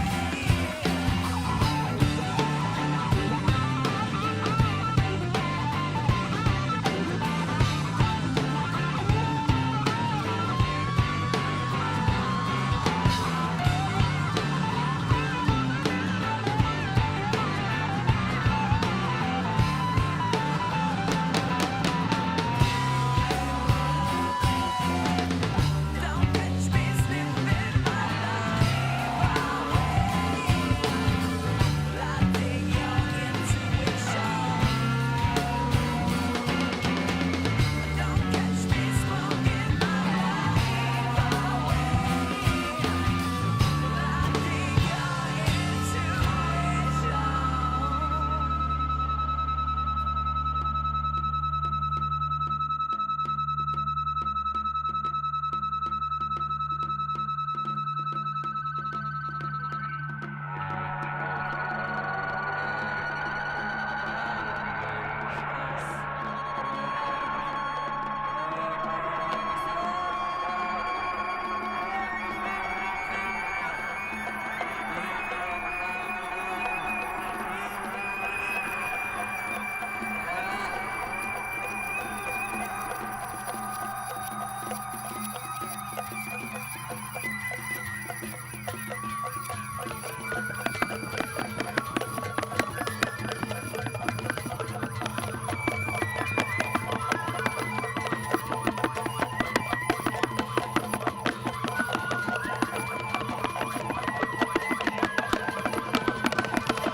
Hmm.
sure if it needs that sample.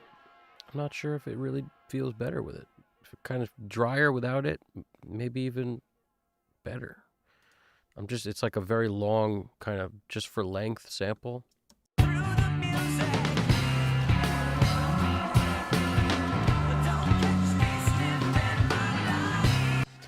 Just in case I use it. Let's just put it there. If I take it out, I take it out.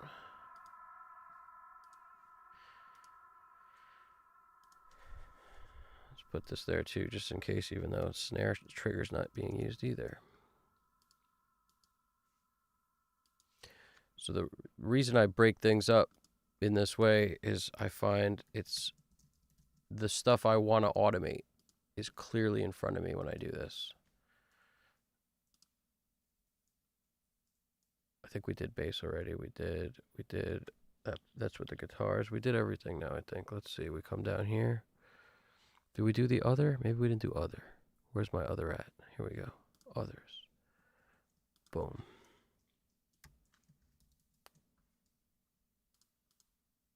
Other.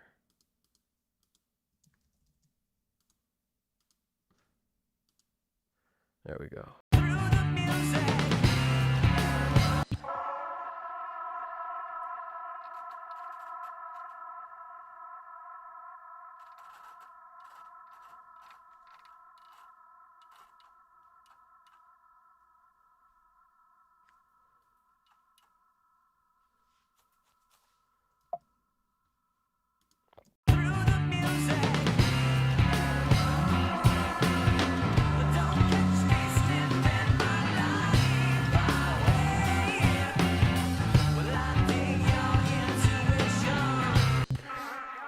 All right, so I just want to real quick give you like a walkthrough on why I did that, all right?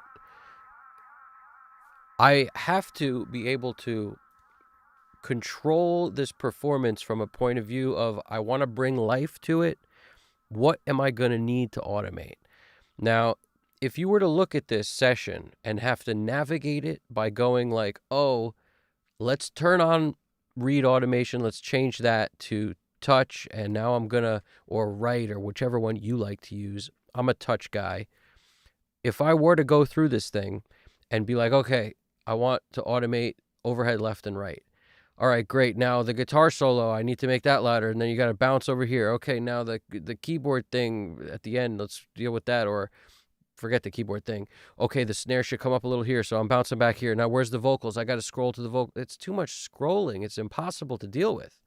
So you put everything together in VCA form for me because I'm not looking to add processing. So some people may say they create a kick bus, a snare bus, and they do all these buses. But for me, I just want volume control, which is really the purpose of a VCA. It's just volume control. That's why you can't even add stuff if you wanted to. Now, if I take like a UF8, for example, it gives me 8 faders right in front of me where I can hit play. I can take all these faders that are in front of me. There's 8 faders straight up here. Shift option, change auto read to touch. And now I can run a pass of the song exactly where everything is now. And as it goes through and I want things to change, I can make the kick. It's all right in front of me. Kick, snare, all the rest of the drums, first 3 faders. Kicks, first fader. It doesn't matter if I've got 6 kicks and a sample of a kick and a kick in and kick out. That's the beauty of this. All the kicks are on 1 fader. Then I want my snare. Doesn't matter if I've got 3, 4 snare mics. It's all on 1 fader. The 3rd fader is drums, which is everything else. For me, it's overheads left and right only. Bass is the fader right after drums. So 4th fader is bass. Doesn't matter how many bass tracks. If I've got bass effects, whatever, it all goes on 1 fader. So that means now that I've got the balance set, if I want the bass to come up a little, I might want all the bass, including the effects. I want more of everything. So that's why it sits, bass on a fader. Guitar, every guitar in the song, including the acoustics, including the electrics, because I've dialed in the balance I like. Now I can just move 1 fader when I want more guitar. Solo is on its own track, so I can mess with that independently of all the rest of the guitars. Other, because this song happens to have other stuff like weird flute, keyboard nonsense. And then vocal is the last one. So all the vocals, that's lead, backups, the effects, it's all there. So I can play through the song and change volume as I'm listening so that I can give the song some life and make it easy for myself while I do it. Because now I'm looking at relative volumes, because every VCA is starting at 0.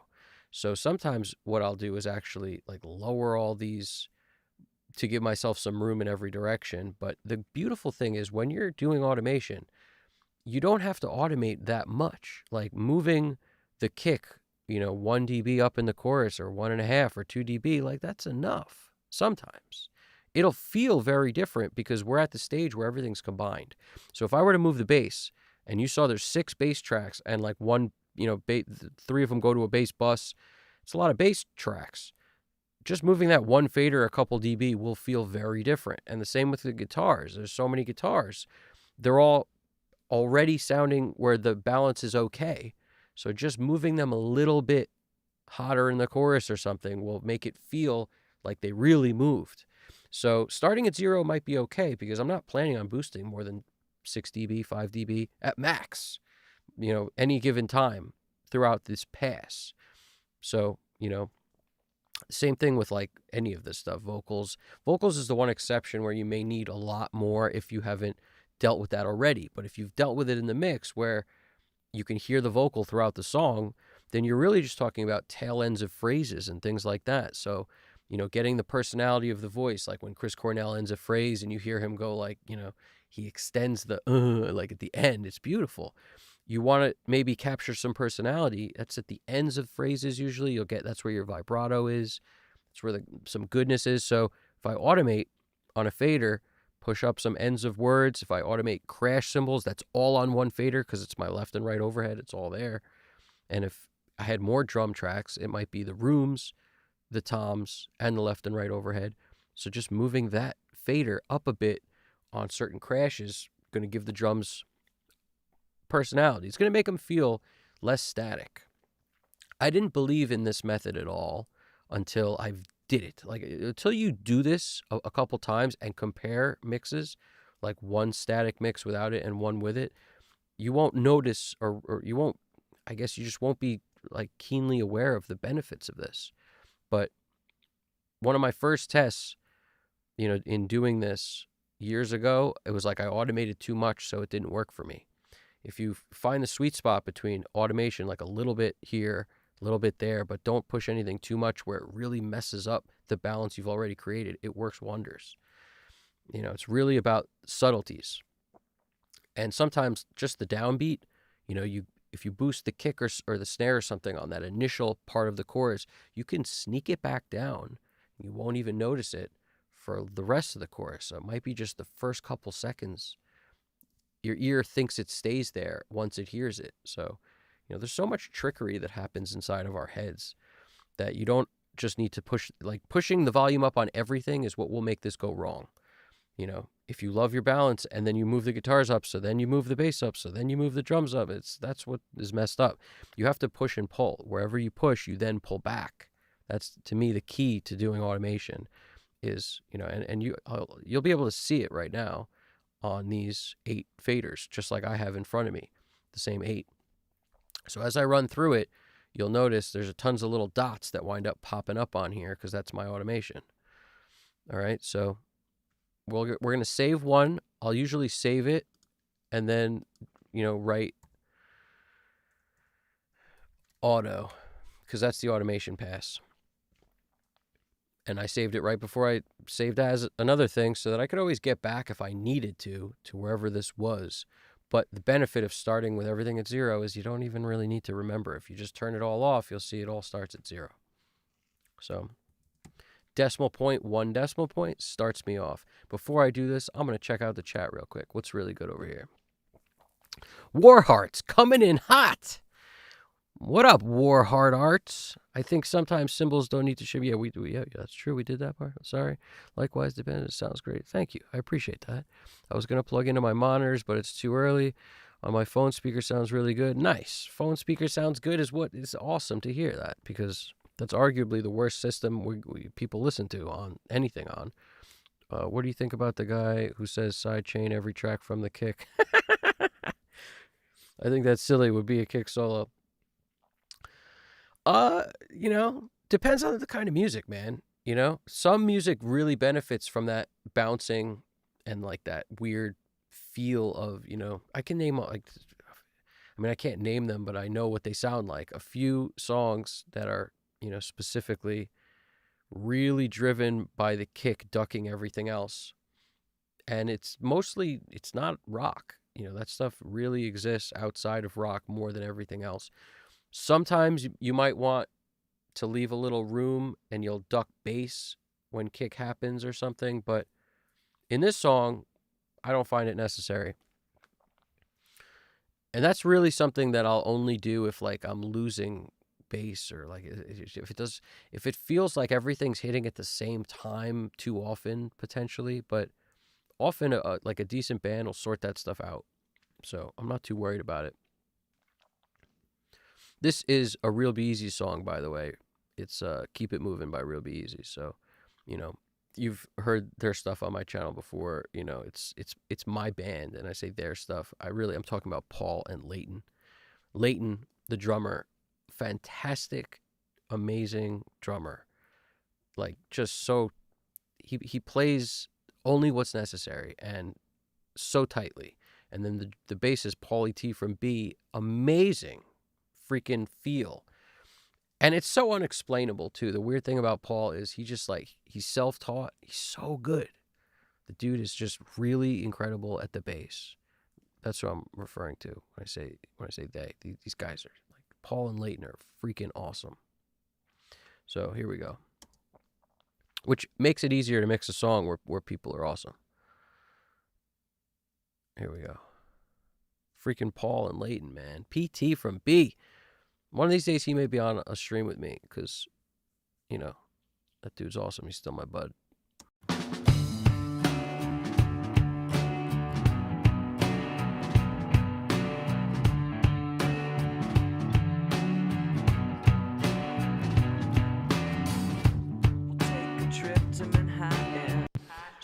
So I already hear I want vocals to come up. So as I start this, I'm already going to have my hand on the vocal to start pushing because that's initially, like, right out the gate I can hear it. Now, I just want to make sure, and this is what you should do, make sure you're not coming in too hot because you don't have room to push up if you are. Like, if I'm sitting at the yellow, I got to lower this master a bit before I do anything. Let's go to a loud part of the song.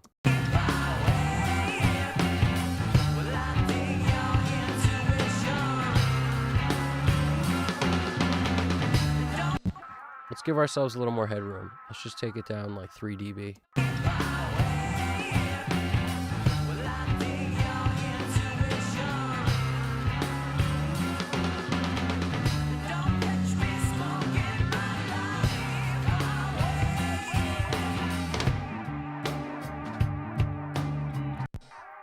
Now we got plenty of room to turn this up, but once I start automating, things are going to come up, and I don't want to kind of be tricked by the fact that I'm smashing this master bus too hot. I kind of want everything to keep this. I like this needle staying between 0 and 1 at 2 to 1. That works for me on the ratio.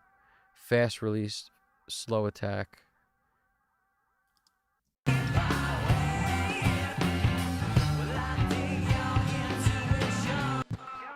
And that's the loud part.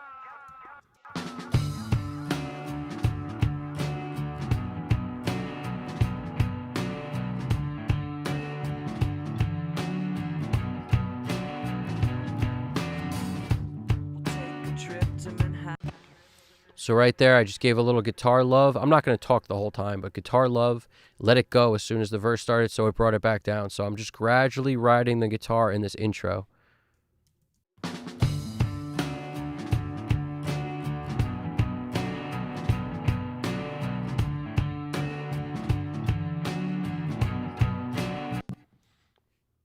Do that again.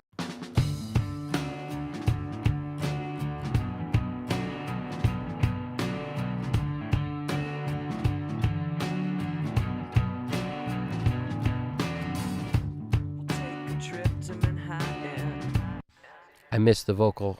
And there's a bass fill here I want to catch. You listen to this bass fill. It's like right at the end of the phrase. I want to bounce that up a little bit.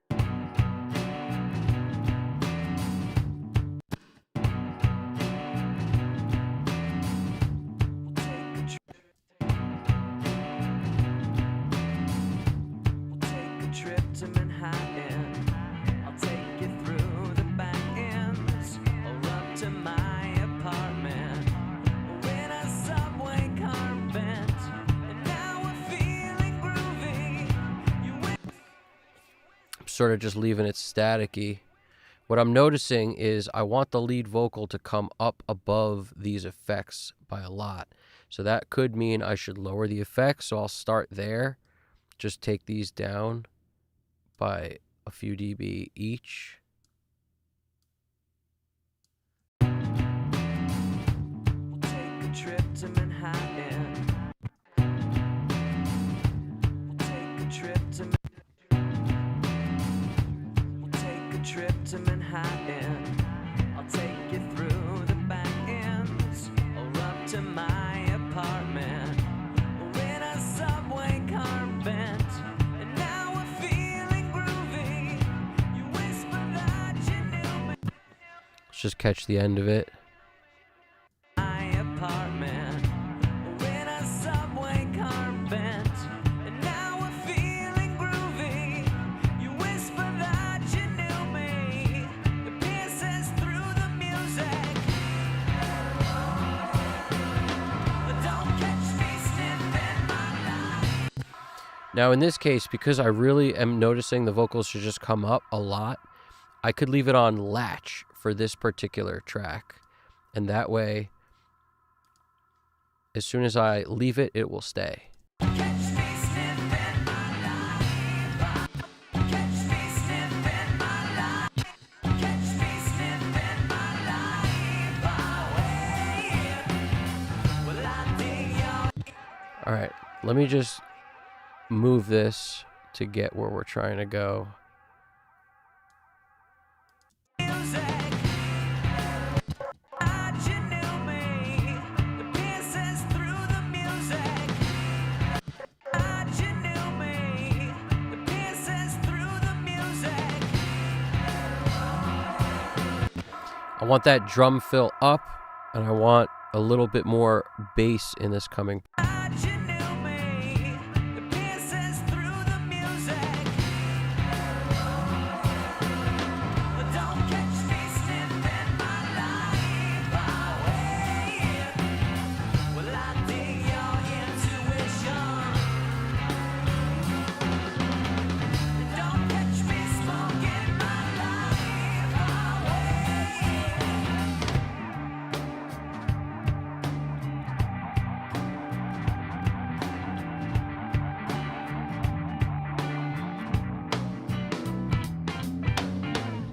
We'll take a walk in the white light, an old American pastime, and wander through the station where you damn sure know that you're gonna be waiting, boy. We'll take a walk to the east side, downtown, westbound's always on time. You can't see through the music. Don't catch me sniffing my life away. I dig your intuition. Don't catch me smoking my life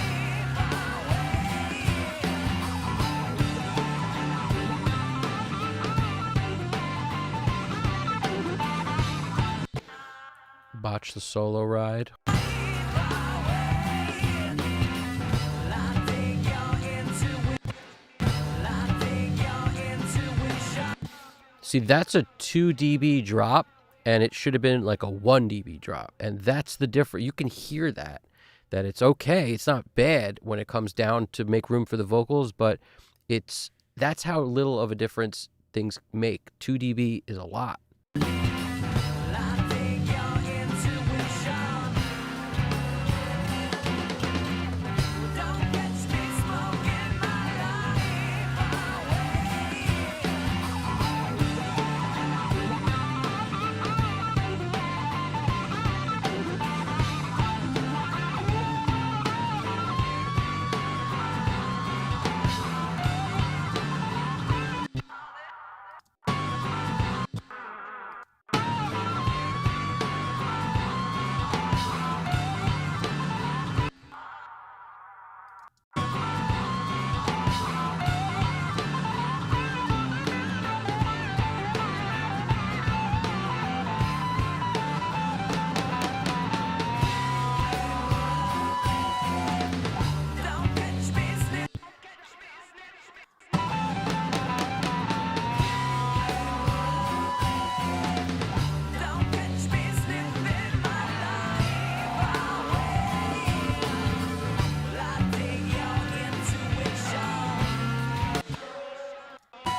Just boosted that ending a little.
I want those toms to poke out at me.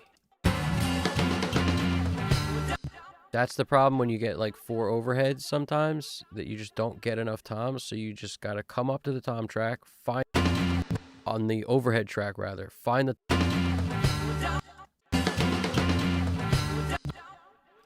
such a Beatles fill right here.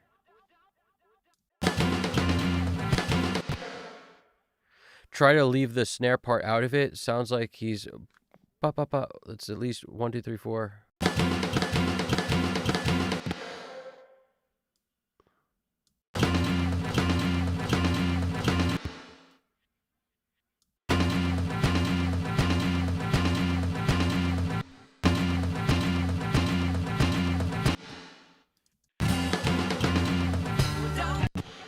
Because if I boost the snare too, this tom's always going to sound quieter because it's a comparison. So if I gotta leave the snare part out of the overheads, the same volume essentially. Just forget boosting at the snare, boost from toms. So rack and floor get boosted only, and then it feels loud.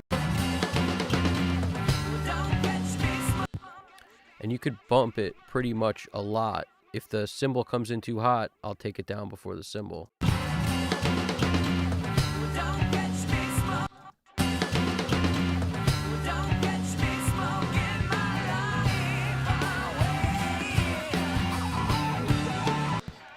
Now, let's see what else tom-wise we got.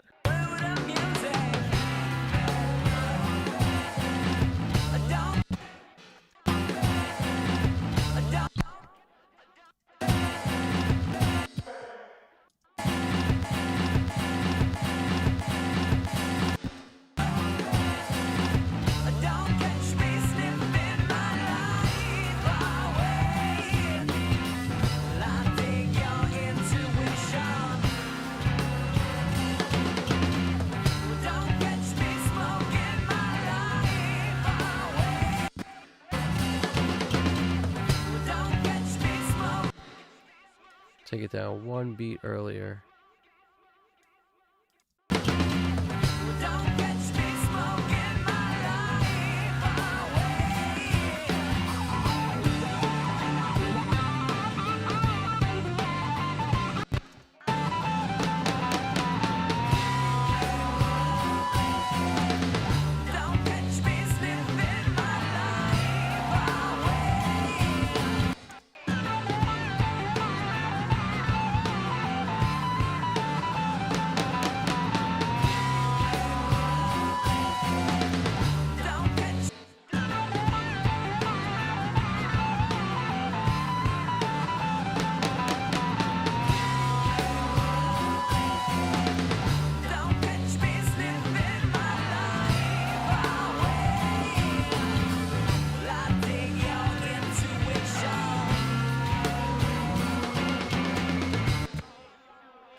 So as you go through, you'll know you're pretty much good when any tracks you want automation on have been written. I mean, that's an obvious statement, but if I look at the kick, I haven't done any automation on the kick yet because the kick pokes through pretty well at this point with all that stuff we have on it, even without a sample. So I'm not really feeling like it's too low at any points. Let's just check this first area out here for like, my thought process is like choruses bring up maybe guitars or bass or something like that, and cymbal crashes and maybe snare hits together. You know, if there's a fill around the cymbals, maybe bring them both up together, you know, a snare fill particularly.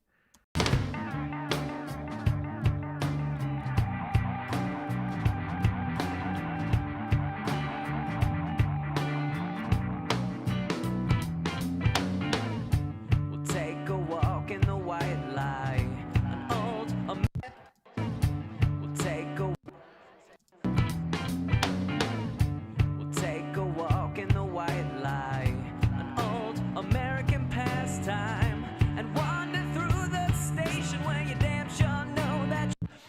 when the overheads are too low, it sounds like a kick snare beat, but there's cymbal there, so I gotta just creep the cymbal up. We'll take a walk in the white light, an old American. We'll take a walk in the white light, an old American pastime, and wander through the station where you damn sure know that you're gonna be waiting, boy. We'll take a walk to the east side, downtown, westbound's always on time. You can't see through the music. See through the music. See through the music. Don't catch me slipping my life away. I dig your intuition. I dig your intuition. Don't catch me smoking. Don't catch me smoking my life away. And don't be afraid to hit undo if you need to.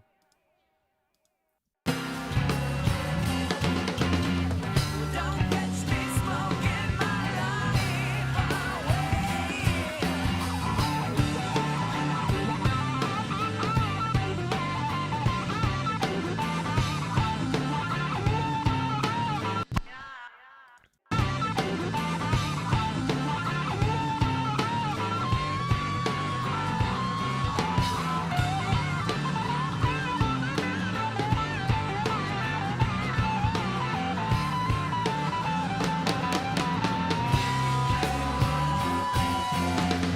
Don't catch me slipping my life away. Don't catch me slipping my life away. I dig your intuition. Don't catch me smoking my life away. I dig your intuition. We're in a subway car bent, and now we're feeling groovy. You whisper that you knew me. It pierces through the music. Don't catch me slipping my life away. You whisper that you knew me. It pierces through the music. Don't catch me slipping my life away. Well, I dig your intuition. Don't catch me smoking my life away.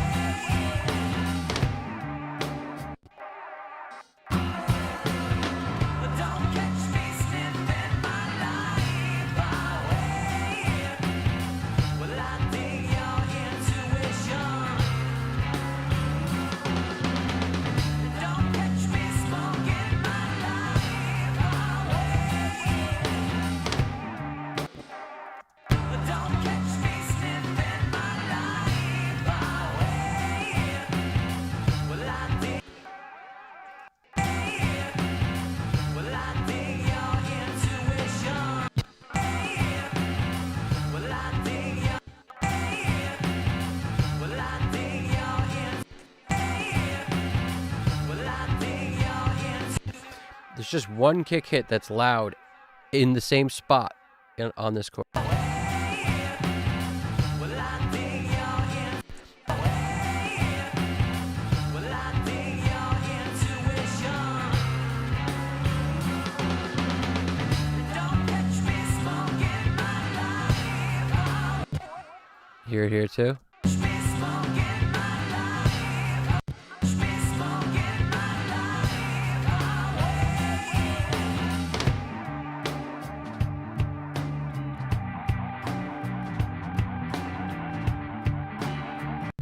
Bounds always on time. You can't see through the music. Don't catch me slipping my life away.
Get a little context on that. We'll take a walk to the east side, downtown, westbound's always on time. You can't see through the music. Don't catch me sniffing my life away. I dig your intuition. Don't catch me smoking my life away.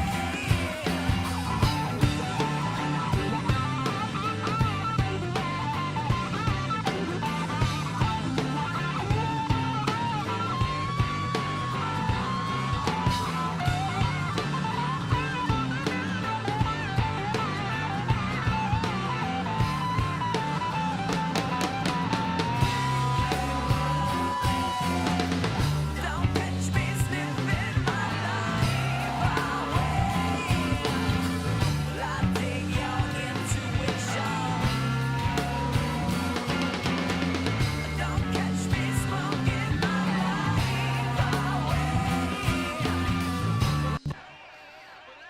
Take it easy, War Hard Arts. You're the man. I appreciate you stopping by, checking it out. Safe drives, man. Drew, what's poppin', man? How's it going? I'm glad you dig it. I'm glad you dig it.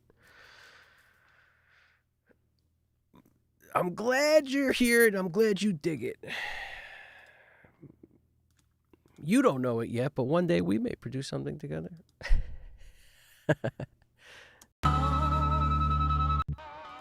Let's just get some kick automation on this last pass of this chorus 3, and then I think we're good to go on this automation.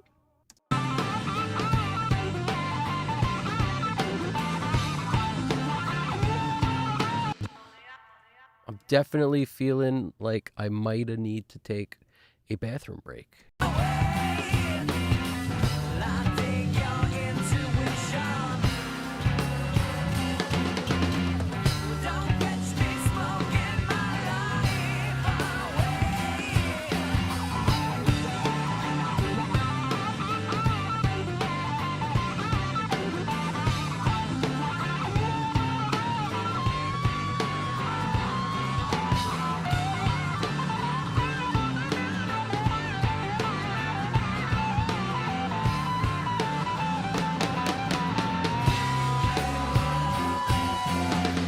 Don't catch me sniffing my life away. Sniffing my life away. I dig your intuition. I dig your intuition. Don't catch me smoking my life away. I dig your intuition.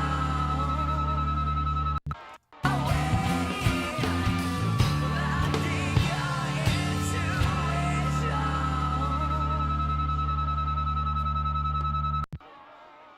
Now, I may or may not adjust this because I'm a fan of whatever happens, happens.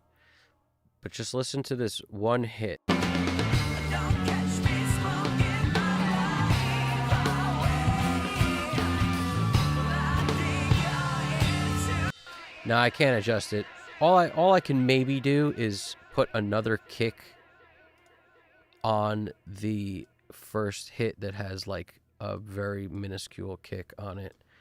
And I don't really even want to do this because the drummer's so good that I feel like it doesn't need it. But like something like that. And then just give her a fade. Nope. Terrible. Now, I could tighten it up and see maybe if it's better, but I already hate this idea because the drummer's too good. Leave the mistakes in. Leave them in. Leave them in. Nope. Nothing good came of that. At least it's good to know when nothing good comes of things. Abandon ship. Don't force it. It doesn't need that perfectness. I dig your intuition. Don't catch me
love that kick pattern.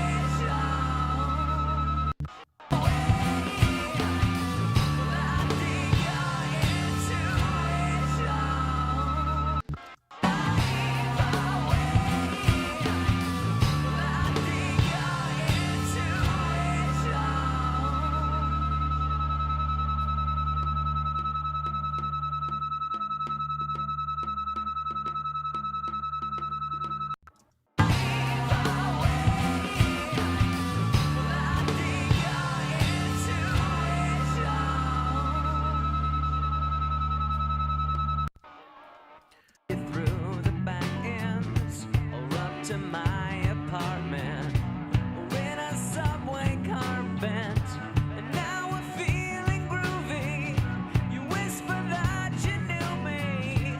The pierces through the music. But don't catch me sniffing my life away. Well, I dig your intuition. Don't catch me smoking my life away.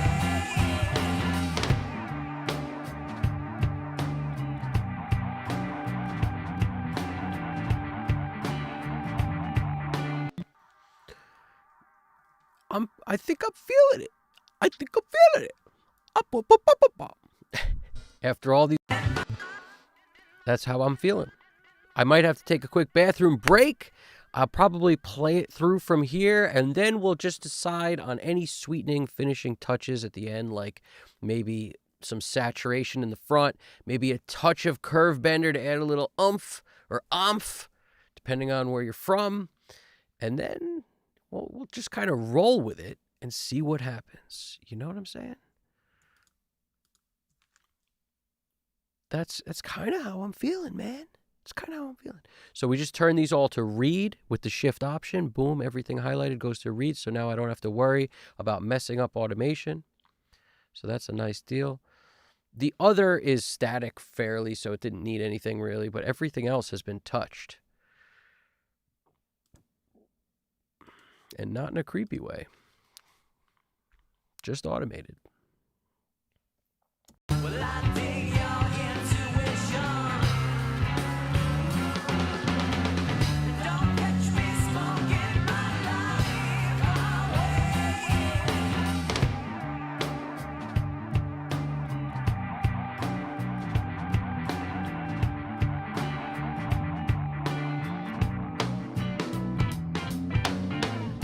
We'll take a walk in the white light, an old American pastime, and wander through the station where you damn sure know that you're gonna be waiting, boy. We'll take a walk to the east side, downtown, westbound's always on time.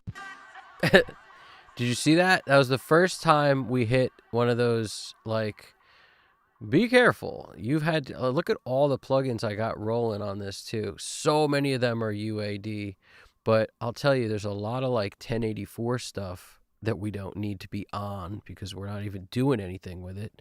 It's on the effects. Maybe I took it off already, or maybe it's only on a couple of the effects. I know I spotted one or two. Here we go. This don't need to be on because it ain't doing nothing. It ain't even on. I mean, it ain't doing nothing. I think we can get rid of that. I think we can get rid of this. It ain't even doing nothing. Oh, well, the EQ is on this one, but it ain't even doing nothing. Actually, this is lowering the volume a bit. That's going to mess stuff up if I take that one off. Let me see this one again. This one ain't doing nothing. So this one we can get away with taking off. We cannot get away with taking off this one. Let's see about this one. The EQ is on, but everything is not doing nothing. Actually, no, it is. This is doing something. Man. Maybe that's enough. Just the one I took off on this dupe 7. Maybe that's enough. Because I'd rather not, like, start messing around. Yeah, these are doing stuff. I mean, just that preamp is doing something. Is there anything bypass that I'm not using? Nothing that's UAD. I'm just looking for UAD stuff right now. I don't typically run out of resources. There's just a lot of UAD on this session because there's like a whole lot of 1081s. It's not typically in my workflow, but it is this time. Let's see. Yeah, well, we don't need that at the moment, so we'll gain a little more resources. Well, I dig your intuition.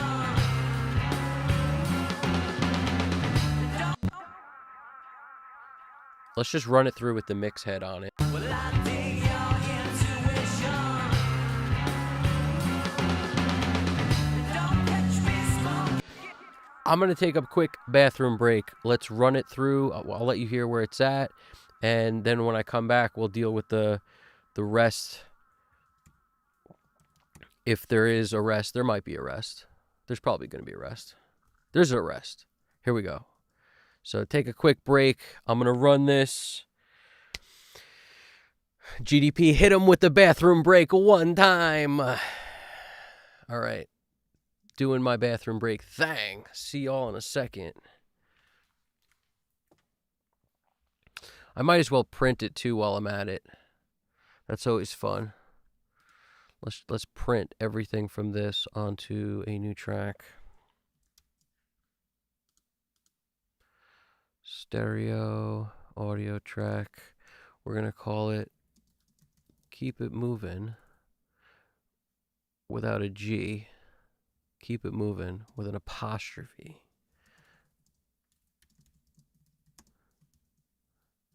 M1, version 1. And then we're going to run.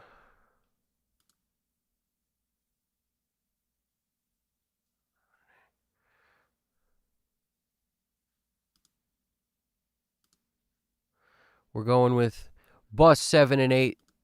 Bus 7 and 8, are you available? Come here, bus 7 and 8. You got to be available. Bus 7 and 8. Boom, bus 7 and 8. Bus 7 and 8. Here we go. Running it. So I'm just going to print one while we're bathroom breaking it up. So you can hear the results of the last several hours. Let's do it.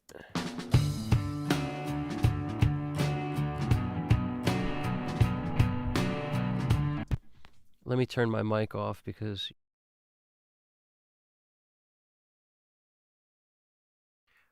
GDP, remind me to turn the mic back on when I come back over here, if that's cool. We build it as we fly it. All right, turning this off for the moment so that you don't hear this on the goodness.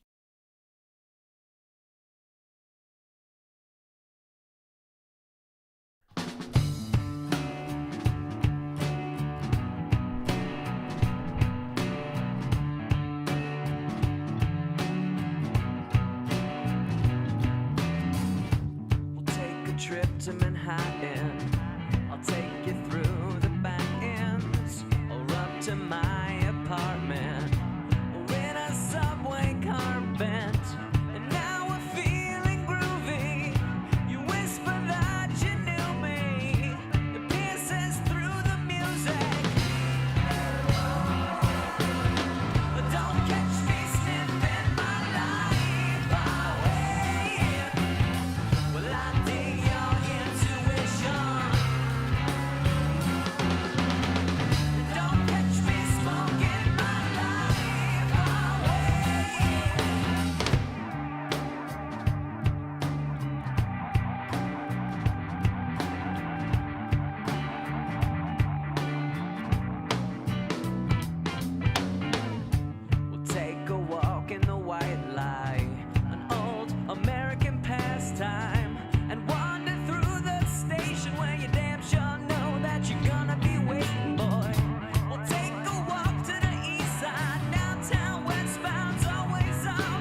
I was just reminded my mic is off.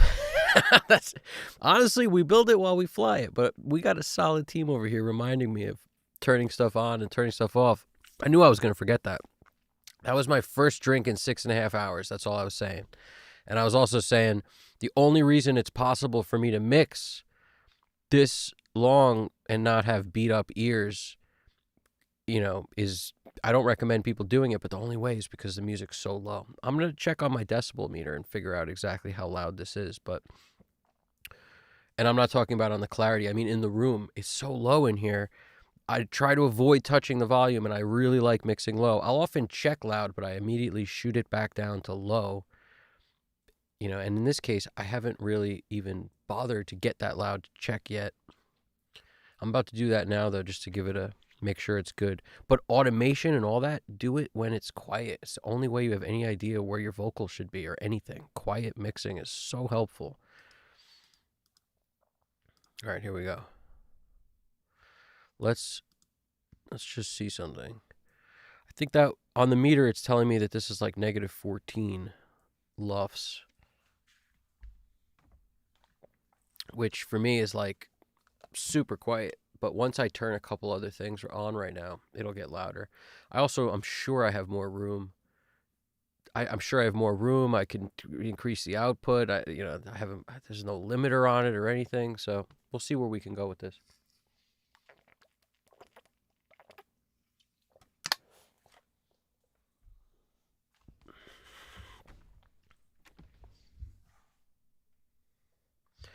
And again, I'm not in this for volume, especially when you have a song with this whole quiet kind of passage. It's going to mess up your volume readings pretty bad.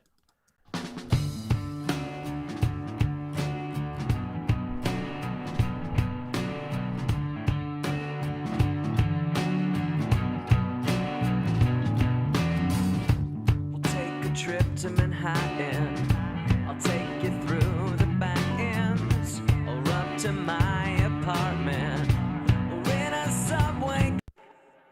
All right, let's go back, bring it back. Here we go.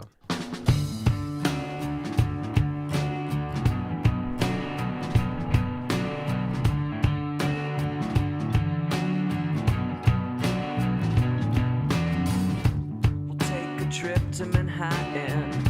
I'll take you through the back ends or up to my apartment. Subway car bent, and now we're feeling groovy. You whisper that you knew me. It pierces through the music. But don't catch me sniffing my life away. Well, I dig your intuition.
because I'm at the end stages here, like super end stages, there's a couple things I'm thinking. One is, if I wanted choruses to get wider, boom, we could add a sort of wide bus situation to automate on in the choruses only.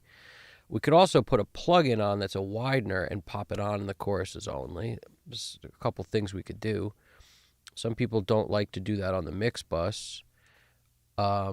Depends. It depends. Like, let's first, before I even do anything, let's take the limiter off. Let's just hit it with some curve bender.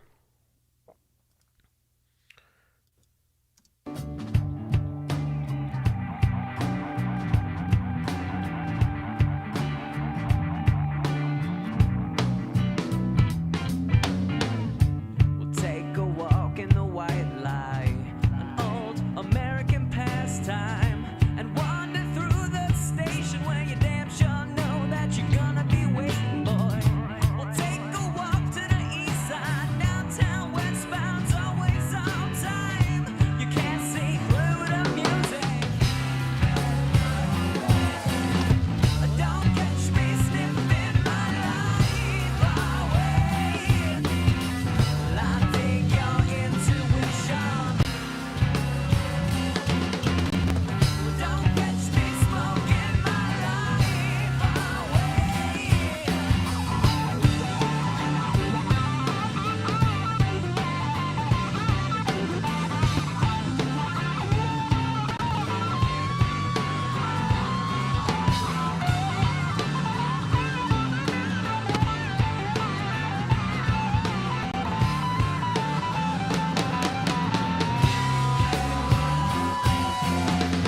Don't catch me sniffing my life away. I dig your intuition. Don't catch me smoking my life away. I dig your intuition.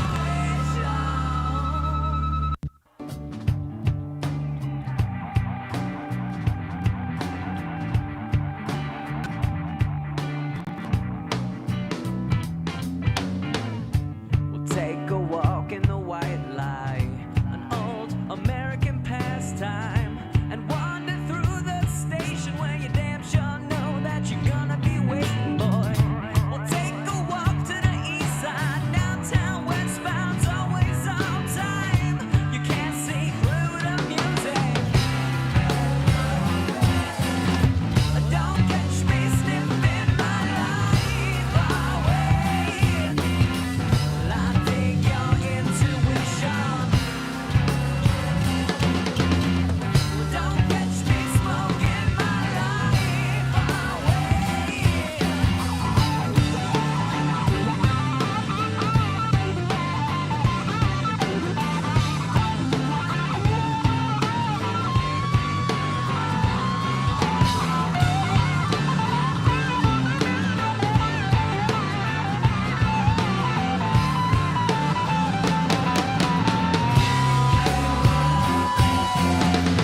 Don't catch me sniffing my life away. I dig your intuition.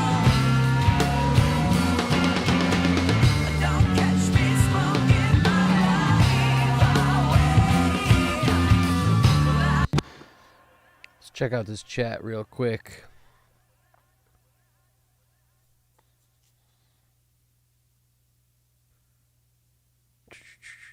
Bathroom break.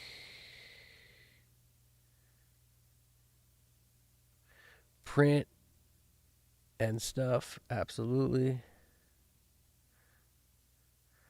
Let's not go dead.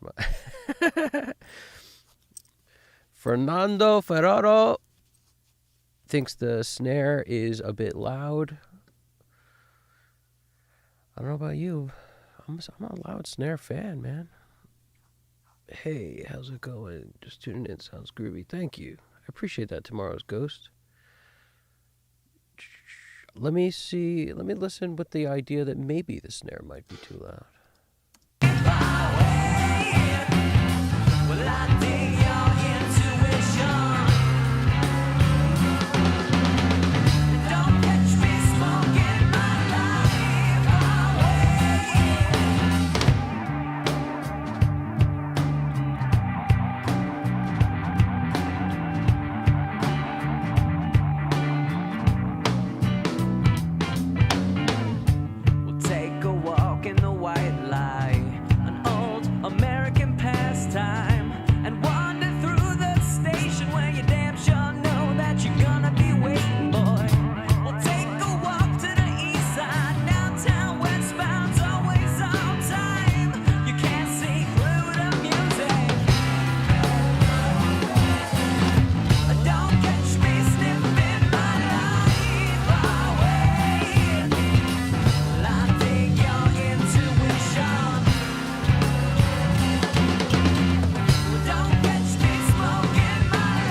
I don't know.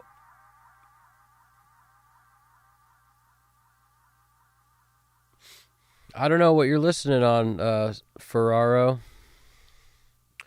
Fernando Ferraro. I don't know, man.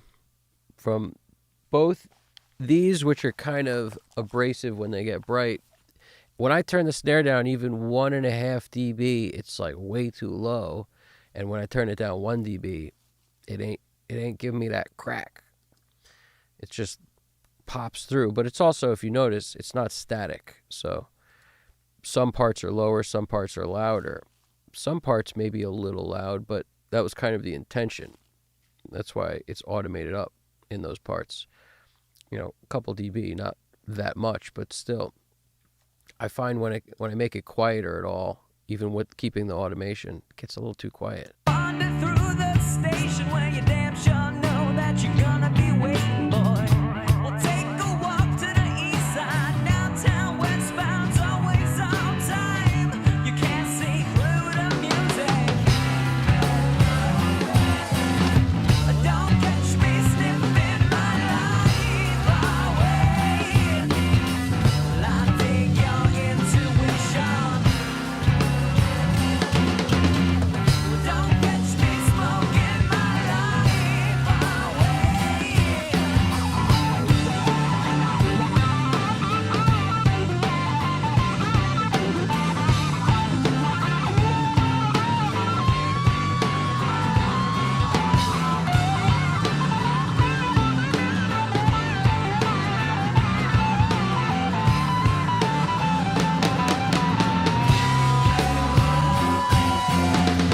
Don't catch me sniffing my life away. Well, I dig your intuition. Don't catch me smoking my life away. Well, I dig your intuition.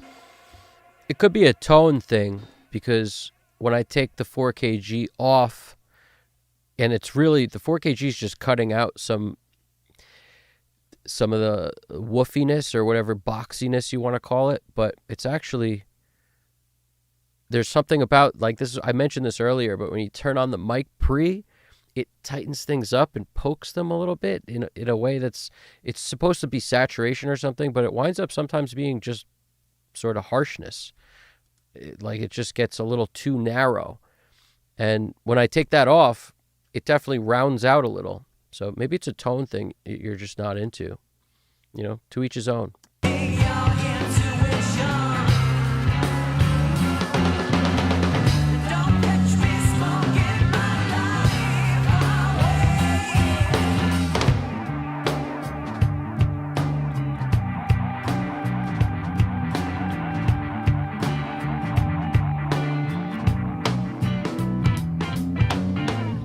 We'll take a walk in the white light, an old American pastime,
I need that snare to cut. Like, I need to hear that snare. I'm not in pain. My ears are pretty sensitive to stuff like that. I feel like I would be. Could be your, I don't know, headphones. I don't know what you're listening on. But I'm not feeling it. I'm not feeling it lower. Car bent, and now we're feeling groovy. You whisper that you knew me. The pierces through the music. Don't catch me sniffing my life away. Well, I dig your intuition.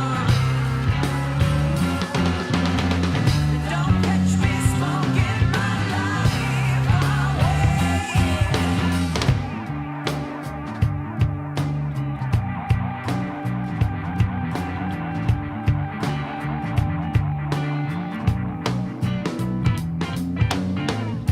We'll take a walk in the white light, an old American pastime, and wander through the station where you damn sure know that you're gonna be waiting, boy.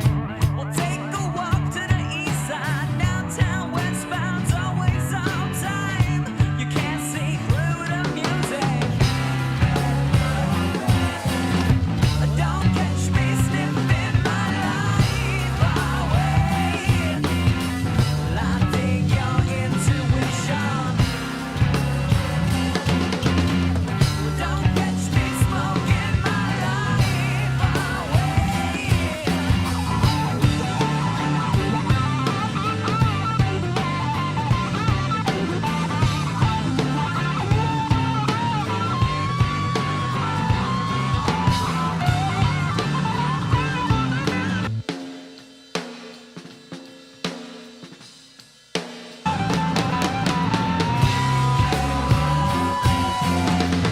Don't catch me sniffing my life away.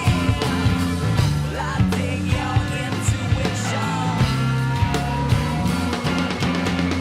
Don't catch me smoking my life away.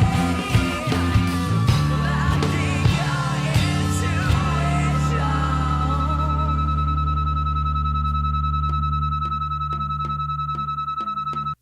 Car bent, and now we're feeling groovy.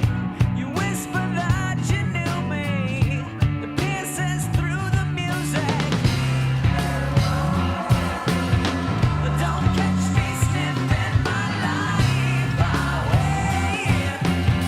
Well, I dig your intuition.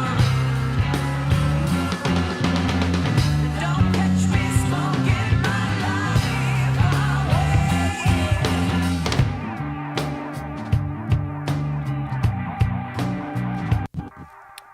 Kind of happy with it.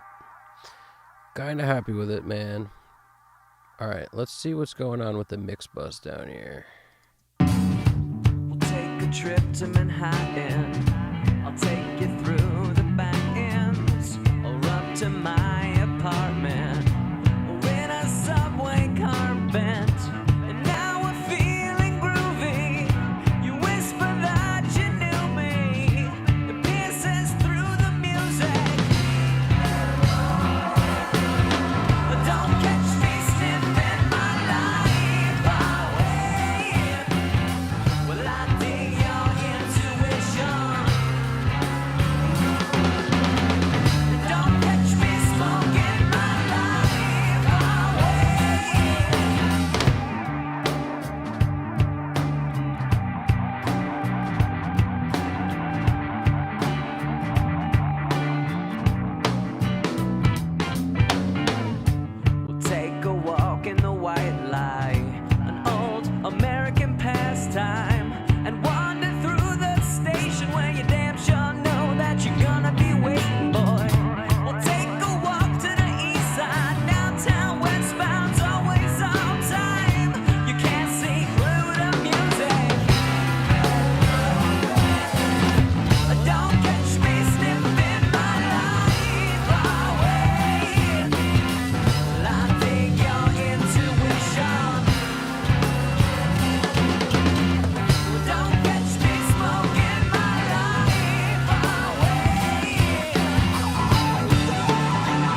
So I'm just kind of grabbing the spot I want. I'm just seeing if this is good or bad, really, is what I'm doing.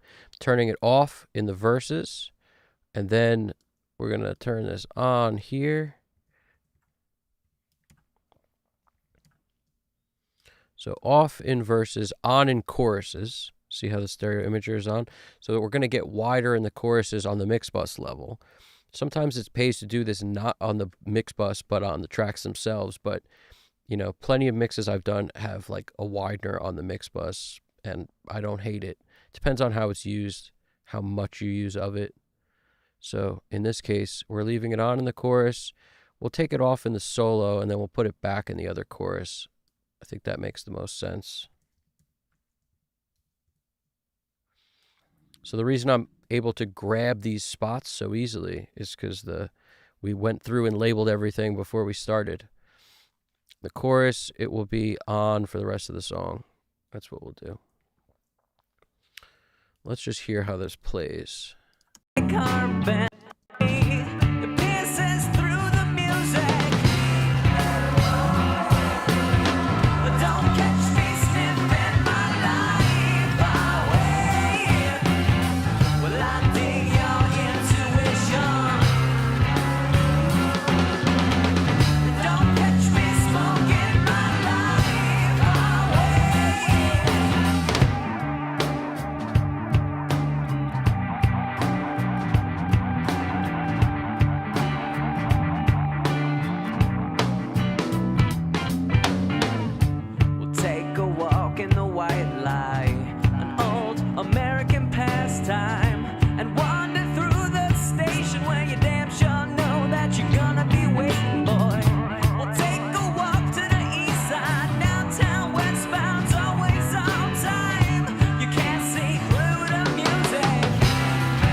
Sorry if that scares you there.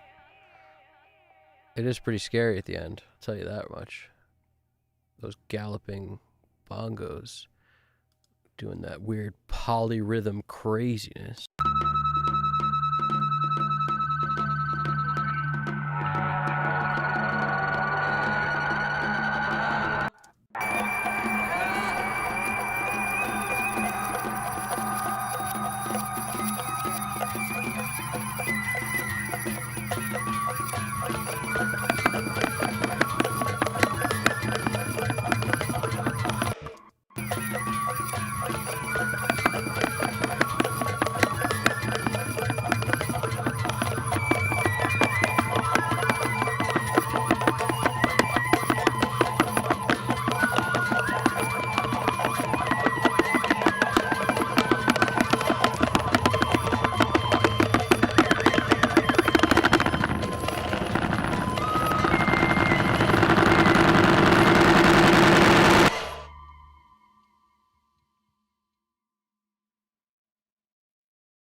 to my apartment or in a subway car bent. And now we're feeling groovy. You whisper that you knew me. The piercing. One last thing, also take the whole thing down about 0.9, then look at our choruses. Take those back up to 0, just for a little extra boost in our choruses. So these are now at 0, these are negative 0.9. Solo will keep down there so that it actually goes somewhere here. Bring that up. 0.9. Okay. So now we've got a little bit of movement on the mix bus itself, post all processing. Apartment or in a subway car bent. And now we're feeling groovy. You whisper that you knew me. The pierces through the music. But don't catch me sniffing my life away. Well, I dig your intuition. Don't catch me smoking my life away.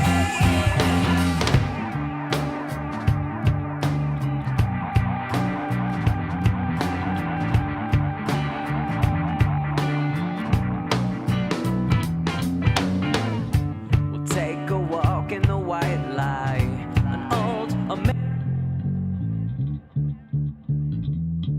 where you damn sure know that you're gonna be waiting, boy. We'll take a walk to the east side, downtown, westbound's always on time. You can't see through the music. Don't catch me sniffing my life away.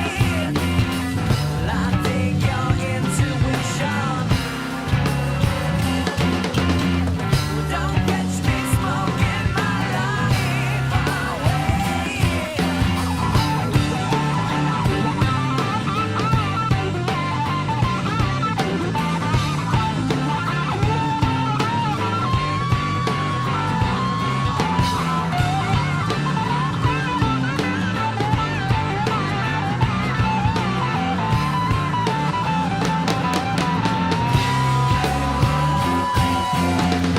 Don't catch me sniffing my life away.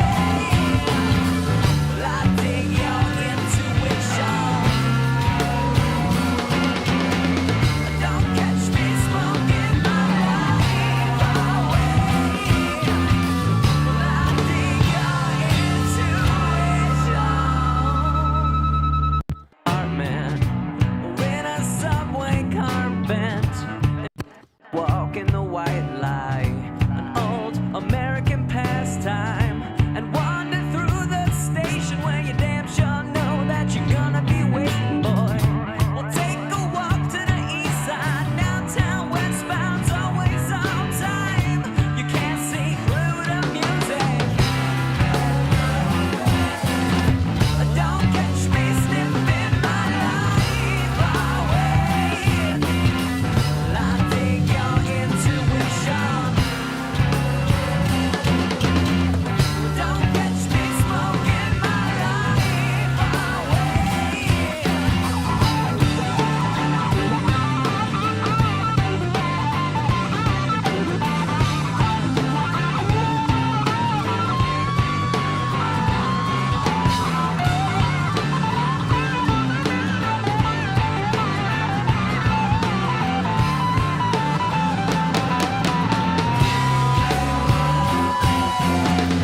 Don't catch me sniffing my life away.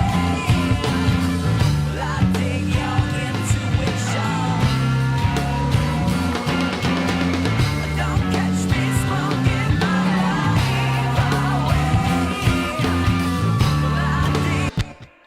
That ATR adds so much low end. So much. Same thing with the Studer. They both add so much low end, which is fine if you like to put hardly any low end in your mix and then turn them on and get all that low end boost. But man, it's nice to just add the mix head, which adds a little something but doesn't just destroy the balance completely of the low end. Walk in the white light, an old American pastime, and wander through the station where you damn sure know that you're gonna be waiting, boy. We'll take a walk to the east side, downtown, westbound's always on time. You can't see through the music. Don't catch me sniffing my life away. I dig your intuition. Don't catch me smoking my life away.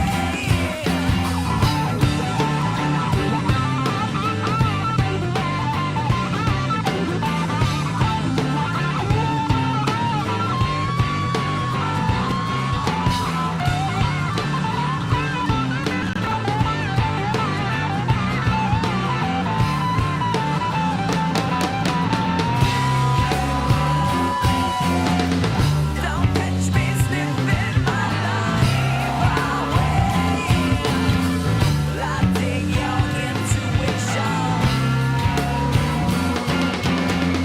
Don't catch me smoking my life away. I dig your intuition.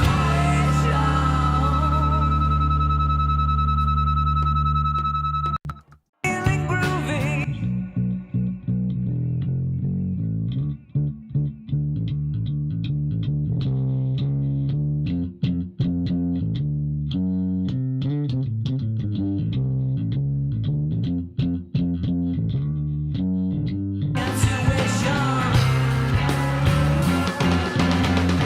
Don't catch me smoking my life away.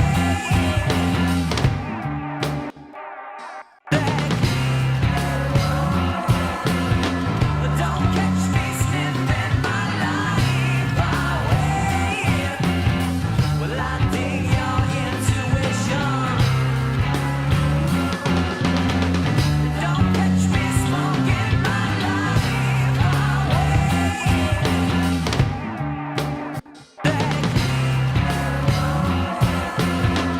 Don't catch me sniffing my life away. Well, I dig your intuition. Don't catch me smoking my life away.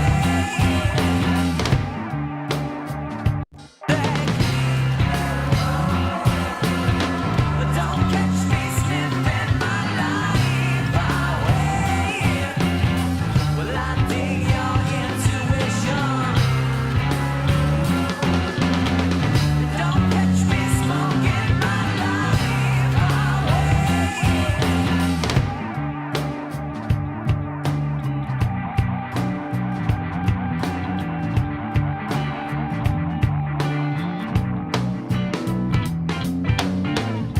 We'll take a walk in the white light, an old American pastime, and wander through the station where you damn sure know that you're gonna be waiting, boy.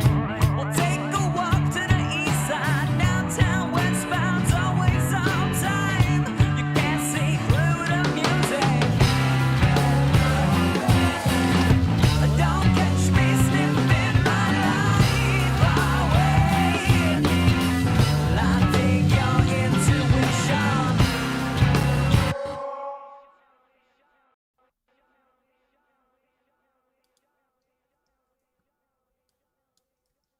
This is a very CPU heavy plugin, but it is a very good de-esser as well. And I'm fairly sure this particular preset is actually supposed to be used like when you're mastering on a mix bus situation, but it has a tendency to be gentle, very gentle when you're in like just literally on the tracks itself, mix bus, wherever you need it, on cymbals sometimes. Don't catch me sniffing my life away. Well, I dig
Also going with choruses.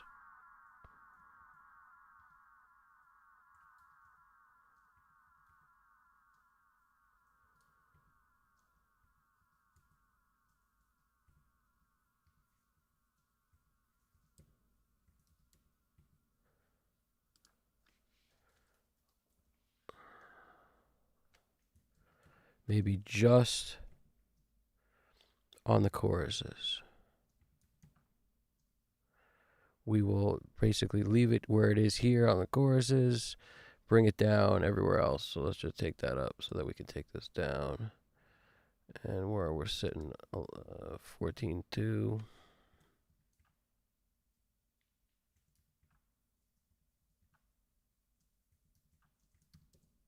Chorus. Something like that. 14.2. Chorus. Just to give it a little length. A little more length in those chorus spots.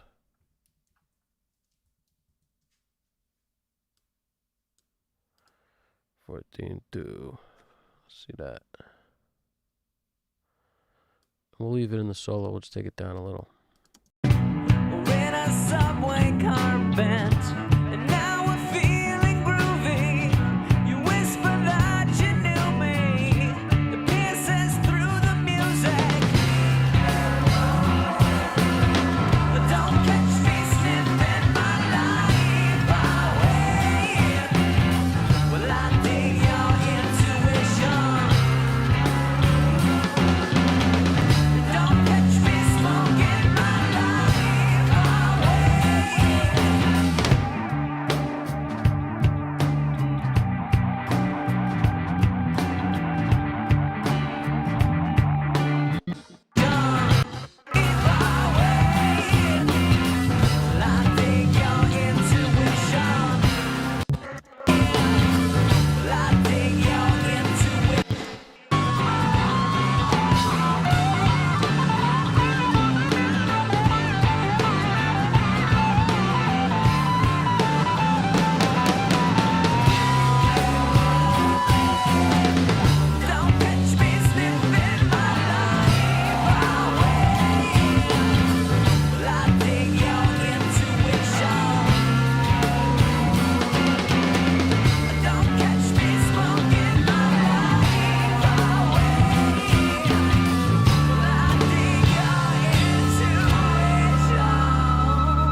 Okay. Let's print this and just see what's really good. Because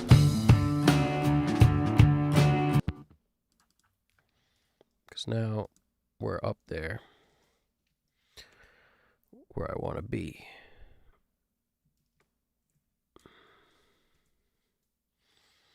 So we'll just call it, we'll take out the word auto and we will write M2 because we're on M2 at this point.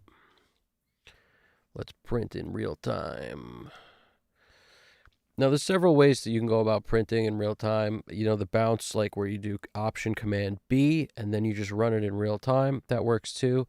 I often prefer that because it gives me an MP3 as well. So when I'm thinking the mix is done, I would probably run it that way. You'll still hear it because it's playing. It's going to play through this. It'll just throw it on the track below it when it's done, essentially.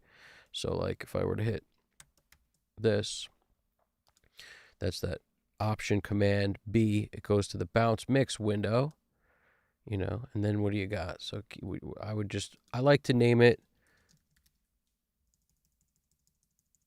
the full title like this, and then in parentheses 96K. So a lot of times I'll leave off the rest, just 96K 24-bit.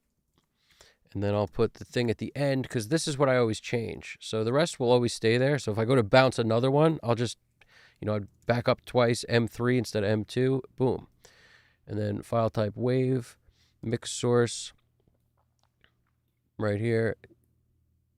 You could actually do either one, but I always do the output A1314 to AES because that's what feeds my speakers. The ATCs are being fed through that. Interleave 2496. We're going to add the MP3. We're going to import after bounce. Pick your directory, any directory. Some people just put it in the bounced files folder. I like to just put it in the overall keep it moving folder. That works for me. So, boom. It's like whatever the session is in, it'll just be right there next to the .ptx for the Pro Tools file. It'll see a wave and an MP3. That's how I like to do it. Offline won't work. Actually, in this case, it will, but you guys won't hear it. So I'm going to uncheck that so we can hear it. GDP. Just let me know when I play this if for some reason it doesn't feed through the Nexus. It should, but if it doesn't, just let me know. Let me turn this mic off for the moment, and then I'm going to have to turn it back on after I'm done. Here we go.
Sorry, mic was off there.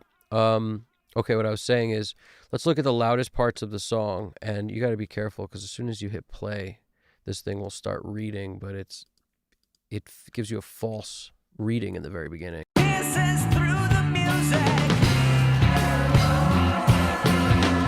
Don't catch me slipping my life away.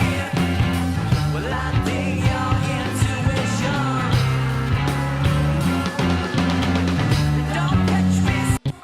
So if you notice, it's only on like fills and different things, like mostly just the fills that were ridden up, where this thing clips a little bit over a dB, and sometimes maybe a little more than that. But most of the time, the bulk of the song is not sitting in the clip zone, which is kind of the way I look at this thing usually. Is like, it's okay if drum fills every once in a while creep up and get cut down by the clipper, but if you're looking at the bulk of your track being chopped down like every measure, it's a very different thing than only on fills or only on moments where you wrote up the volume, because that's obvious. You wanted something to be heard, and then it creeps up above, and then the clipper will chop it down a little bit, and that's what you'll notice is the maximum clipping sections of this. So, but notice the false positive. Wherever you hit play, that's where it's going to say is the loudest point. So you have to sort of start at a quiet part and just, it's not good to start at the loudest part of the song because you'll always get a false reading.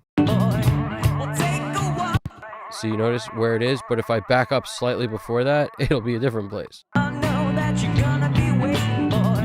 We'll take a walk to the east. So that same moment was only 0.1 dB over the clip if I gave it pre-roll before that moment. So that moment's not actually clipping. It's just a false positive in the beginning, like as soon as you hit play.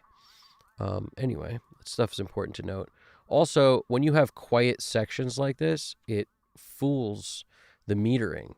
So if the passage of this whole track, let's just see what happens if I word it, for example, where the outro is, which, what was it, 9? Yeah, 9. Okay, so let's just say I cut it here. Let's take a reading without the ending. We were at negative 10.5, negative 9.7.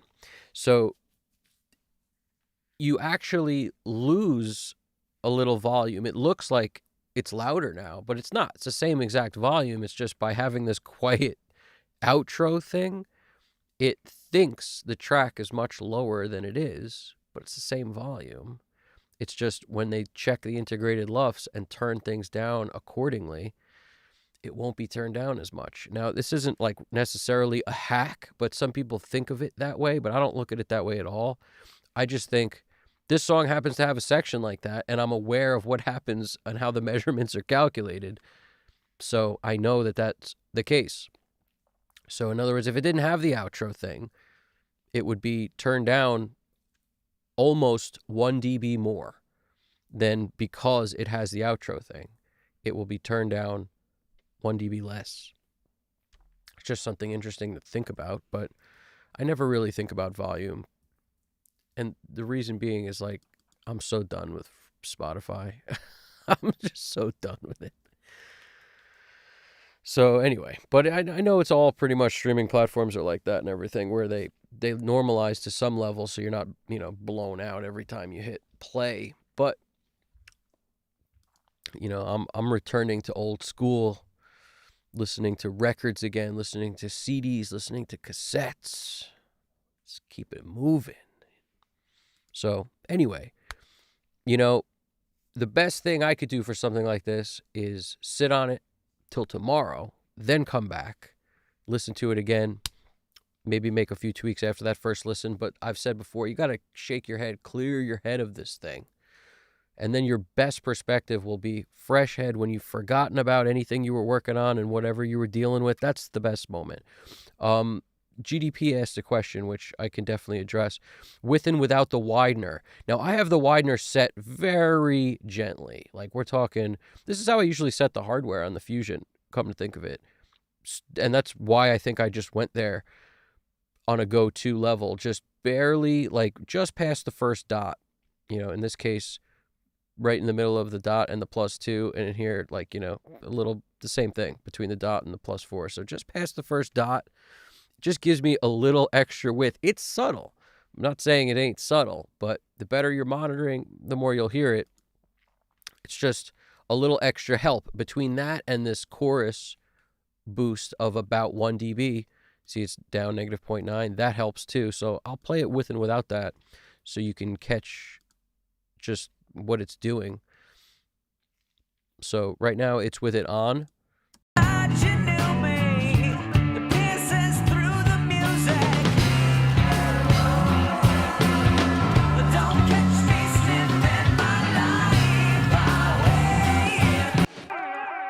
And without it.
That's all I really wanted of it. I could definitely hear that there may be a slight volume increase slightly, but since the chorus is also boosted a dB, it's probably coming from there and not so much coming from the plugin. But it could be also that they just build into their plugin a plus 1 or 2 dB boost. Like, that's very possible also. And, you know, if I were to lower this a little, I feel like I would be kind of doing the opposite of what I want, even if it is level match for the purposes of hearing the difference.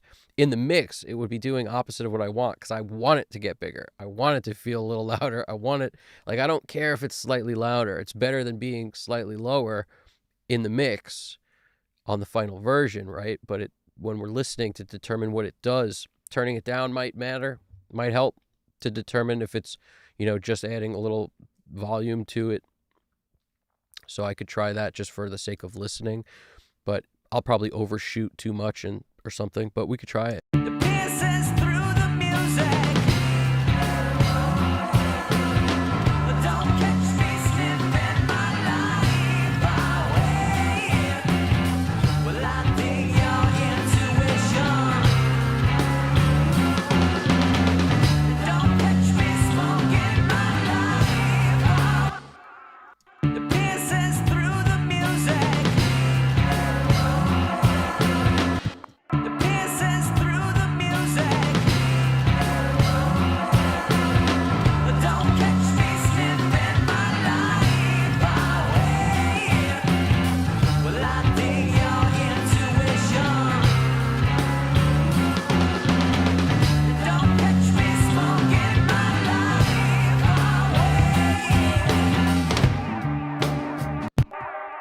So I look at, you know, anything I do like this as a collection of subtleties.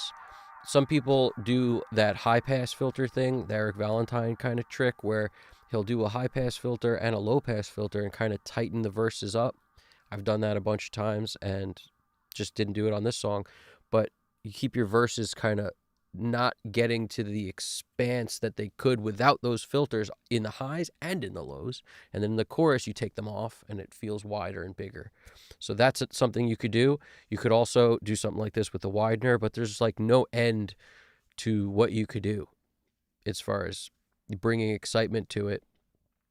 Also, like a wide bus is an alternative to this, where, you know, you could use a send on your guitars and send them to a bus that has something spread out super wide, like a Wolf Comper S1 or something like that, and only automate that on in the choruses. That's helpful too. In this case, I did it on the whole mix, and I do feel like somewhere in the, like, maybe it might be closer volume-wise now, but so what if it gets a 0.4 dB boost, I'm fine with it.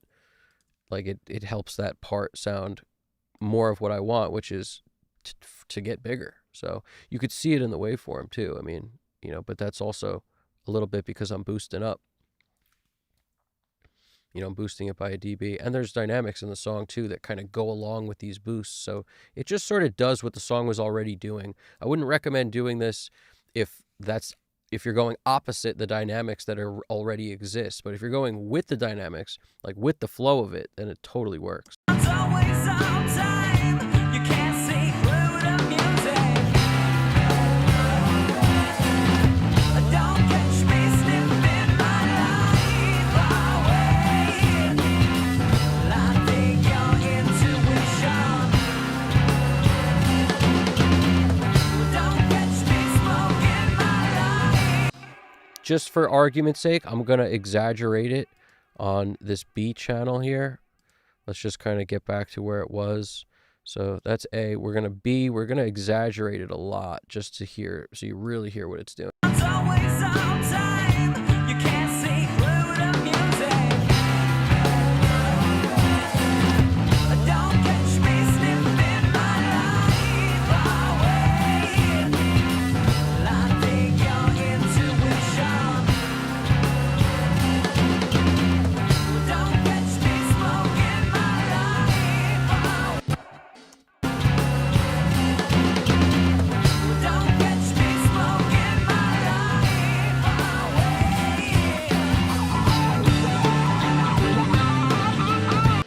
Your intuition. Don't catch me smoking my life away. It kind of sounds cool exaggerated. Really gets even wider yet. I don't hate it really exaggerated like that. Time, you can't see through the music. Don't catch me sniffing my life away. I think your intuition. Don't catch me smoking my life away. You'll notice the more you boost, the more you'll have to compensate more output trim, because the wider it gets, the louder it appears to be. So, it's going to give you that perceived volume thing the wider you make it. But it doesn't actually sound terrible when I go super wide with it. It doesn't sound terrible. You kind of lose some of the center, but it might make up for it, the fact that it fills up the sides so much.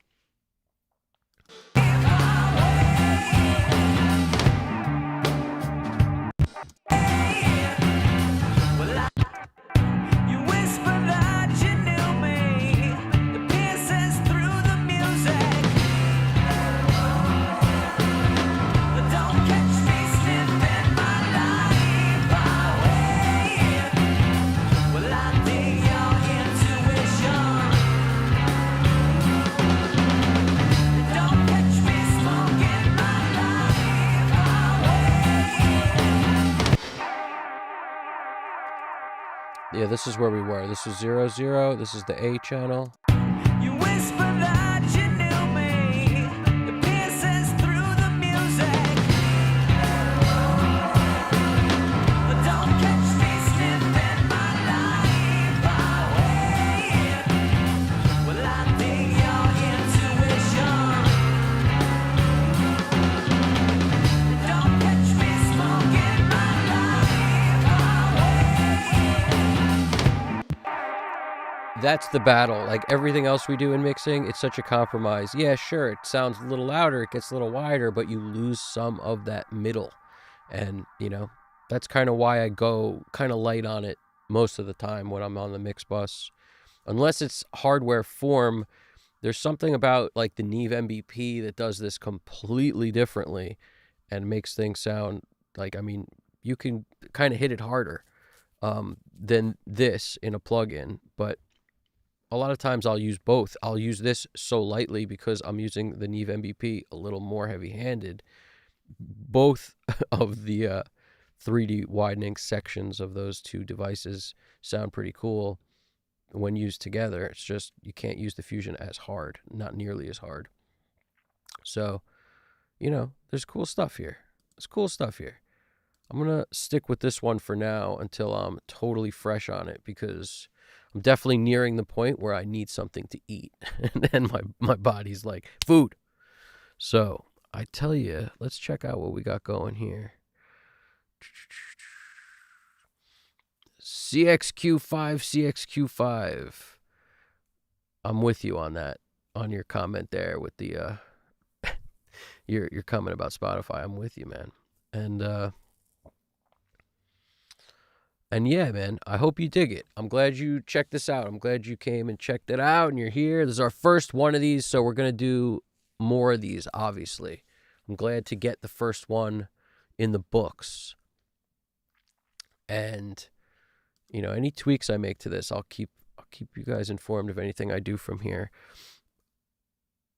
And what I notice is, adding a little of that, like changing the balance a little bit. When I brought down the snare, I didn't love it, but when I raised the bass by a little less than 1 dB, like 0.8, I'm a 0.8 fan, and I raised the guitar by like 0.8, the snare, as a result, in comparison, started to feel a little lower, which I liked. So, and I also brought the snare down 0.8, I believe. So I do feel like there might have been some truth to what Fernando Ferraro was saying.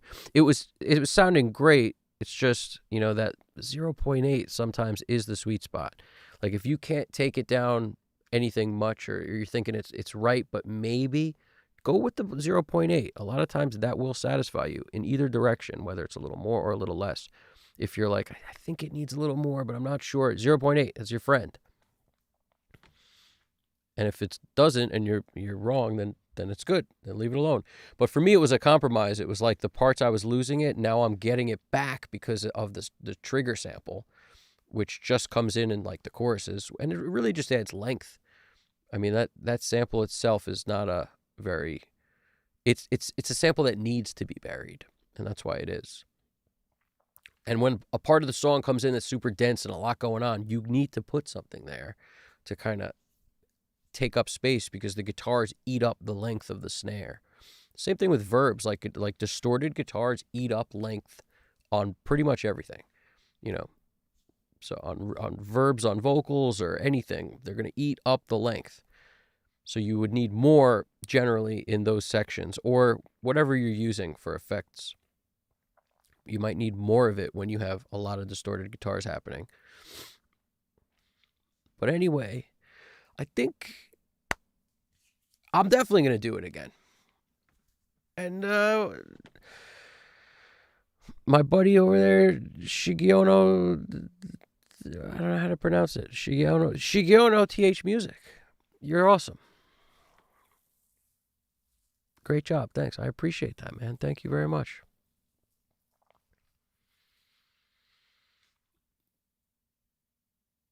I appreciate that. And I'll definitely do this again, because this is fun. I like interacting with you guys while I roll. This is definitely the way to do it. And this was the first time I did a start to finish mix, literally from scratch. So if you haven't caught it, check that out. It's definitely going to be posted. Yeah, and that was one thing with the end of this, how it goes pretty crazy and then is gone. Like, that very sudden ending with the ramp up. I'm kind of feeling that. Sorry. Watch your ears.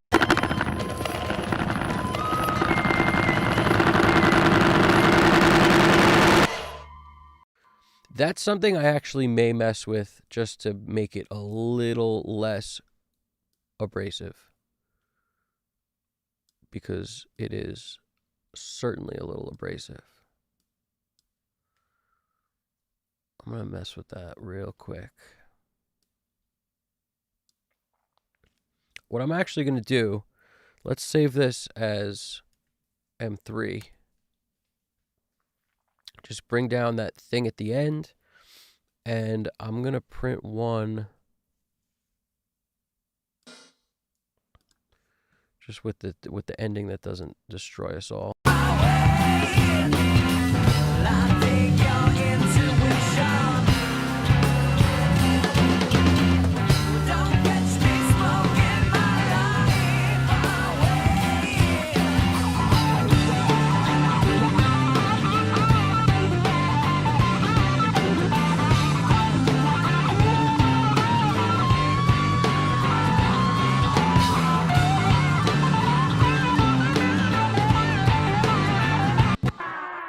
But since you guys saw me print it and all I'm really changing is that, I'm not going to put you guys through that. Because we nailed it. I mean, this was one of those sessions where I'm feeling pretty good about this. And I'm a fan of bass, man, so I'm glad I could hear the bass, and it's probably going to be nice and thick when I listen to this on other systems as well. It sounds good in the headphones. I didn't try it on the Manny Marroquins, but I plan on doing that after I've rested my head a bit. So,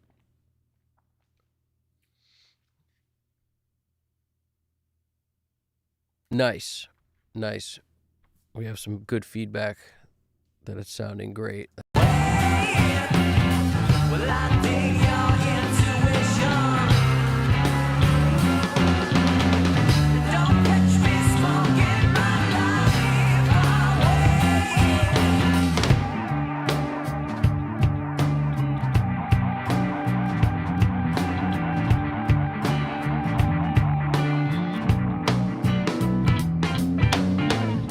We'll take a walk and I'm really glad you guys hung around and checked it out. Honestly, it's sick. I actually don't even want to...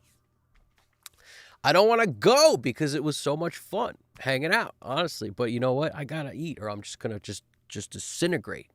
But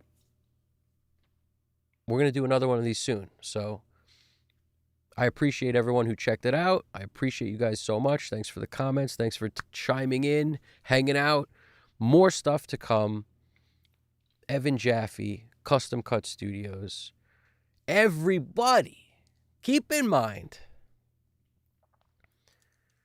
you guys got this, okay?